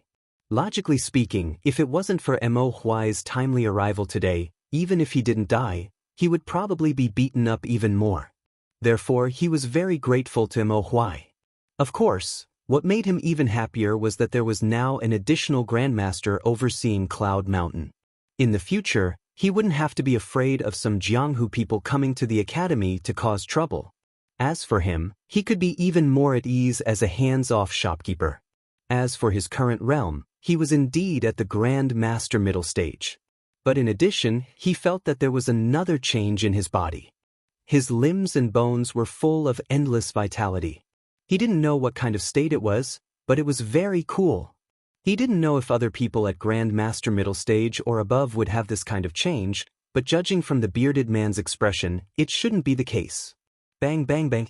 While the two of them were talking and the bearded man was still in a daze, Pang Feiji's guards and the followers of the school of Mo from the Yanhuang Academy finally arrived. There were about 40 of them, and the empty space in the forest suddenly became crowded. Yamacho, are you okay? Marquis, how are you? Mo Zhong, Mo Yun, and Pang Feiji hurried forward and asked. I'm fine. Li Zishuan glanced at them and said with a smile. After all, it wasn't their fault that they were late, and he had no reason to blame them. Marquis, is this the assassin? I'll take him down right away. Li Zishuan didn't blame them, but it didn't mean that others would feel at ease. Pang Feiji, of course, blamed himself in his heart. He saw the bearded, ferocious-looking man with a long saber next to him and immediately drew his sword and said. Li Zishuan curled his lips. He wanted to let Lao Pang go up and fight with the bearded man, but after thinking about it, he gave up. Until now, the bearded man's intention was still unclear. It would be bad if Lao Pang lost his life because of this. Stop. All of you stand at the side and watch. Watch how the person who came to Yunshan Mountain to cause trouble is dealt with by me and Mr. Mo. Watch carefully and learn well. If anyone comes to the mountain to cause trouble like him in the future, you will do the same. Do you understand? Li Zishuan stared at the bearded man, but his mouth was speaking to Pang Feiji and the others behind him. Yes, Margaret. Although Pang Feiji was unwilling, he still obeyed the order.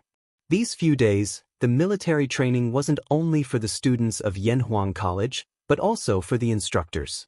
Therefore, he understood that it was the duty of a soldier to obey orders. Oh, right, send someone back to the academy and call all the students who are still in the academy over. Let them come over and watch. No matter how powerful they are, there is only one outcome for them if they come to Yunshan Mountain to cause trouble. That is, they will be beaten up until their mother, even their mother, can't recognize them. Let them know that the academy has the ability to protect their safety. Li Zishuan instructed Pang Feiji again. He had just broken through and was a little arrogant. Of course, he did have the right to be arrogant. Previously, he was able to force the bearded man to break through his acupoints by force with the 3 supreme sword techniques. Although the bearded man's strength had returned to half-step to Great Grandmaster, the situation on the battlefield was no longer the same as before. Now that his realm had increased by 1 level, and he had the help of Mo Huai, a master who could exchange dozens of blows with a half-step Great Grandmaster, he was confident that he could defeat the bearded man. Yes, smart. I will send someone back to the academy to gather the students now. Pang Feiji had been in the Li family for so long. He knew that Li Zishuan was going to start showing off again, although he didn't know what that meant. He quickly responded. Junior, do you think that you can defeat me with just the 2 of you? The bearded man saw Li Zishuan's arrangement and immediately felt humiliated. He raised his long sword and said angrily, what do you think? It's not too late for you to beg for mercy now. If I'm in a good mood, I might let you die a better death. Li Zishuan said happily.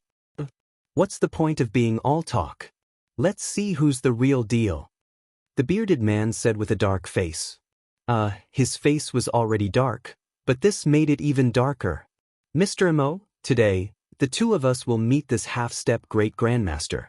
Who knows, we might even be able to create a martial arts legend. Li Zishuan raised his wind-chasing sword and invited Mo Huai. Mo Huai smiled and nodded. That's exactly what I was thinking. I haven't fought in a long time. Today is a good day for me to exercise my muscles and bones. Pang Feiji, who had just arranged for someone to pass the message to the academy, was scared out of his wits when he heard their conversation. Half-step to Great Grandmaster?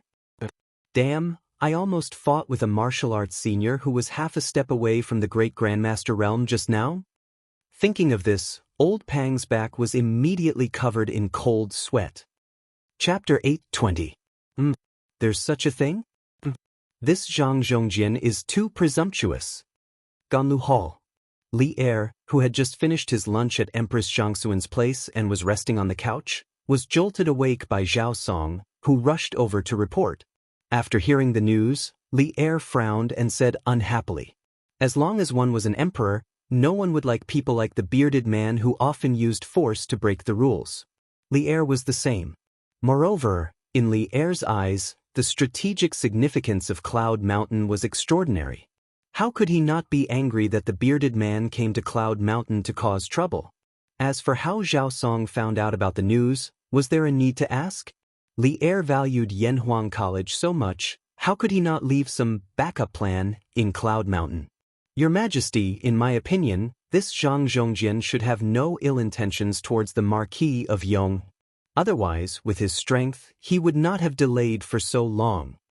Zhao Song lowered his head and said softly, "Oh, how strong is Zhang Zhongjian?" Li Er raised his eyebrows and asked. Zhao Song thought for a moment and replied, "Your Majesty, he had already reached the peak of Grandmaster 10 years ago. His strength must have only increased now. The Marquis of Yong and had just entered the Grandmaster realm not long ago, so it would be difficult for him to be a match for Zhang Zhongjian. The reason why he could hold on until the Yanhuang College's guards came to his rescue must be because Zhang Zhongjian held back." Li Er nodded thoughtfully. After a moment, he said, "Go to the Duke Wei residence and tell this news to the medicine master. Let him deal with it." Zhao Song's eyes narrowed as he hurriedly bowed and replied, "Yes, Your Majesty."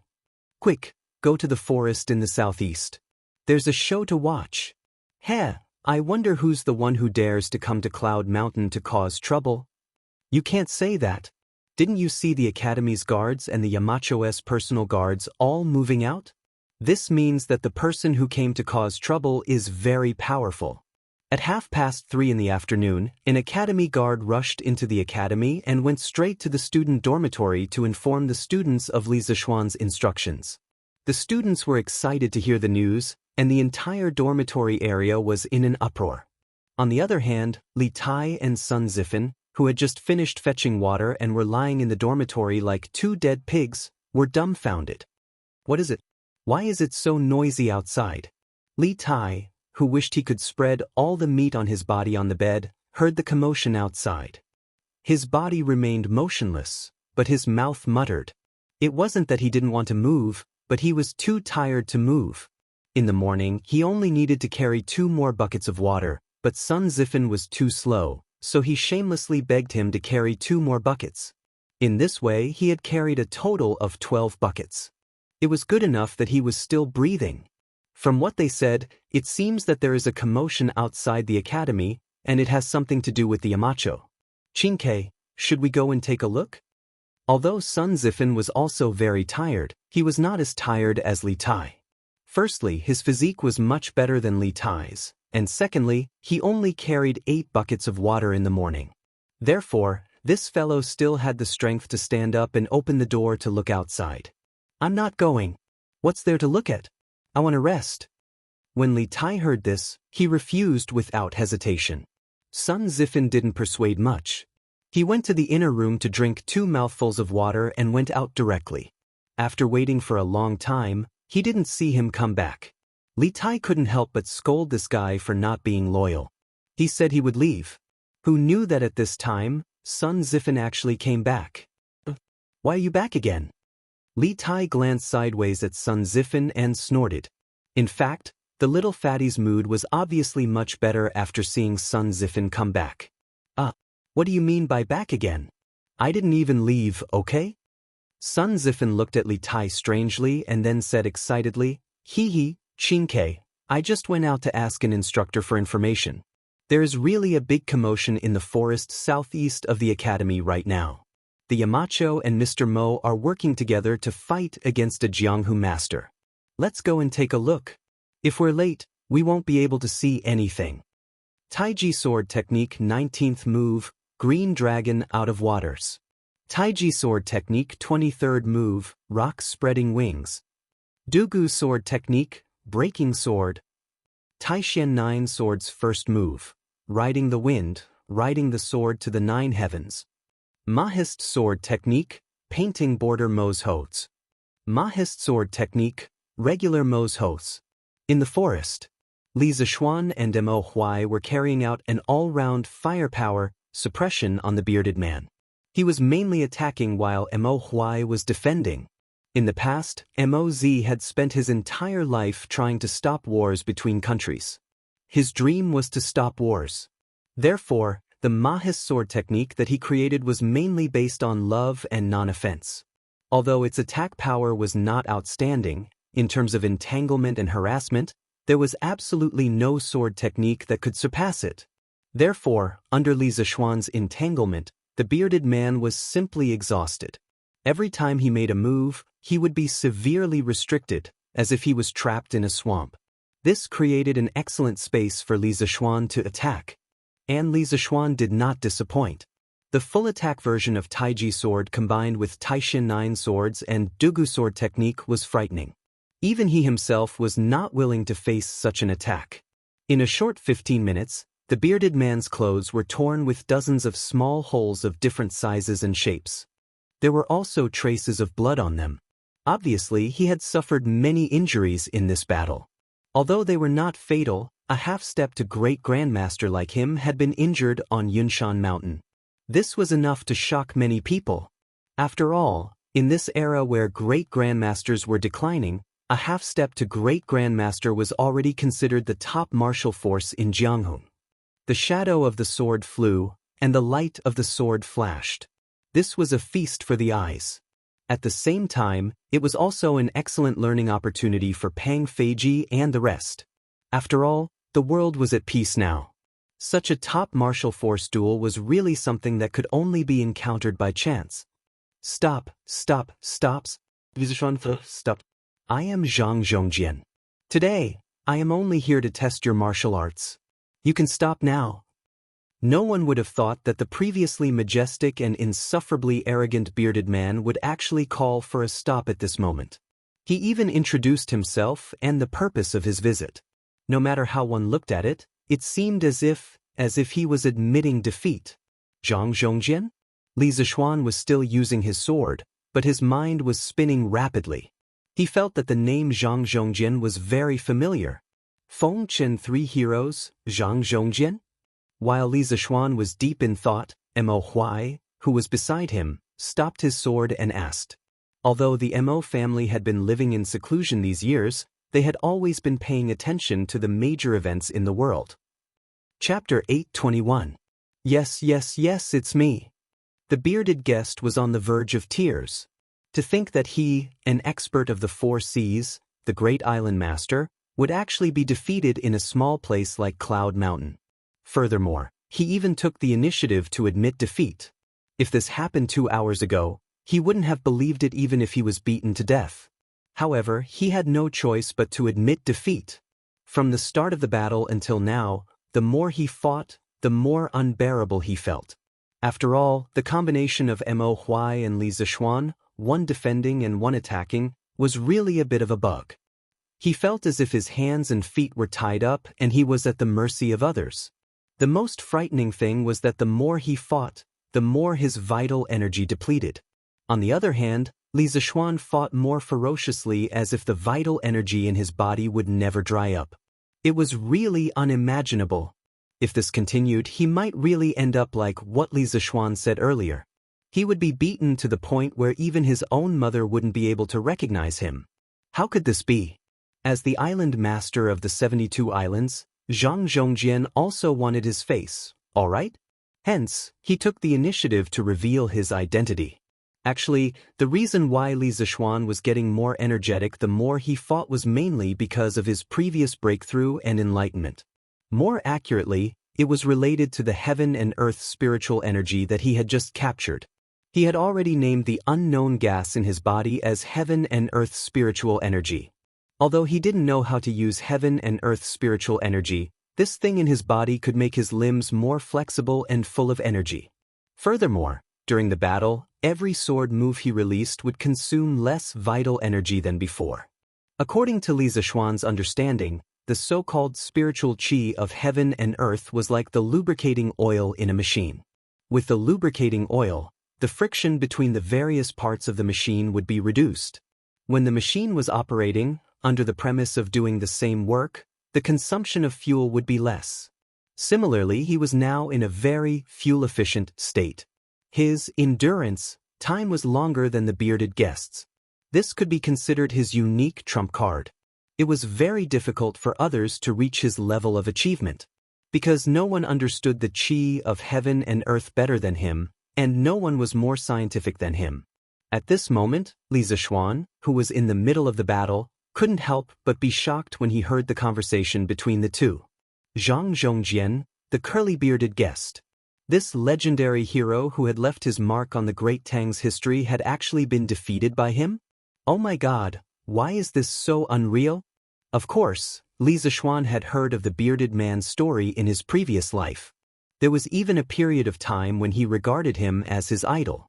After all, not only was this guy's martial arts extraordinary, he was also the first person to carry forward the pirate cause and make it the strongest. In the end, he became the king of the sea.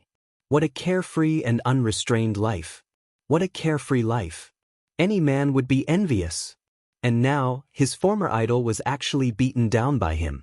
Li Zishuan found it hard to accept for a while. However, Li Zishuan was instantly enraged when he recalled the scene of the bearded man blocking his door. Testing his martial arts skills? Is it necessary to use the lives of my family to test my martial arts? The safety of his family was Li Zishuan's bottom line. No one could touch it, not even his idol. If I didn't say that, why would you try your best? If you didn't try your best, how could you have broken through to the middle stage of Grandmasters? Speaking of which, you should thank this old man properly. The curly-bearded man fumed and glared at Li Zishuan, making him sound like an ungrateful and heartless lover. In fact, the curly-bearded guest also felt that he had been wronged. Initially, he thought that he would lure Li Zishuan out for a duel and then use his superior martial arts skills to intimidate the latter. Then he would casually give a few pointers. Li Zishuan would be so grateful that he would shed tears. Then he would bring up the matter of the sea map. Wouldn't that be a sure thing? Who would have known that the final outcome would be like this? All the actors didn't follow the script. Even if I want to improve my martial arts skills, I don't want to use such a method. Li Zishuan didn't appreciate it at all. In the end, it was the curly-bearded guest who had blocked the door to start the duel and threatened his family's lives that had buried a thorn in his heart. If he didn't take the opportunity to remove it, it would be difficult to resolve the hatred in his heart. As soon as he finished speaking, the 30-second move of the Taiji sword technique, White Tiger grabs the tail, smashed fiercely toward the curly-bearded guest. Kid, don't push your luck. Otherwise, don't blame this old man for being impolite. He was humiliated by a 14 or 15-year-old junior. It would be a lie if the curly-bearded guest said that he wasn't angry. However, when it came to fighting, was it really useful to be angry? He was just angry because he was powerless. So what if you're impolite? This old man will still hit you. Li Zishuan snorted coldly and continued to press forward. Seeing this, Mo Huai hurriedly used the Mahis sword technique and rejoined the battle. Wow. There really are martial artists who came to Cloud Mountain to cause troubles. Damn. Mr. Mo is actually a martial arts expert? This is unbelievable. Yeah, I didn't expect the usually gentle and weak Mr. Mo to be so powerful. Looks like I'll have to study hard in Mr. Mo's classes in the future. Otherwise, who would be able to withstand this attack? At this moment, the Yanhuang College students who were watching the show finally arrived. They couldn't help but exclaim when they saw the people flying up and down in the arena. Whether it was the students who knew martial arts or those who didn't, this was the first time they had seen such a top-notch martial arts duel. Therefore, most of them felt that it was very novel. I've heard that Yamacho was a martial arts expert before. Now that I've seen it with my own eyes, it's really amazing. Yeah, look at that bearded guy. He's being beaten up so badly by Yamacho that he can't even tell north from south. Yamacho is mighty. Yamacho is mighty. Although many of the students didn't quite understand, they could still see that Li Zishuan had the upper hand. Therefore, they cheered in private. Huff, we're finally here. At this moment, Li Tai and Sun Zifan finally caught up with them. Perhaps because they ran too fast, The two of them were panting a little. Well, look, Mr. Mo and Yamacho are fighting together. This fight is so King exciting. Sun Zifan glanced at the situation in the arena and immediately tugged at Li Tai's sleeve and exclaimed, "Gulp." Needless to say, Li Tai also noticed the three people fighting fiercely in the arena. Although he was a prince, this was the first time he had seen such a scene in the pugilistic world. In shock, he couldn't help but swallow a mouthful of saliva. So Shushin, Yamacho is so powerful. Even Mr. Mo has such skills. Damn. What kind of academy did this prince enter? While the other students were exclaiming how mighty Li Zishuan was, Li Tai was lamenting how dark their future would be under the leadership of a great demon like Li Zishuan, Yamacho. Would they be like that big guy in the arena, beaten up so badly that they couldn't even tell north from south? Chapter 8:22. Kid, I'm still your elder. Is this how you treat your elders? On Cloud Mountain, the bearded man was in a sorry state as he struggled to deal with Li Zishuan's attacks. His aura was no longer as strong as before. On the other hand, Li Zishuan was panting, but his mental state was still very good. This made the bearded man a little confused. I don't have an elder like you, Li Zishuan said as he fought. In fact, the three of them no longer had the intention to fight to the death. After all, they had already spoken. The reason why they were still fighting now was mostly to vent their anger. Therefore, although the bearded man looked miserable, he wasn't seriously injured. Kid, don't hit people in the face. Don't go overboard. Li Zishuan's Taiji sword technique slashed at the bearded man's forehead. He flipped the blade and used the body of the sword to slap the bearded man's forehead. The latter's forehead immediately swelled up, looking as if it had grown a horn. The bearded man couldn't take it anymore. You went overboard first. If you didn't threaten me with my family's life, would I feel sorry for you? Moreover, Cloud Mountain is an important place of study in Yanhuang College. No one is allowed to cause trouble here, not even youths. Li Zishuan replied coldly. The bearded man was flustered and exasperated. I just wanted to teach you martial arts. You really don't know how to appreciate my good intentions. If I really wanted to make things difficult for your family, would they have had the chance to leave just now? I was just joking with you earlier. You can't even joke. Take this. Li Zishuan snorted and threw out another sword move. Mo Huai sighed and stopped his actions.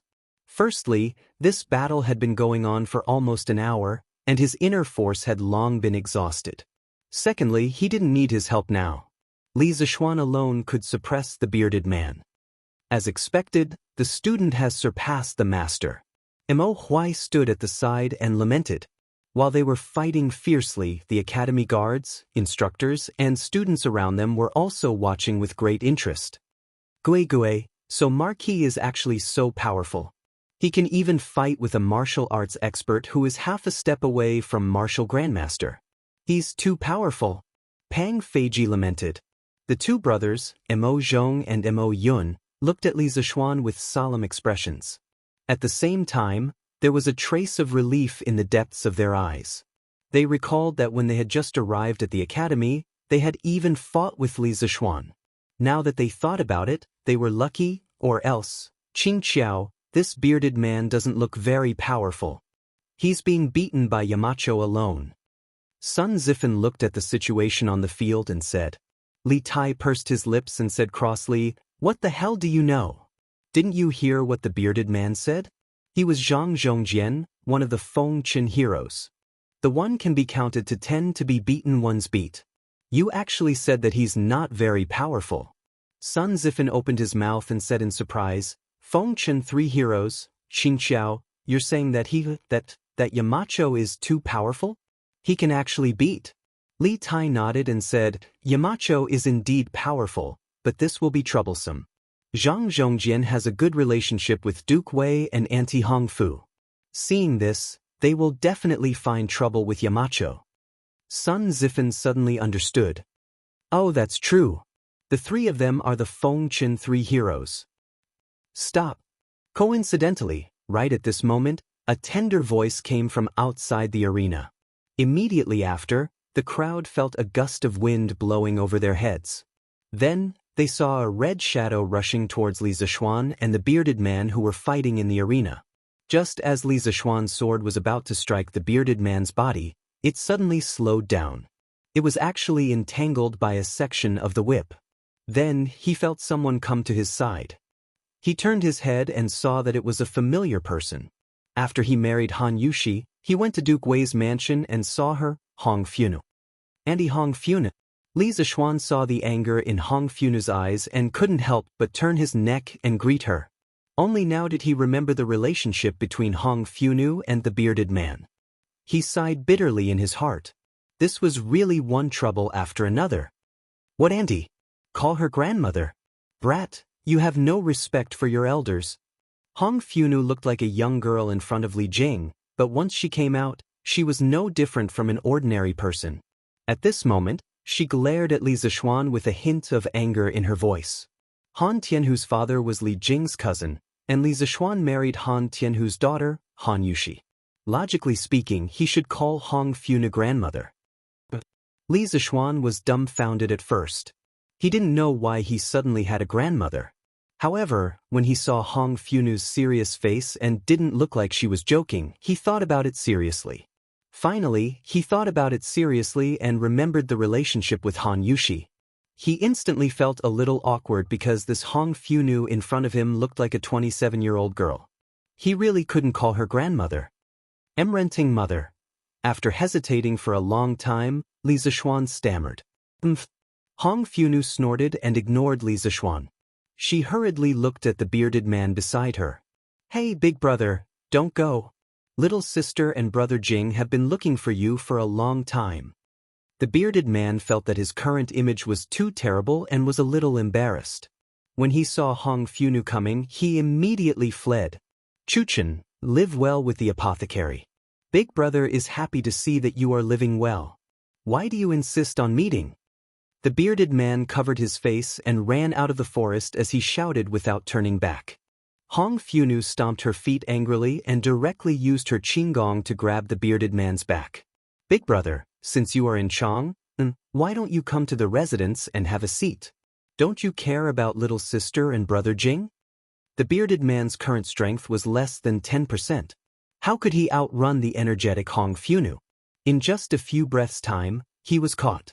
Hong Funu tugged at the bearded man's sleeve and said, Shoo, big brother, please wait. At the same time, Lord Li Jing rode a horse and arrived late. He dismounted beside the bearded man and shouted loudly. Cough, cough. Li Zishuan looked at this scene from behind. No matter how he looked at it, he felt that something was wrong. He hurriedly turned around and said to the surrounding students and guards, That's enough. That's enough. You've all seen what you wanted to see. Go back. Disperse, disperse. The guards and students naturally didn't dare to talk back to him and walked out of the forest. Li Tai smiled sinisterly at Sun Zifan in the crowd and said, Hee, I was right, right? Yamacho is in trouble now. If Duke Wei came alone, it would be fine. But now that Aunt Hong Funu is here, TSK is Chapter 823. Li Zishuan, what kind of grudge do you have with my big brother? You actually beat him up like this? A fight that had no reason to start had already ended. Now, the main parties involved were all in the principal's office of Yanhuang College. The reason why they weren't in the courtyard was mainly because Li Zishuan felt that their house was too small. If Hong Funu were to cause a ruckus later, his house would probably be torn down. At this moment, Hong Funu sat beside the bruised and swollen bearded guest and said angrily to Li Zishuan. In the end, she even touched the big bump on the bearded guest's forehead with a pained expression.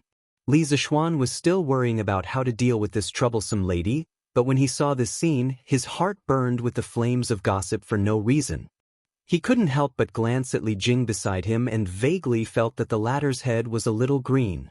And he, grandmother, this is, cough, Chuchen, this isn't the Duke of Yong'an's fault.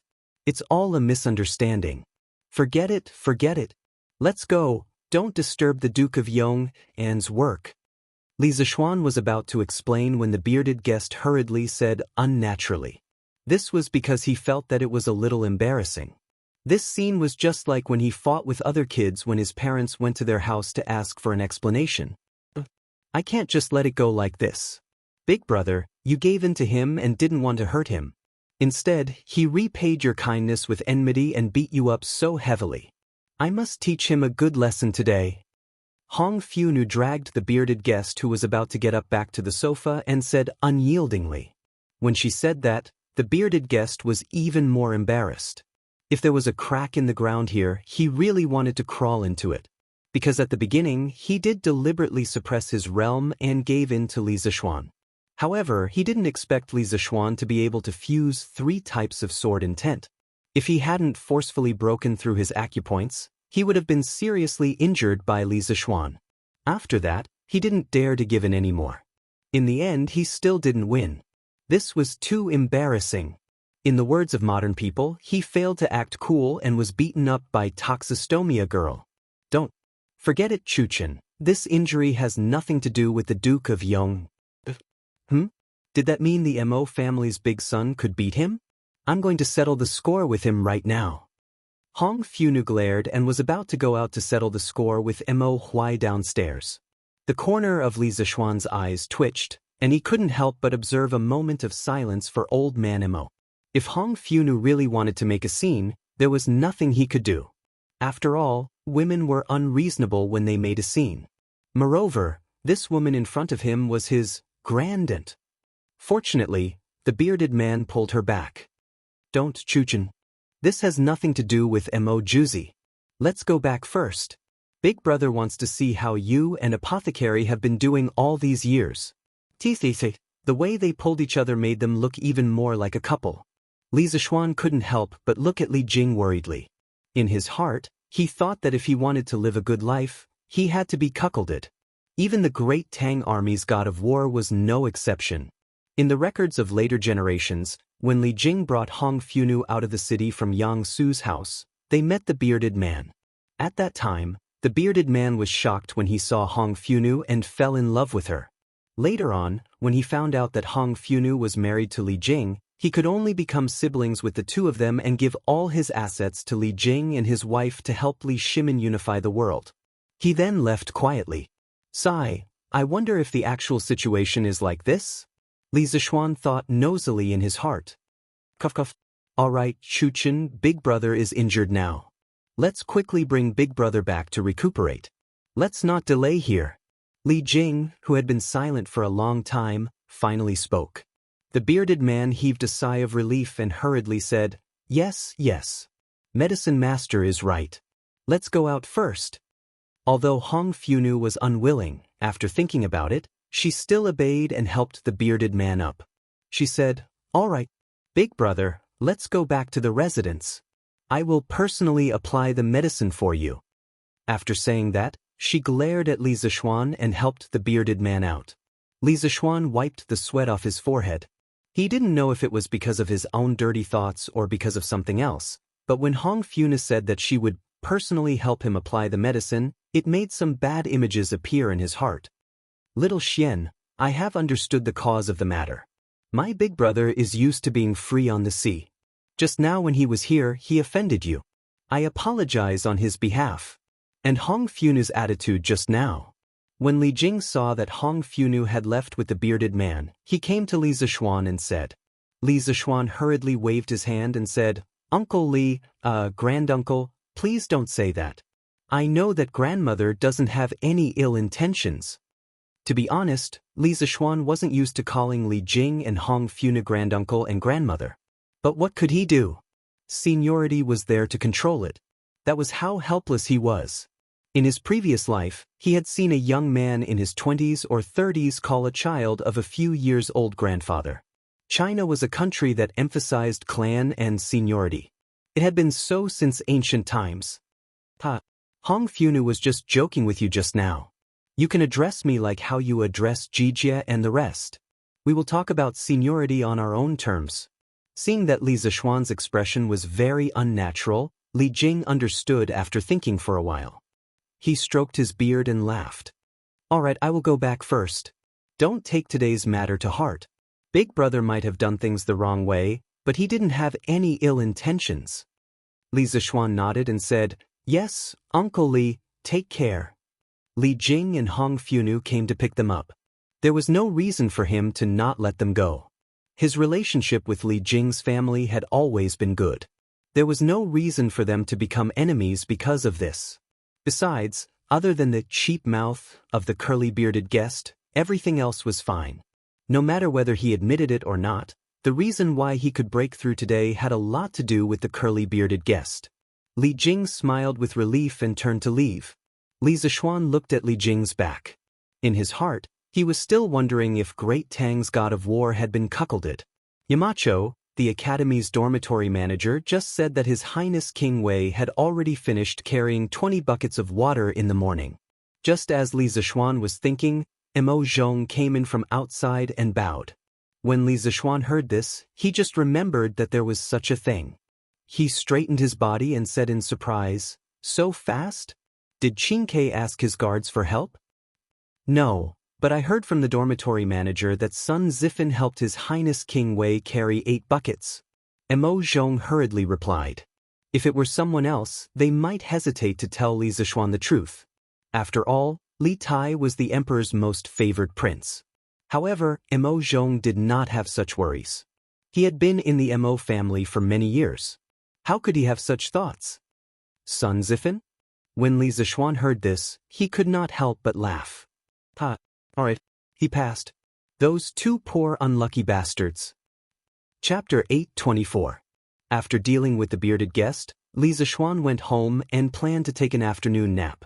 However, he suddenly thought of something and couldn't fall asleep no matter what. What was the bearded guest's purpose in coming to Cloud Mountain? Li Zishuan wouldn't believe that this old fellow was here to give him pointers on martial arts and help him break through. There was no such thing as love for no reason in this world. Moreover, from what Li Jing said, the bearded guest had always been active overseas. Why did he suddenly come to Chang'e? Could it be that he came back with the Imperial Court's fleet? But that didn't make sense. He was a pirate leader. Why would he mix with the Imperial Court's army? Wasn't he walking right into a trap? Li Zishuan suddenly felt a headache coming on at the thought of this. "Hubby, you're not asleep yet?" At some point, Han Yushi walked in from outside. As the future matriarch of this family, she wouldn't sleep in at this hour. "Yes, there are some questions that I can't figure out. Wife, come and talk to your husband for a while." Since he couldn't figure it out, Li Zishuan simply sat up from the bed and said to Han Yushi. Han Yushi smiled, walked to the bedside and sat down. She said, "Hubby, what can't you figure out?" "Sigh, I'm thinking about what Zhang Zhongxian's intentions are in coming to Cloud Mountain today. I was only focused on beating him up earlier. When I wanted to ask him, Auntie Hong Fu came over again." Li Zishuan hugged his wife's slender waist and said regretfully. Han Yushi couldn't help but cover her mouth and laugh. She said, "I met Auntie Hong Fu at the entrance of the academy earlier. She looked very angry and said a lot of bad things about hubby to me." Li Zishuan touched his nose embarrassedly and said speechlessly, "You can't blame me for this. If you want to blame someone, blame the bearded guest for being too barbaric. Can't he just talk nicely?" Han Yushi calmed herself down before getting to the point. "I've heard of that senior. He was sworn brothers with granduncle and grandaunt a few years ago. After that, he went to the sea to roam freely. I heard that although he's a ferocious person, he's very principled in his dealings. He only snatches merchant ships from other countries at sea. Not only does he not snatch merchant ships from our Great Tang, he even helps us when we're in danger. Such a person is definitely not an evil person. Since he came to Cloud Mountain to look for you today, he must have a serious matter. As for what it is, he did not have the time to say it. He will definitely come again in the future. You will know his purpose when he comes. Why do you need to think about it?" Li Zishuan thought about it seriously, then nodded and said, "Yes, what my wife said makes sense. She is the female Zhuge of the present age." Han Yushi said angrily, "Husband, you're talking nonsense again. I'm just a bystander." Ha! Li Zishuan had planned to go to the workshop in the afternoon to teach Faubert and the others the next step of the rubber regeneration and molding process. However, such a big thing happened at the last minute, and the original plan was definitely ruined. He ordered someone to pass a message to the workshop to let Faubert and the others continue to refine the rubber latex in the workshop warehouse. Li Zishuan stayed in the courtyard to consolidate his martial arts realm. He had just broken through to the middle stage of Grandmaster, and his realm was still very unstable. If he slipped back because of slacking off, he would have no place to cry. At dusk, in the Ganlu Hall of Taiji Palace. Your Majesty, this is the secret memorial from Commandery Prince Hejin. Li Er was flipping through the account books submitted by the Ministry of Civil Affairs when Zhao Song walked over quietly with a booklet in his hand and said softly, "Xiaogong?" Li Er raised his head and muttered in confusion. Then he said, "Present it to me." Zhao Song handed the memorial to Li Er. Li Er took it and began to read it carefully. After a while, he closed the memorial, stood up, and walked down. "How is Yunshan now? Did the pharmacist go and take Zhang Zhongjin away?" Li Er asked with his hands behind his back. "Your Majesty, the battle on Yunshan has been settled. Duke Wei and his wife went to Yunshan personally after receiving the news and brought Zhang Zhongjin, who was covered in injuries, back to the residence." Zhao Song bowed and replied, "Covered in injuries?" Li Er was surprised when he heard that. "Then what about Li Zishuan?" "Your Majesty, the Marquis of Yong, and is unharmed." Seeing the surprise on Li Er's face, Zhao Song did not dare to keep him in suspense and quickly explained. According to the report, when Zhang Zhongjin was fighting with the Marquis of Yong, an Mo Huai, the master of the Mo family, rushed to help. His realm was actually at the peak of Grandmaster. The Marquis of Yong, and broke through and entered the middle stage of Grandmaster. He joined forces with the master of the Mo family to fight against Zhang Zhongjin. One attacked and one defended, and Zhang Zhongjin was beaten to the point that he could not fight back. When Duke Wei and his wife arrived, Zhang Zhongjin was already beaten beyond recognition.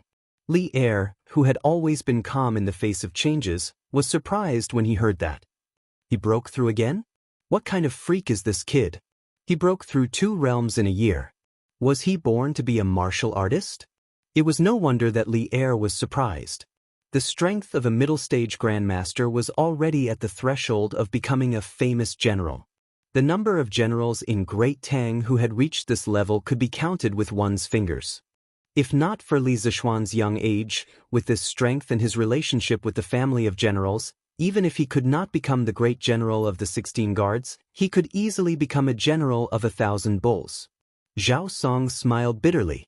"I have never heard of the Marquis of Yong and's talent in martial arts. His achievements in martial arts have already caught up with the martial arts seniors of the older generation. I'm afraid that I won't be able to catch up to him in this lifetime."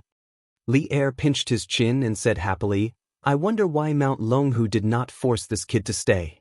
This way, the imperial court will have another young talent." "Ha! Congratulations, Your Majesty, for finding such a talent."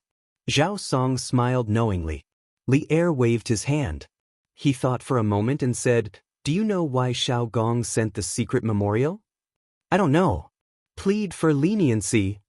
Li Er's face was expressionless as he slowly said, "Xiao Gong is pleading on Zhang Zhongjian's behalf." According to him, Zhang Zhongjin helped the imperial court when they were ambushed on the sea route back to the imperial court. Furthermore, Zhang Zhongjin protected him when they were in Fanio capital. He hopes that I will not blame Zhang Zhongjin for trespassing on Cloud Mountain on account of these 2 matters. Zhao Song's fingers trembled slightly, but he did not say anything. Li Er continued, "Fine. Seeing that this fellow did not cause any major trouble, and that he has received the punishment he deserves, I will not pursue the matter." "Your Majesty is wise." Li Er smiled. He had been having a good time recently. The imperial court now had money and food. Today, Li Zishuan's breakthrough made him sigh in admiration. "Remember to bring that kid to the imperial court the day after tomorrow." For some reason, Li Er suddenly ordered. "Yes, Your Majesty." Chapter 825. The Battle of the Pinnacle on Cloud Mountain only caused a stir in a small area, and not many people knew about it.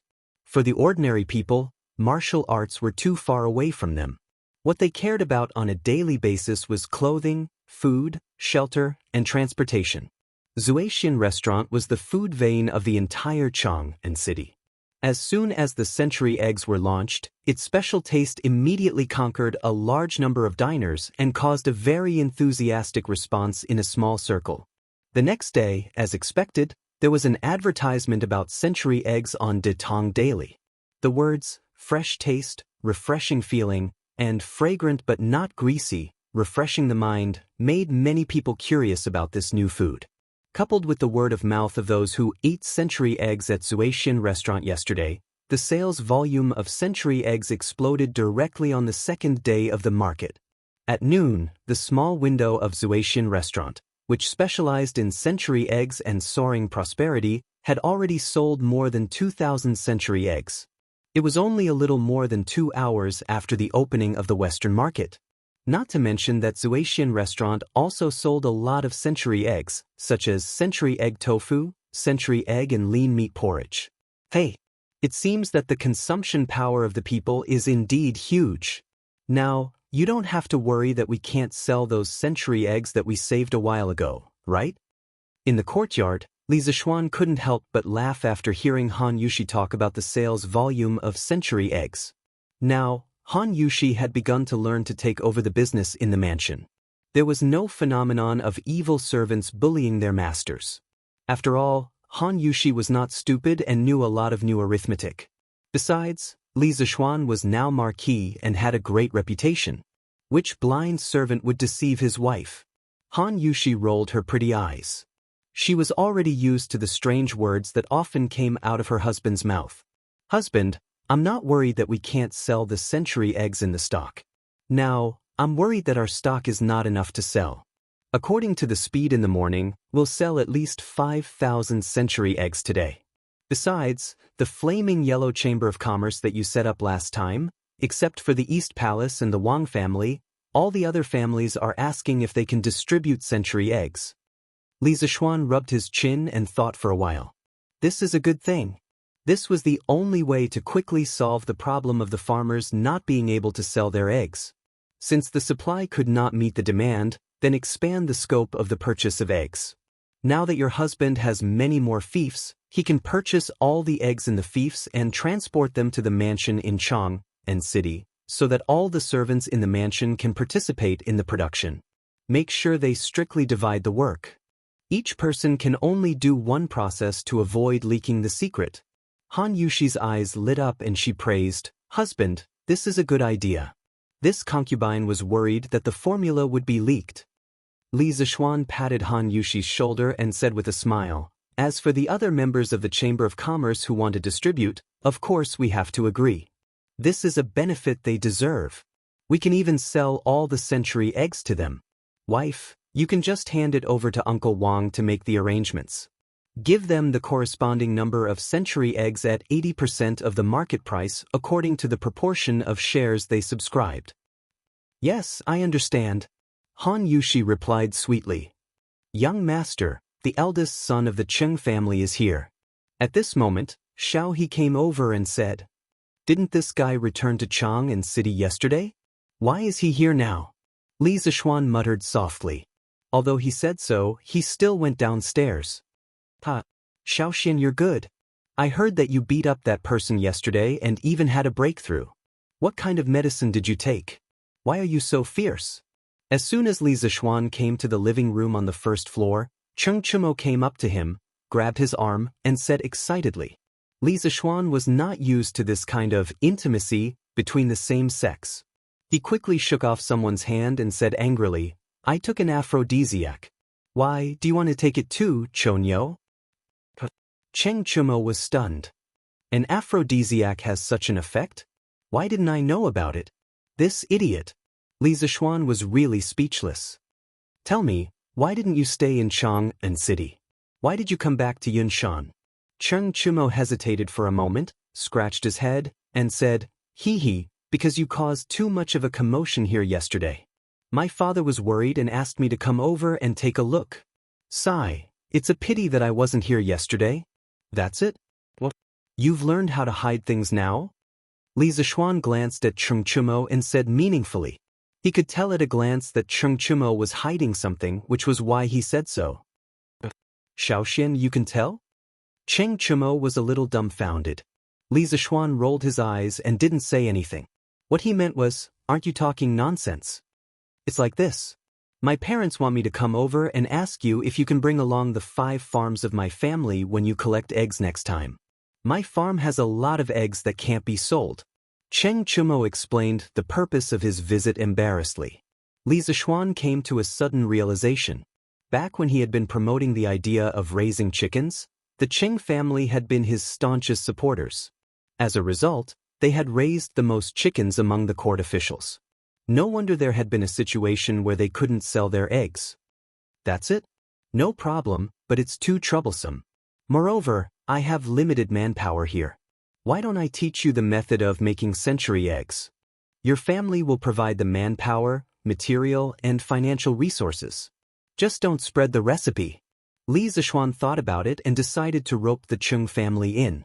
The Cheng family had always been his staunchest ally. This could be considered as a form of repayment. Secondly, he did have limited manpower. The 2 farms under him had more than 100,000 chickens. There were also other farms in the new fief. It was even more difficult to get all the chickens. Therefore, he might as well rope in the Cheng family, who had a large business as well. Oh no. My father said that we can't take advantage of you. Because of this, my father scolded my mother. Cheng Chumo was shocked at first. Then, he shook his head repeatedly. Li Zishuan didn't want to ask about his family matters. He said directly, if I say it's okay, it's okay. It won't make much money. Moreover, I really don't have enough manpower here. Later, you can ask the housekeeper of the Cheng family to come to my house to learn what assembly line work is. This can prevent the recipe from being learned by others. Seeing that Li Zishuan was determined, Cheng Chumo could only agree gratefully. Although this brother of his liked to trick him sometimes, he was still very loyal at critical times. Right, Xiaoxian, when will you help me to improve my realm? If I don't break through soon, my father will kill me. Chapter 8:26. Do you think that raising your cultivation base is as easy as growing cabbages? Cabbage? In the Yunshan villa, Li Zishuan rolled his eyes and said angrily after hearing Cheng Chumo's unreasonable request. Cheng Chumo grinned and said matter-of-factly, Hey, it's not the same for others, but for you, isn't it as easy as growing cabbages? You were at the peak of qi refining at the beginning of the year, and now you're at the middle stage of Grandmaster. Even cabbages aren't as fast as you. Li Zishuan was speechless. The reason why he was able to break through 2 realms in a year, other than the constant life and death crises, was because of his special experiences and unique understanding of martial arts. This was also the reason why his martial arts improved so quickly. In other words, his fast breakthrough speed could not be replicated by others, because there could not be a second time traveler in the world, and everyone's martial arts were different. Chumo, you've been in military training for so long, and Uncle Cheng has organized so many special training for you. Don't you have any premonition that you're about to break through? Nonsense. Every day, I feel nothing except that my body is hollowed out. Cheng Chumo fell hard on the sofa and said with annoyance, Hey, Xiaoxian, didn't you break through last time because of a set of swordsmanship? It's called Taiji sword, right? Oh, and Uncle Qin also broke through because of your Taiji fist. Why don't you teach me the fist and swordsmanship? Cheng Chumo suddenly thought of something, quickly stood up and said excitedly. Li Zishuan asked curiously, Uncle Cheng, don't you know how to do it? He had taught Qin Qiong Taiji fist and Taiji sword, and Cheng Chumo later learned them from Qin Qiong, so he felt strange when he heard Cheng Chumo's words. Cheng Chumo immediately complained, Don't mention it. My father's Taiji fist is like a drunkard's. I don't dare to learn from him. Besides, even if my father learned Taiji fist and Taiji sword, he didn't break through. It means that he went astray. Little Xian, your teachings are still the most reliable. Li Zishuan's face was full of black lines. This guy was getting bolder and bolder. He even dared to talk about old Cheng like this. If Cheng Yaoji knew about this, he would definitely beat him to death. Alright then. Next week, I will find time to teach all the students Taiji fist. When the time comes, how much charm they can learn and whether they can use it to break through will depend on your lucks. Tai Chi combined the changes of yin, yang, and 5 elements of the Yi school, the study of meridians in traditional Chinese medicine, and the Daoyin technique and breathing technique of Taoism. It was a real boxing technique that cultivated both internal and external, and combined hardness and softness. Not only was it a martial art treasure for warriors, but it was also an excellent way to cultivate temperament and strengthen the body for ordinary people. Therefore, it was not impossible to implement Tai Chi in Yanhuang College. Schools in the future could carry out radio gymnastics, so why couldn't Yanhuang College carry out Taiji Fist? Li Zishuan thought to himself. That would be great. In this way, even if I can't break through, my father will have nothing to say. Cheng Chumo laughed proudly. This made Li Zishuan feel that this guy was purely doing it to complete the task handed over by Cheng Chumo and not really wanting to break through.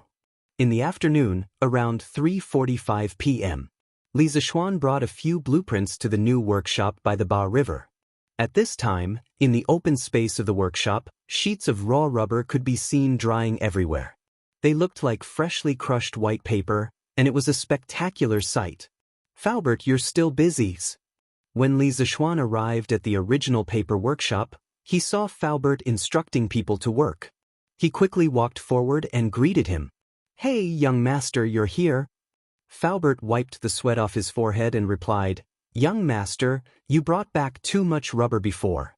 We have to hurry up. Otherwise, we don't know when we can finish refining all the rubber."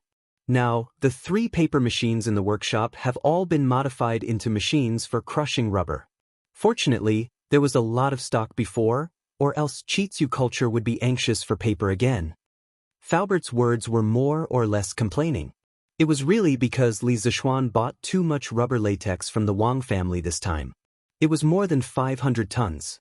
With the current manpower alone, it would take about 4 to 5 days to finish refining these latex. "Faubert, take it slow. As long as those latex are stored in the cellar, there won't be any problems in a short period of time. You put down the work in your hands first, and I'll tell you how to use these rubber." Li Zishuan dragged Faubert out of the workshop and said. Faubert glanced at the blueprints in Li Zishuan's hands and said, "Young master, let's go in and talk." He knew that Li Zishuan was probably going to invent something. In order to keep the technology confidential, of course, he couldn't talk about it directly outside. "Okay." After a while, Li Zishuan came to Faubert's office. He walked to the table, spread out the blueprints, and began to explain directly, "Faubert, I told you before that rubber is a very plastic material. As long as the conditions are right, you can make it into any shape you want. Next, we have to do this. First, we have to crush the flaky rubber that we refined and crushed. This is a crusher that I designed for you. Its principle is very simple. You should be able to understand it after looking at it for a while." Faubert went forward to take a look. After a while, he was a little puzzled. "Young master, we finally made the rubber as thin as paper. Why do you want to crush it? Isn't this superfluous?" Li Zishuan heard this and laughed. "Faubert, this isn't superfluous. In the beginning, we crushed the rubber into thin paper mainly to dry the water in it as soon as possible. Now, we're crushing it into powder to make it easier to heat up later and then form it. Look, this is a high-temperature steam generator that I designed. When the time comes, you put the crushed rubber into it and heat it up with a fire below. Then, the water inside will start to heat up. The heat will cause the rubber powder to melt. Then pour it into the mold. After cooling, the rubber will become the shape you want." This was the first time that Faubert heard about the molding process of rubber. He couldn't help but listen with great interest. "This rubber is so magical? I wonder what kind of rubber you want, young master?" Li Zishuan chuckled and took out 2 blueprints from his sleeve. He said, "After all, this is the first time that the workshop is using rubber to make products. Let's do something simple first. Faubert, get someone to make the mold according to this blueprint. When it's done, send it directly to Yunshan." Faubert couldn't help but go forward to take a look. He couldn't help but frown when he saw that there was only a big circle and a big ball drawn on it. "What the hell is this? What use can it be? Young master, this?" Chapter 827. Faubert, don't ask first. You'll know in the future. That thing in the back was just a plaything for people to amuse themselves with. The things at the front are more useful, but it's hard to tell now. We need to build something to carry it. The most important thing now is to build the crusher and the high-temperature steam generator. Li Zishuan saw Faubert's confused expression and knew what he was thinking. He quickly explained. Okay, this old man will arrange it now. These two machines aren't complicated. I'm sure they can be completed within 3 days. Faubert nodded and didn't continue asking. Oh right, Faubert. Li Zishuan patted his head and suddenly shouted, when you melt the rubber in the high-temperature steam generator, you can add a certain proportion of sulfur. As for how much to add, Faubert, you have to send someone to do an experiment. As far as I know, adding a different proportion of sulfur into the rubber will affect the hardness and wear resistance of the final rubber. The two things I want to make require a certain degree of hardness and wear resistance. Faubert, if you can't make up your mind, you can show me all the vulcanized rubber obtained from the experiment. I'll choose the most suitable one. The rubber extracted from raw rubber latex was called raw rubber. Raw rubber was a kind of linear polymer that was relatively soft and easily melted under heat. After adding sulfur, the rubber could be vulcanized under high temperature. A portion of the carbon-carbon double bonds in the raw rubber would open and form a disulfide bond with the sulfur. This caused the originally linear rubber to transform into a reticulated polymer structure. The vulcanized rubber would also have better physical properties. Raw rubber would crack under heat.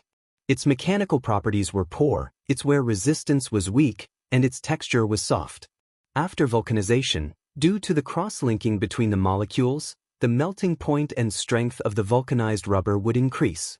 Vulcanization of rubber was an indispensable step in the modern rubber manufacturing process. Vulcanized rubber was used in many industrial products, such as tires.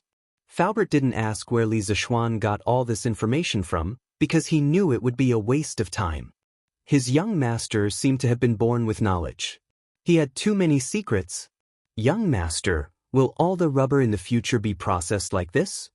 Faubert asked worriedly after pondering for a while. Li Zishuan thought for a moment and replied, most of them should be dealt with this way. What's wrong? Except for a few industrial rubber products that did not need to be vulcanized, most of them needed to be vulcanized. Faubert smiled bitterly and said, young master, in this way, I'm afraid we'll need a lot of sulfur. Where are we going to buy so many? This time, in order to refine the rubber latex, we have almost emptied all the vinegar shops in Chang'an City. As a result, the price of vinegar has increased. If we continue to buy sulfur like this, I'm afraid that the price of sulfur in all the medicine shops in Chang'an City will also increase. If that's the case, then we've committed a sin.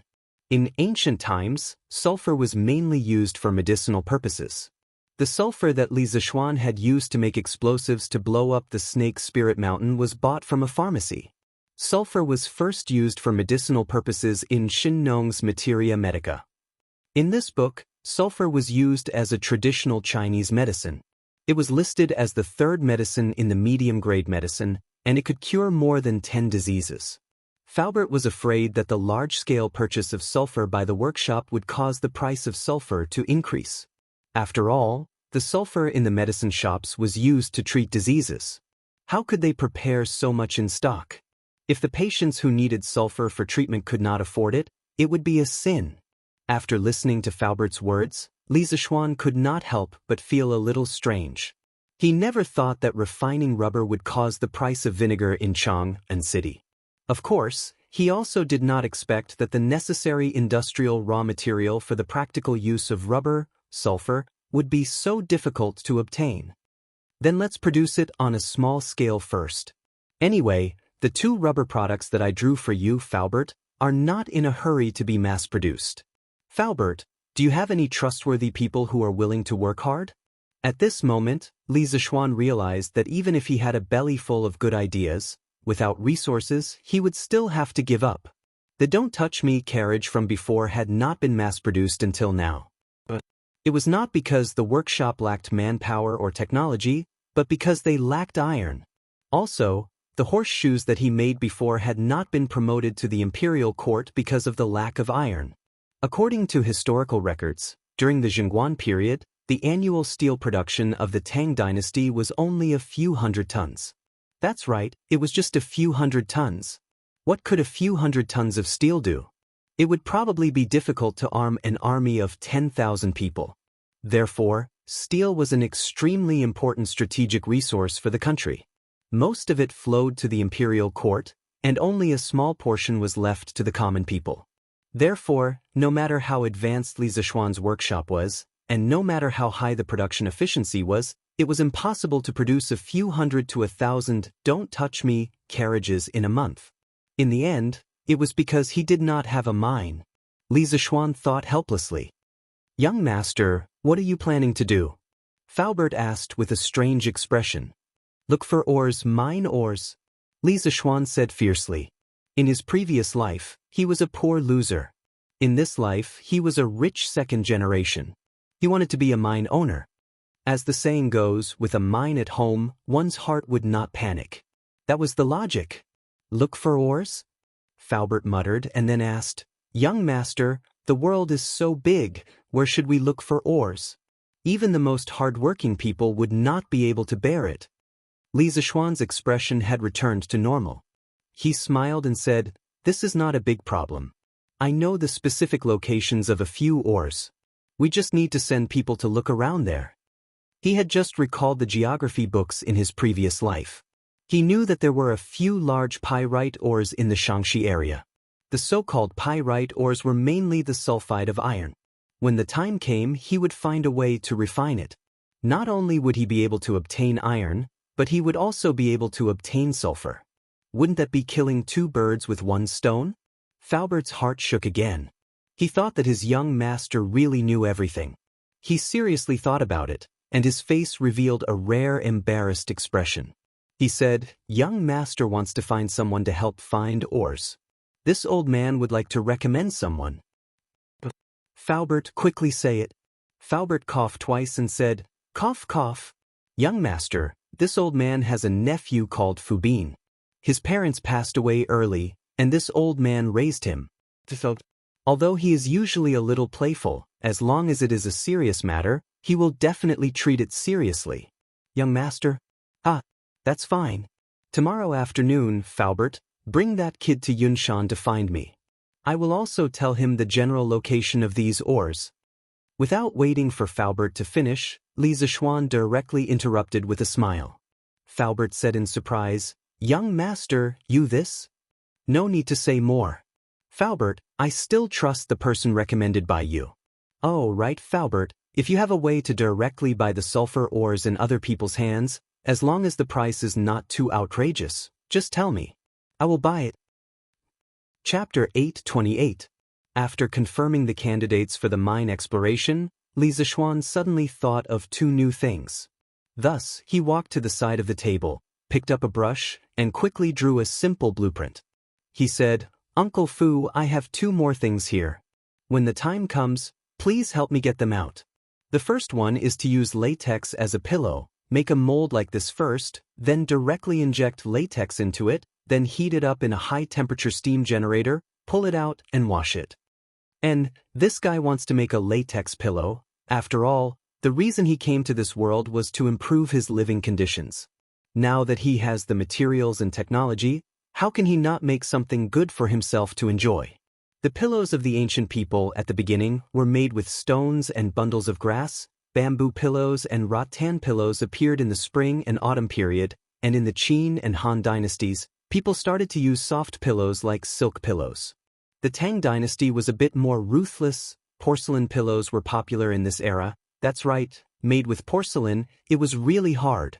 Although there were many different types of porcelain pillows, child-shaped, tiger-shaped, dragon-shaped, etc. And they looked good, they were obviously not Li Zishuan's cup of tea. The pillows on his bed had already been replaced with cotton pillows. But cotton pillows were definitely not as comfortable as natural latex pillows. Pillows?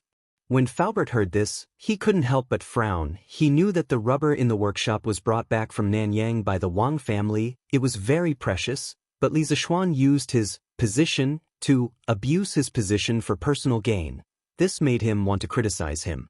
But he just recommended his nephew to Li Zishuan. How could he have the nerve to speak now? So he could only reply, "Okay.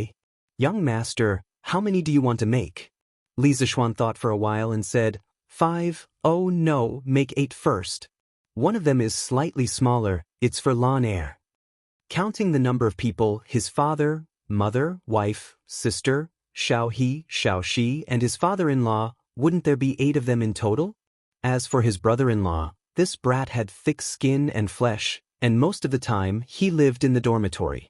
Iron Egg fainted from crying in the toilet. All right, I'll remember that. What is the other thing that young master mentioned? Faubert made a mental note and asked. There's one more thing. Its structure is relatively simple, so I won't draw a blueprint for you. Do you still remember the thin tube I used for Uncle Chin's blood transfusion? This time, I want to use rubber to make a batch of these thin tubes in case of emergency. There were many uses for rubber. In Li Zishuan's future industrial empire, rubber was absolutely indispensable. Things like latex tubes were also easy to make. Most importantly, it could save lives during critical moments. Li Zishuan didn't mind making a batch of them. What if they came in handy in the future? Faubert's eyes lit up when he heard that. Young master, if this rubber is really as soft and elastic as you said, then it's very suitable to be used as a blood transfusion tube. Of course. These were all experiences from his previous life. When he returned home from the workshop, he was informed by his parents that someone from the palace had sent a message for him to attend the court meeting the next day. Li Zishuan couldn't help but feel depressed. What court meeting? What did it have to do with him? What could he do if he went? Well, he definitely couldn't stay in Yunshan tonight. Under the urging of his parents, Li Zishuan and Han Yushi simply packed up and went back to Chang, and in the horse carriage.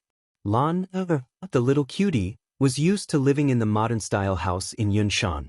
Of course, she was unwilling to go back to Chang. His parents had no choice but to stay behind to take care of the little girl.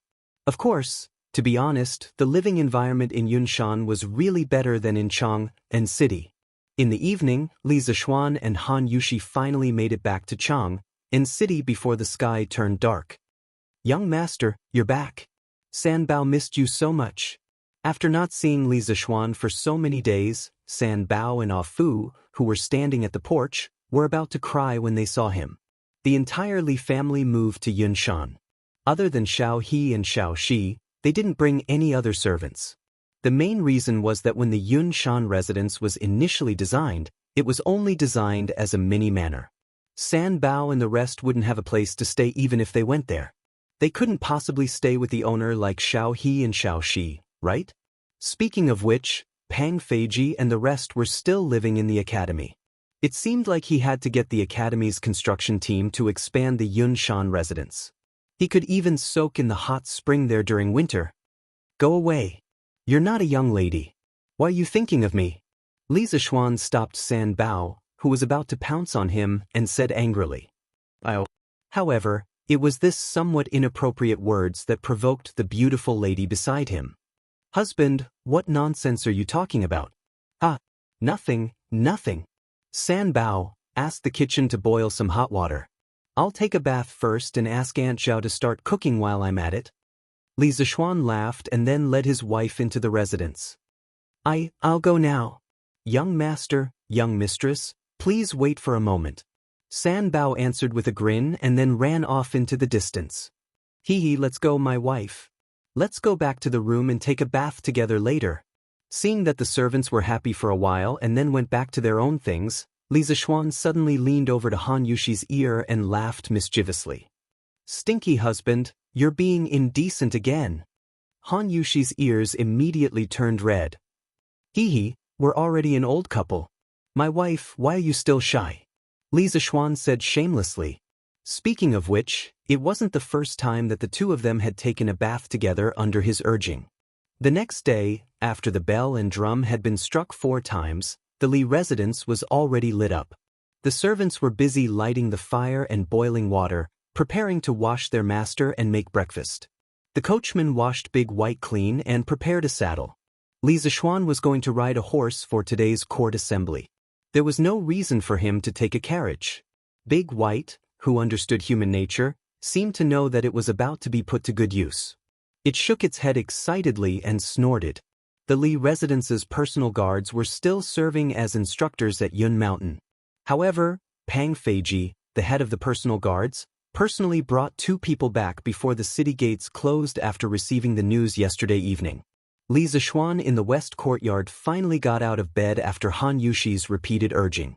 After putting on his court attire, he hastily washed up and drank some porridge. Li Zishuan rode on Big White and brought Brother Chicken out of the residence, heading towards the Imperial Palace in the north. Sigh, being a civil servant is really tough. I have to go to work so early in the morning. Looking at the deserted streets, Li Zishuan once again lamented about the ridiculous morning court assembly system. Until now, this fellow still didn't understand why Li Er had called him over today. Chapter 829. In the Tang Dynasty, there was a morning court held every day. It was called Changshen. According to the system, every civil and military official in the capital had already reached the 9th rank. Every morning, they would be Wang Chaoshin. The 5th rank had already reached the consecrated officer, Yuan Wai Lang, imperial censor, and Taichang doctor, and they would be Changshin. Normally, there was no need for a ceremonial procession, nor was there any extravagance. It was a real administrative day. The participants were called regular staff officers. There were few of them, but their ranks were high. They were all above rank 5 and held important positions. In addition to the daily reference, there was also the annual reference, which was on the 1st and 15th of every month. On the 1st and 15th of every month, there would be candles, banquets, incense burners, and other ceremonial rites. Under the leadership of the imperial censor, the officials would take their positions in the hall according to their ranks. The emperor would sit on the throne as soon as he appeared, and the officials would sing praises before bowing to him. The grandest was the imperial court assembly held on the Lantern Festival and the Winter Solstice Festival. It required a grand display, a display of the palace and the drums, and a display of carriages and imperial carriages. At that time, the emperor would wear a ceremonial crown, the winter solstice dress reaching heaven crown and crimson gauze robe. The imperial carriage would be set out, the imperial bodyguards would be as usual. He would receive the congratulations of the officials and guests attending the imperial court assembly. What Li Zishuan was going to attend today, strictly speaking, was not called the imperial court meeting. It was called the Lunar Palace meeting because today was not the Lantern Festival, nor was it the winter solstice. Today happened to be the 15th of October. Entering the imperial city, he saw that there was already a crowd at the bottom of the stairs of the Taiji Palace. Officials dressed in court attire of various colors were chatting in groups of 3 to 5. They were talking and laughing, looking very amiable. However, it was hard to say whether or not there was a knife hidden in his smile. In addition to the courtiers that Li Zishuan often saw in the past, he also saw a group of unexpected people today.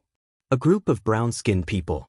Aren't they the emissaries from the Southeast Asian countries who came back with Li Xiaogong last time? Hey, you're finally here?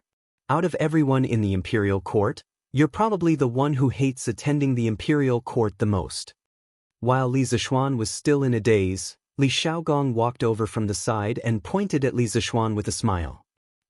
Your Highness. Li Zishuan came back to his senses and said awkwardly, "What are you talking about? I have always been very willing to participate in the morning court. It's just that the academy is usually too busy." "Hey, you brat," Li Xiaogong said with a faint smile. "Do you think this king doesn't know you? Before you say that, you better wipe the boogers off the corners of your eyes before you speak." When Li Zishuan heard this, he subconsciously rubbed the corners of his eyes, but, sigh. "Your Highness, you also have boogers at the corners of your eyes." Li Zishuan pointed at Li Xiaogong's face and shouted in all seriousness. He really didn't expect that he, a transmigrator, would be tricked by Li Xiaogong, a person from ancient times. Li Xiaogong did not fall for it at all. He laughed loudly and said, "Ha, interesting. You're really interesting. All right, I won't joke with you anymore. I heard that you broke through again the day before yesterday. Not bad, not bad. The younger generation will surpass us in time. Right now, your martial prowess is catching up to the old generals of our generation. I reckon that even this king is no match for you now. Li Zishuan smiled and said, Your Highness has been through hundreds of battles. I am no match for you. Li Xiaogong smiled but didn't deny it. Your Highness, today's court session should be mainly for the envoys from the various countries, right? Li Zishuan glanced at the Southeast Asian envoys in front of him and asked Li Xiaogong. This should be. Since the founding of the Great Tang, it's rare to see so many envoys from so many countries. Logically speaking, today's court session should be mainly for these envoys to present their tributes. Li Xiaogong stroked his beard and smiled. Oh, that's good then. Li Zishuan sighed in relief. As long as they weren't looking for trouble with him, it was fine. The time has come. All civil and military officials enter the court for an audience. As the two spoke, a eunuch walked out of Taiji Palace and shouted in a shrill voice. The officials immediately fell silent. They stood in line, lowered their heads, and walked up the stairs into Taiji Palace. After the courteous formalities, the court session finally began. Your Majesty, the fleet has not only brought back abundant resources for the imperial court, but also the friendship of the Southeast Asian countries toward our Great Tang. These envoys have brought various gifts to Your Majesty, and they hope that they can present them to Your Majesty today to continue the friendship between their countries and the Great Tang. Cui Shanfu had been in the imperial court for so many years, and for the first time he was the first to speak at the court session. Li Er was elated to hear this. Good. The various envoys have traveled thousands of li to the Great Tang. Not only are they tired from the journey, they have also brought gifts for us. We are gratified. Beloved official Cui, make a record and return the gifts one by one. Cui Shanfu bowed and said, This subject obeys the decree. The Chamberlain of Dependencies naturally provided a translator to translate Li Er's words into the languages of the various countries. An envoy stepped forward and excitedly said, after the translation, Envoy Piatu of Zhenla pays respects to His Majesty the Emperor of the Great Tang. On behalf of my country, Piat presents 20 pairs of top-grade ivory, 2 leopards, 4 top-grade jade, and 5 kilograms of top-grade spices to Your Majesty the Emperor of the Great Tang. I wish Your Majesty the Emperor of the Great Tang good health and longevity. Li Er was pleased with himself, but he smiled calmly and said, I appreciate the kindness of the King of Zhenla. Pia, how have you been in Chang and these days? After the Zhenla envoy heard the translation, he immediately smiled and replied, Your Majesty, Piat has been living very well in Chang and these days. The prosperity and vastness of Chang and are something that Piat has never seen before. 10 Zhenla capitals are not comparable to it. Piat hopes that the Great Tang can maintain friendly relations with Zhenla. In this era, as the largest city in the world, no one could resist the charm of Chang. Li Er smiled and said, As long as the countries are friendly to the Great Tang, I will be friendly with them. Piata rest assured. Thank you, Your Majesty. Piata smiled and tactfully retreated. The second envoy came forward and bowed humbly, saying, The envoy of Funan Kingdom, Bai Yin-che, pays his respects to Your Majesty. I present 10 pairs of top-grade white jade, 50 high-quality tiger skins, and 2 tiger cubs to Your Majesty. I wish Your Majesty good health. The envoy of Piao Kingdom, Bai Weiyu, pays his respects to Your Majesty. In this way, the 32 envoys from the small Nanyang countries who came back with Li Xiaogong came forward one by one to present their gifts to Li Er. Each gift list was very long, mainly because they were already shocked by the huge fleet of the Great Tang when they came. After coming to Chang, they were conquered by the prosperity of Chang. In the face of such a powerful country, of course, they would try their best to please. Cui Shanfu, who was suffering, was sweating profusely just by remembering the list of gifts. The courtiers stood by the side, each of them feeling proud in their hearts. The arrival of tens of thousands of countries was a sign of the coming of a golden age. Li Er, who was sitting on the dragon throne, was overjoyed and full of pride. When I deal with the Turks, I think it will be time to welcome the arrival of tens of thousands of countries. Chapter 830. Aranishan, the Grand Minister of Jianri Dynasty, pays his respects to His Majesty the Emperor of Tang. On behalf of my king, Aranishan presents 50 pairs of the best ivory, 30 precious Buddhist scriptures, and a golden jade Buddha statue to His Majesty. May His Majesty the Emperor of Tang be in good health, and may Tang prosper forever. As time went by, the gifts presented by the emissaries gradually came to an end. Those who had finished presenting their gifts stood aside leisurely, waiting to see if the gifts presented by the emissaries were as valuable as theirs.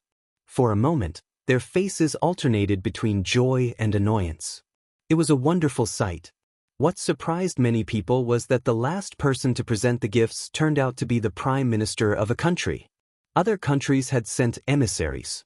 What was this Jianri dynasty up to?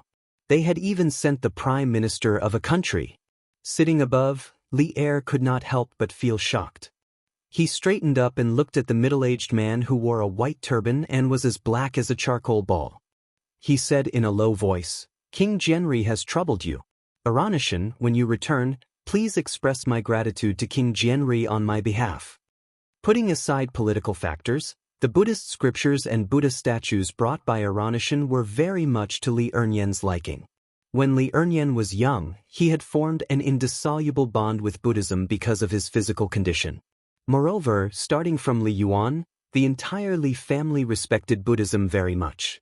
Of course, the Li family also respected Taoism very much. This family believed in both Buddhism and Taoism. As for the Buddhist scriptures that came from the Jianri dynasty, they were simply too precious. To a true Buddhist enthusiast, they were priceless treasures. This was not an exaggeration at all, because Jianri dynasty had a great background. In terms of land area, it was currently the largest country in Southeast Asia. In terms of geographical location, it was the later northern India, and India was the birthplace of Buddhism. Oh, speaking of Jianri dynasty, there was one person who had to be mentioned, Qin Xuanzang. Counting the days, it would be next year. This guy would start to go to the west to seek scriptures.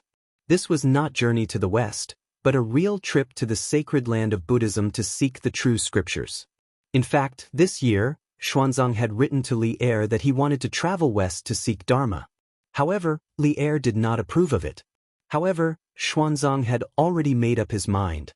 In the second year of Zhengguan, Xuanzang, who was 29 years old, started his journey west to seek Dharma. In the 5th year of Zhengguan, an eminent monk with a dusty face came to India. He traveled to the states of India and preached the teachings of Mahayana Buddhism. He became famous and attracted the attention of King Jiari. He was Qin Xuanzang from the Tang of the East.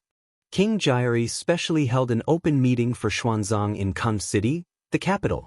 More than 20 princes and more than 5,000 senior scholars of Mahayana Buddhism and Brahmanism attended the meeting. Xuanzang preached the doctrine of Mahayana Buddhism, and no one could refute him.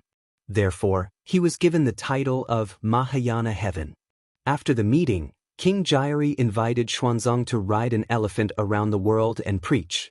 For a time, the China fever in India started. In fact, it was also an opportunity to unify the doctrines of Buddhism and eliminate disputes. "Thank you, Your Majesty. Aluo will definitely convey His Majesty's goodwill to my king.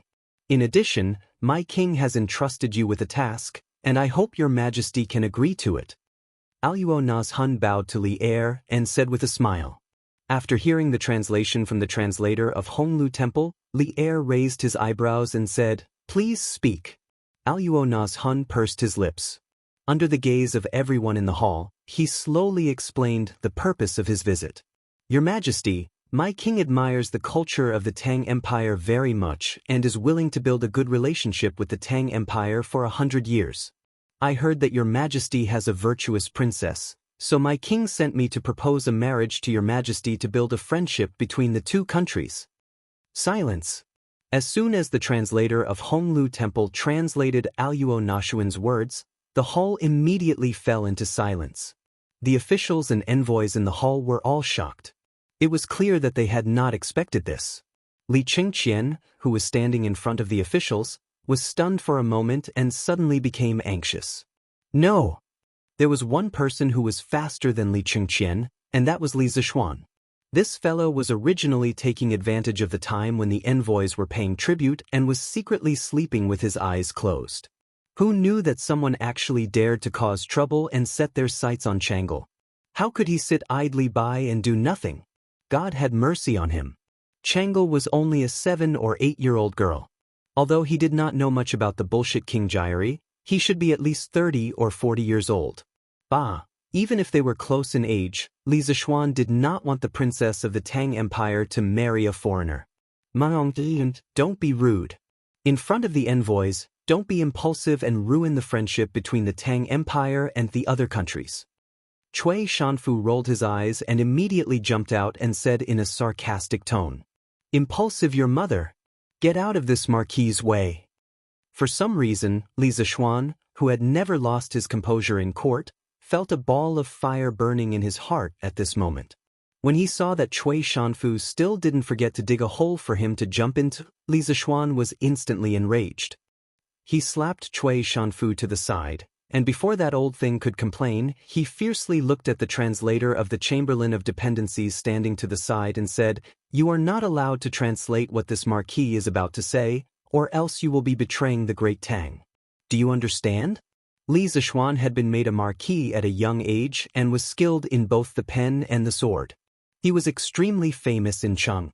When the interpreters saw that Li Zishuan looked like he was about to eat someone, he did not dare to refuse and nodded his head like a chicken pecking at rice. In truth, when the foreign envoys had come to the Great Tang, they had brought interpreters with them. But today was a court session, and on such an important occasion, their interpreters naturally did not have the right to enter. They could only use the official interpreter from the Chamberlain of Dependencies. "Your Majesty, please forgive this official for being rude just now." After explaining to the interpreter, Li Zishuan cupped his hands and said to Li Er, "You better give me a reason, or else I'll teach you a lesson." It was hard to tell whether Li Er was happy or angry as he spoke to Li Zishuan.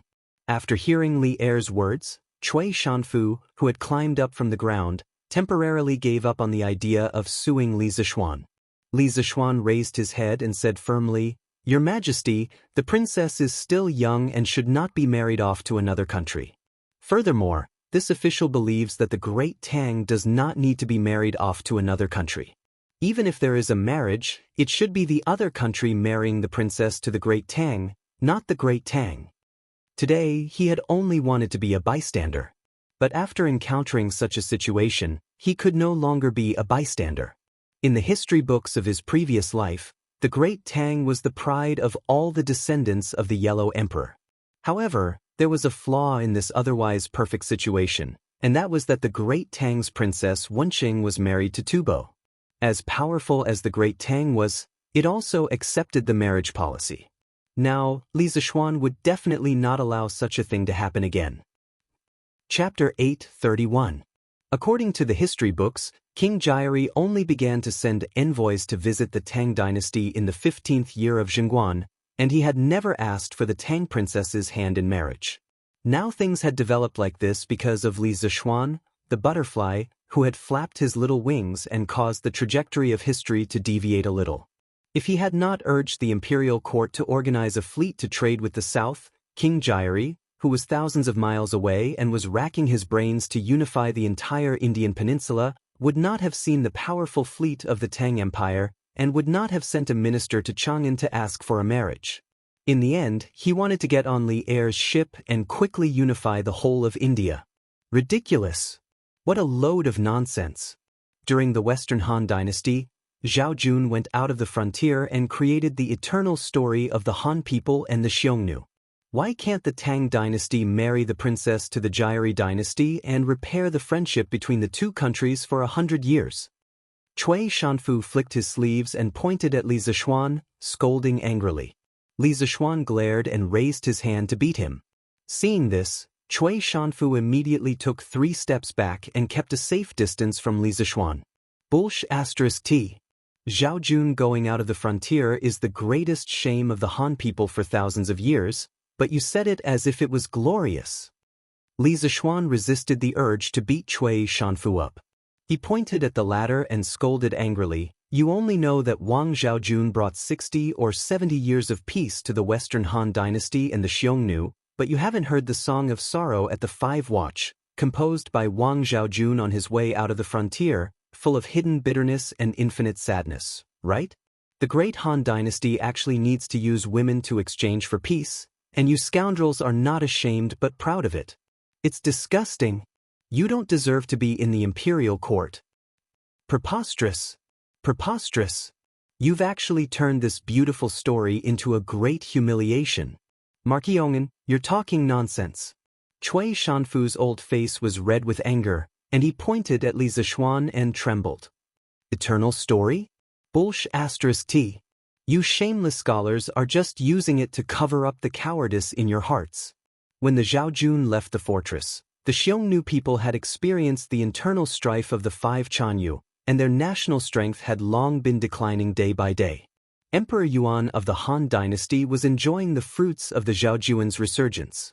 3 years after the establishment of the Zhaojun, he had destroyed the Chanyu of Jiji in the western region. The Western Han Dynasty could be said to be like the sun in the sky. Xianxia only came with the mentality of joy and fear. Why would there be a need for a political marriage? It was because some cowards were insatiably greedy and satisfied with the status quo. They wanted the so-called eternal peace, and then ruined the life of a good girl for no reason. A Xiongnu leader who had been beaten into submission had come to the suzerain kingdom to pay a court visit. Not only did he enjoy good food and drinks, he even brought home a beauty. Don't you think this is laughable? That was fine. What was even worse was that after Xianxia passed away, Lady Zhao went to court and became the emperor. She requested to return home but was rejected. She could only remarry Xianxia's eldest son. In the end, she lost all will to live and died by poison. The swords of the Han people are not used against foreign enemies, but they are used against the women of their own country. Don't you feel ashamed? Furthermore, did the Han people manage to achieve peace through marriage? During the rebellion of the 8 princes of the Western Jin dynasty, the Xiongnu, Xianbei, Jie, Chang, and Di tribes took advantage of the chaos to rebel against the Jin dynasty. The Han people were almost wiped out by the foreign tribes. Reality proved that a wolf will always be a wolf and will never become a loyal dog. It is because there are many people like you that there is such a so-called eternal story to deceive the people and fool the world. Li Zishuan's eyes were red and he was crying tears of blood as he complained to Cui Shanfu angrily. The eternal story that had been glossed over for hundreds of years was exposed by Li Zishuan, revealing the bloody scars of history. All the officials in the hall were silent. Even the righteous defender, Wei Jing, who always liked to nitpick, did not say anything. Instead, he had a thoughtful look on his face. Unlike the end of the Ming dynasty and the Manchurian Qing dynasty, most of the officials in this era had strong ethnic feelings. It could only be said that everyone's ethnic backbone was still there. Cui Shanfu wanted to say something, but when he saw that none of the officials stood up for him, he immediately felt a little scared. This was because the Cheng Yaojin next to him was glaring at him like a tiger watching its prey. If he continued to speak, he would probably be beaten up again. Because the translator of the Chamberlain of Dependencies was stuck at this time, the envoys of the various countries could only see an extremely young official arguing fiercely with the official of the Chamberlain of Dependencies who had brought them here. But the sad thing was, they could not understand what the two were arguing about. They could only give the translator of the Honglu Temple a look, especially Alone Nazhun of the Jiari dynasty. At this moment, he was like an ant on a hot pan, extremely anxious. If Cui Shanfu had not warned them not to speak carelessly in the court, Alone Nazhun would have jumped out to criticize the translator for not doing his job. But after receiving Li Zishuan's warning, even if the translator of the Honglu Temple was criticized by Alone Nazhun, he would definitely not dare to translate for the envoys.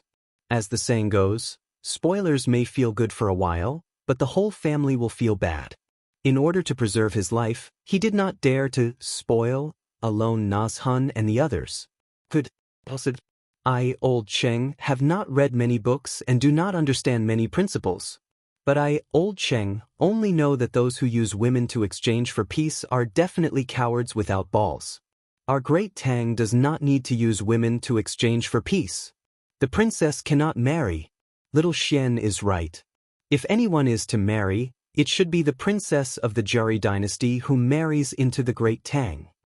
Seeing that Cui Shanfu did not continue to jump out to criticize him, Qing Yaojin nodded in satisfaction.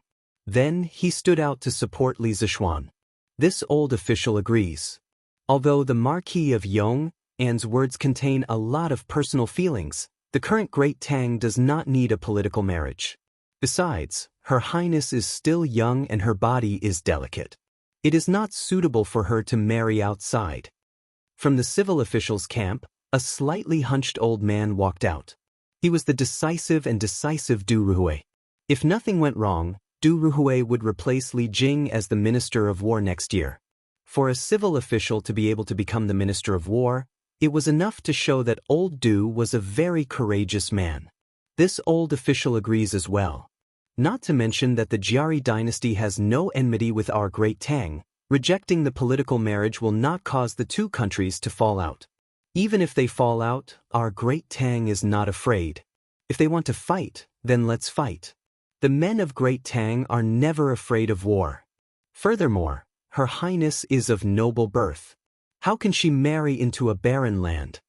The commander-in-chief of this South Sea operation, Li Shaogong, also stood out to express his opinion. This old official agrees. Yuqi Jingda, Niu Jinda, Li Jing, and the rest of the military officials unanimously expressed their support for Li Zishuan. This old official agrees as well. It is not suitable for the princess to marry far away. After hesitating for a moment, Fang Xianling also expressed his opinion along with Zhang Sun Wuji. At this point, the civil and military officials had basically reached a consensus. That is, no political marriage, no marriage to the princess. Chapter 832. Your Highness, bad news. Bad news. In Changel Palace, a little palace maid hurriedly rushed into the palace and went up to the small attic where Changel lived. She said in a panic as she ran. Changel, who was sitting by the window and reading a newspaper, couldn't help but turn around when she heard the commotion. She frowned and asked, "What happened to make you so flustered?" Or didn't even have time to catch her breath and hurriedly said, "Your Highness, bad news. The Prime Minister of the Jiari dynasty proposed to His Majesty in the court. Their king wants to marry Your Highness as his consort." As soon as the little palace maid finished speaking, the newspaper in Changel's hand fell to the ground with a clap. Her little face instantly turned pale and her pair of lively eyes lost their luster. Political marriage. These two words subconsciously appeared in Changel's mind. Although she knew from a young age that she was born in a royal family and could never decide her own marriage, she had never thought that something like a political marriage would fall on her head. She couldn't help but feel a trace of sadness in her heart. Who was King Jiari? How old was he? What did he look like? Which country was he the king of? She didn't know any of the information, but she had to accept her father's arrangement and marry a person she had never met before. How sad. What did my father say? After a long time, Changel, whose heart was in a mess, raised her head and asked with tears in her eyes. Your Highness, I don't know. I heard from Shaolunzi outside Taiji Palace that King Jiari wanted to marry Your Highness, so I immediately rushed over. When I came back, the Marquis of Yong'an was arguing with the Chancellor of the Honglu temples.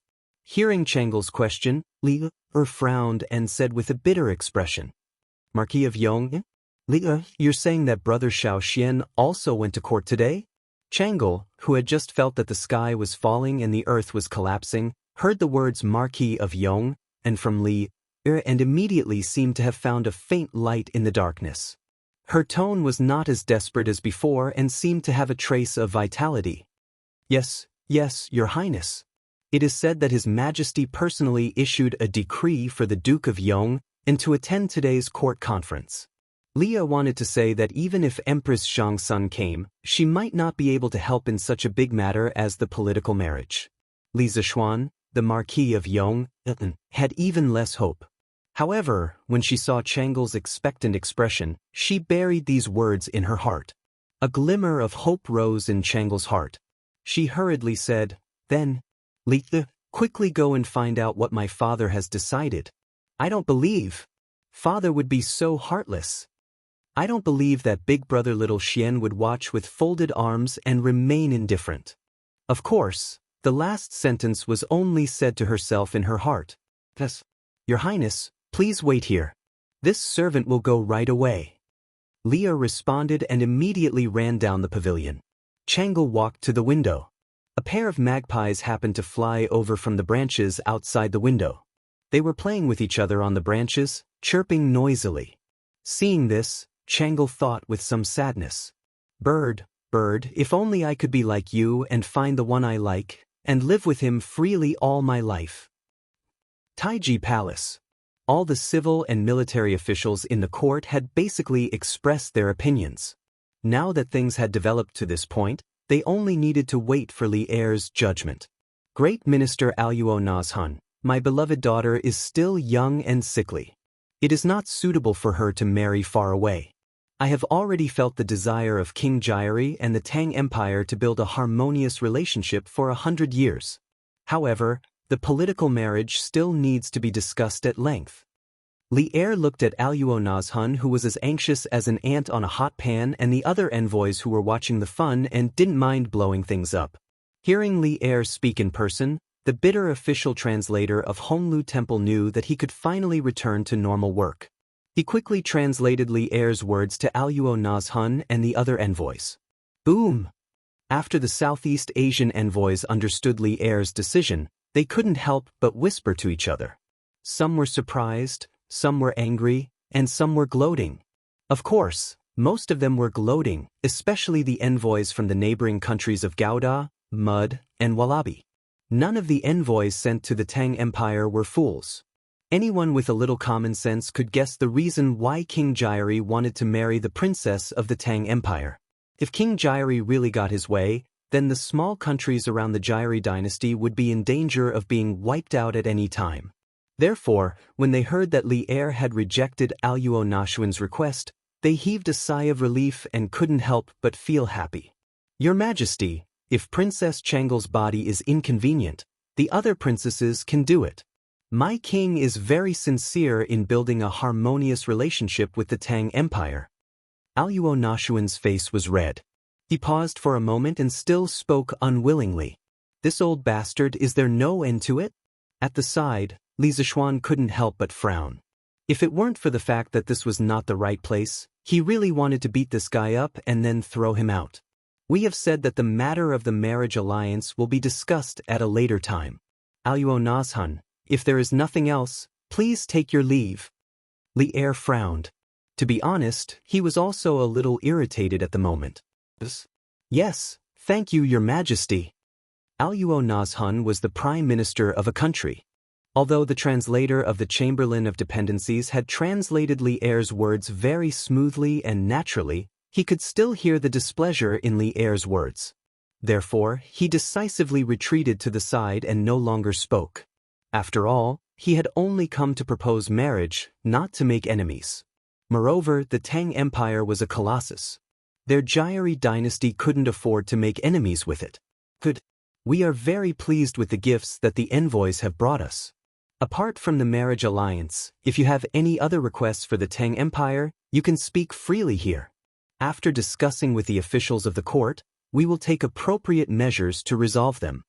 Li Er nodded and said to the envoys of the 32 countries of Nanyang with a smile. He had just rejected Aluo Nazhun's proposal, and now it was time to give some benefits. As the saying goes, give a slap and give a sweet date. As the monarch of the Celestial Empire, he still had to have this demeanor. After understanding the meaning of old Li's words, the envoys looked at each other, not understanding how sincere Li Er's words were.